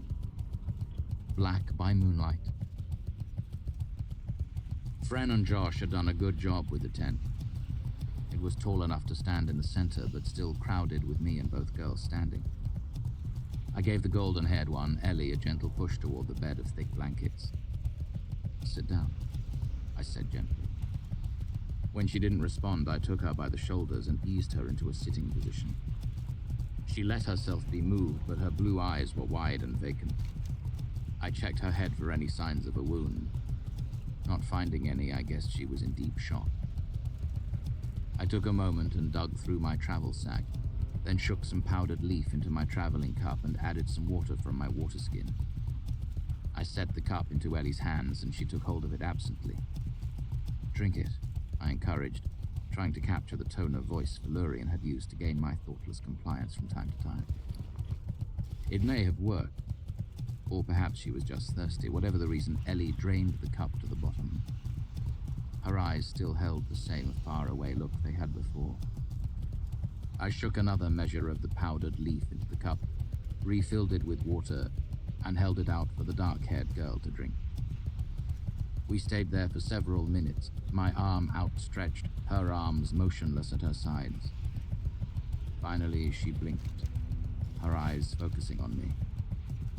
What did you give her? She asked. "Crushed Valia," I said gently. "It's a countertoxin.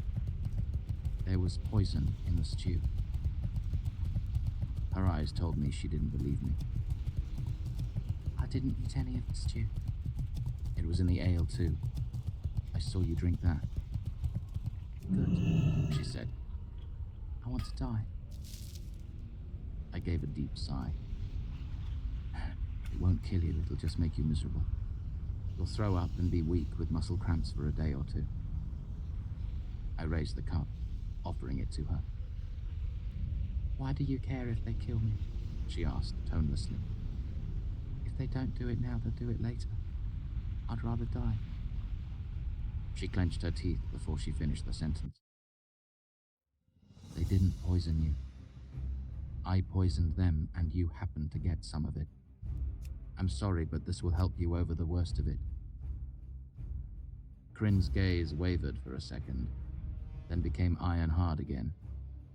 She looked at the cup, then fixed her gaze on me. If it's harmless, you drink it.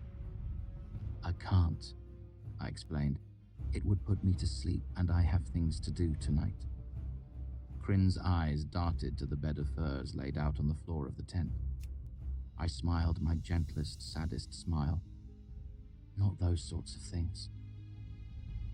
She still didn't move. We stood there for a long while. I heard a muted retching sound from off in the woods. I sighed and lowered the cup. Looking down, I saw Ellie had already curled up and gone to sleep. Her face looked almost peaceful. I took a deep breath and looked back up at Kryn. You don't have any reason to trust me, I said, looking straight into her eyes. Not after what has happened to you. But I hope you will. I held out the cup again. She met my eyes without blinking, then reached for the cup. She drank it off in one swallow, choked a little, and sat down. Her eyes stayed as hard as marble as she stared at the wall of the tent. I sat down, slightly apart from her. In 15 minutes, she was asleep. I covered the two of them with a blanket and watched their faces. In sleep, they were even more beautiful than before. I reached out to brush a strand of hair from Kryn's cheek. To my surprise, she opened her eyes and stared at me. Not the marble stare she had given me before. She looked at me with the dark eyes of a young Denner. I froze with my hand on her cheek. We watched each other for a second. Then her eyes drew closed again. I couldn't tell if it was the drug pulling her under, or her own will surrendering to sleep. I settled myself at the entrance of the tent and lay caesura across my knees. I felt rage like a fire inside me, and the sight of the two sleeping girls was like a wind fanning the coals. I set my teeth and forced myself to think of what had happened here, letting the fire burn fiercely, letting the heat of it fill me. I drew deep breaths, tempering myself for what was to come. I waited for 3 hours, listening to the sounds of the camp. Muted conversation drifted toward me, shapes of sentences with no individual words. They faded, mixing with cursing and sounds of people being ill. I took long, slow breaths as Vashit had shown me, relaxing my body, slowly counting my exhalations. Then opening my eyes, I looked at the stars and judged the time to be right. I slowly unfolded myself from my sitting position and made a long, slow stretch. There was a solid crescent of moon hanging in the sky, and everything seemed very bright. I approached the campfire slowly. It had fallen to sullen coals that did little to light the space between the 2 wagons. Otto was there, his huge body slumped against one of the wheels. I smelled vomit. Is that you, Quoth? He asked blurrily. Yes. I continued my slow walk toward him. That bitch Anne didn't let the lamb cook through, He moaned. I swear to holy God I've never been this sick before. He looked up at me. Are you alright? Caesura leapt, caught the moonlight briefly on her blade, and tore his throat. He staggered to one knee, then toppled to his side, his hands staining black as they clutched his neck. I left him bleeding darkly in the moonlight, unable to cry out, dying but not dead. I tossed a piece of brittle iron into the coals of the fire and headed toward the other tents. Aaron startled me as I came around the wagon. He made a surprised noise as he saw me walk around the corner with my naked sword. But the poison had made him sluggish, and he had barely managed to raise his hands before Caesura took him in the chest. He choked a scream as he fell backward, writhing on the ground.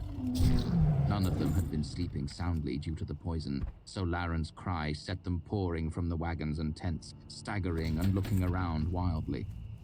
2 indistinct shapes that I knew must be Josh and Fren leapt from the open back of the wagon closest to me. I struck one in the eye before he hit the ground and tore the belly from the other. Everyone saw, and now there were screams in earnest. Most of them began to run drunkenly into the trees, some falling as they went. But the tall shape of Tim hurled itself at me. The heavy sword he had been sharpening all evening glinted silver in the moonlight. But I was ready. I slid a second-long, brittle piece of sword iron into my hand and muttered a binding. Then, just as he came close enough to strike, I snapped the iron sharply between my fingers. His sword shattered with the sound of a broken bell, and the pieces tumbled and disappeared in the dark grass. Tim was more experienced than me, stronger and with longer reach. Even poisoned and with half a sword, he made a good showing of himself. It took me nearly half a minute before I snuck past his guard with Lover out the window and severed his hand at the wrist. He fell to his knees, letting out a raspy howl and clutching at the stump. I struck him high in the chest and headed for the trees. The fight hadn't taken long, but every second was vital, as the others were already scattering into the woods. I hurried in the direction I'd seen one of the dark shapes stagger.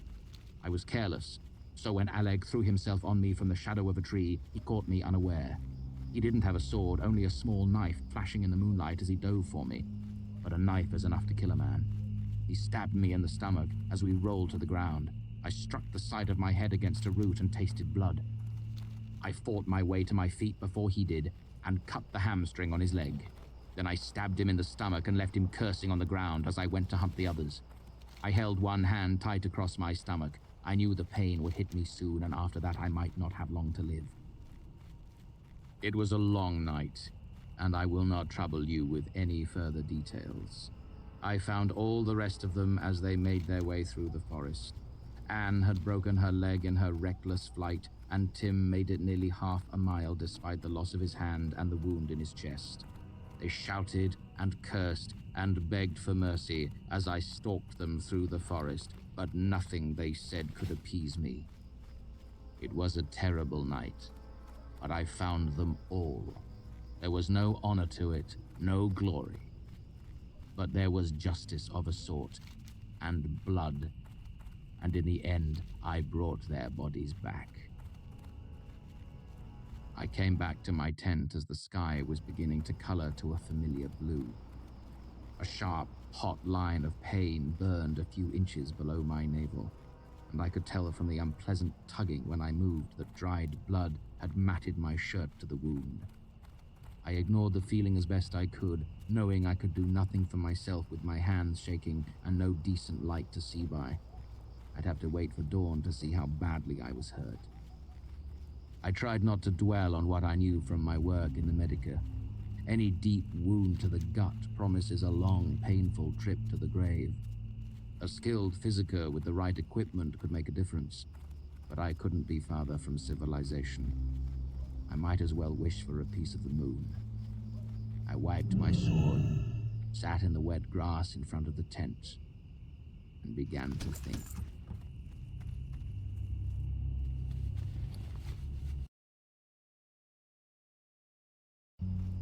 Oh, that's the end for today. A dark night, a bloody night. Will finish my treasure hunt here, and then I'm off. Especially because I need something to eat. If you want to know what happened to these two rescued girls, you have to watch that next time.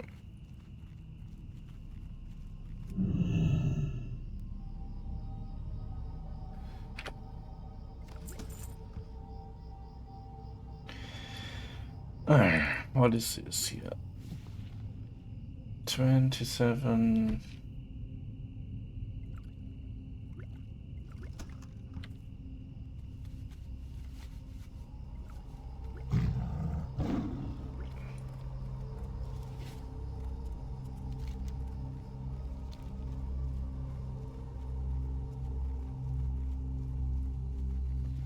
Out of this Ashara chests, I don't found anything useful yet.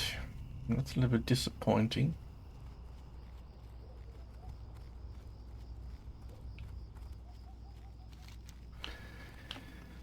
But I knew it will be a long and struggle gathering.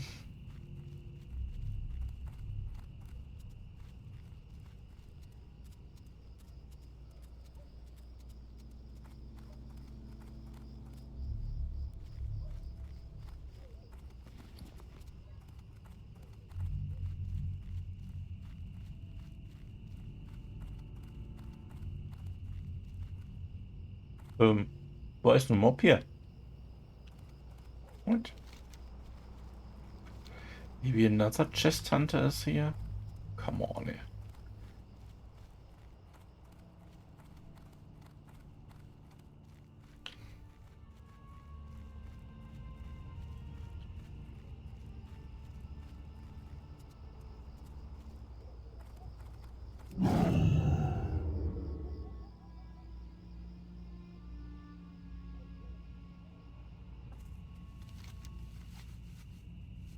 So, 2 more chests to check.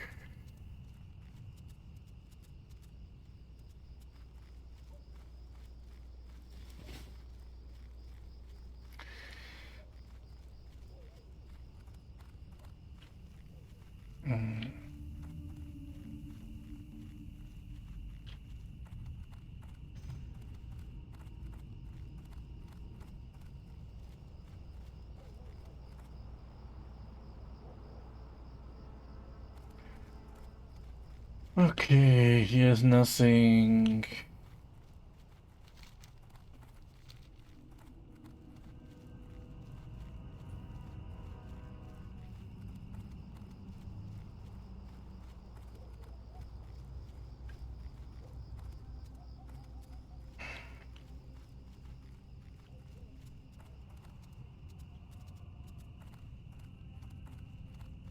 Here it is.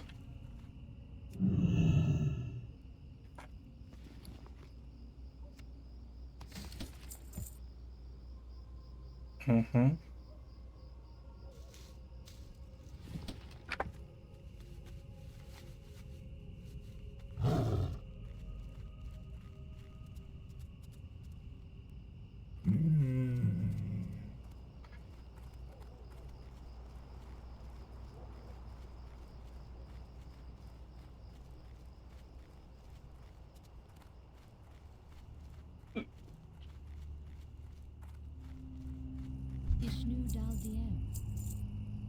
So let's sell all this food. Can use mana things. That is low.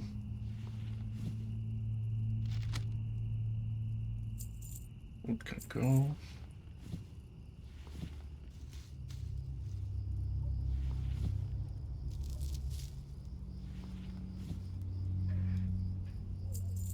Good. Is that all? Silver bars can go. I need inventory space. Let's sell this.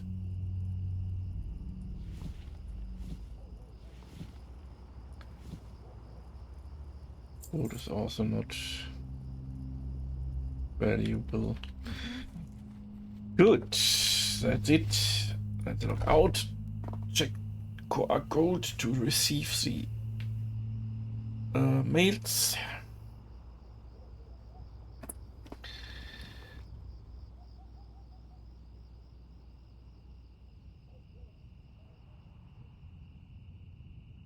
Still not decided who should get the epic mount.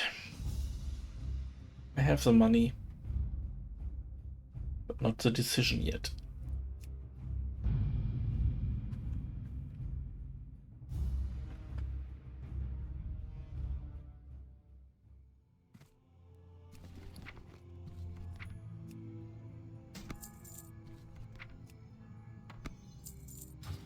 So the next two drops here in my blue army here.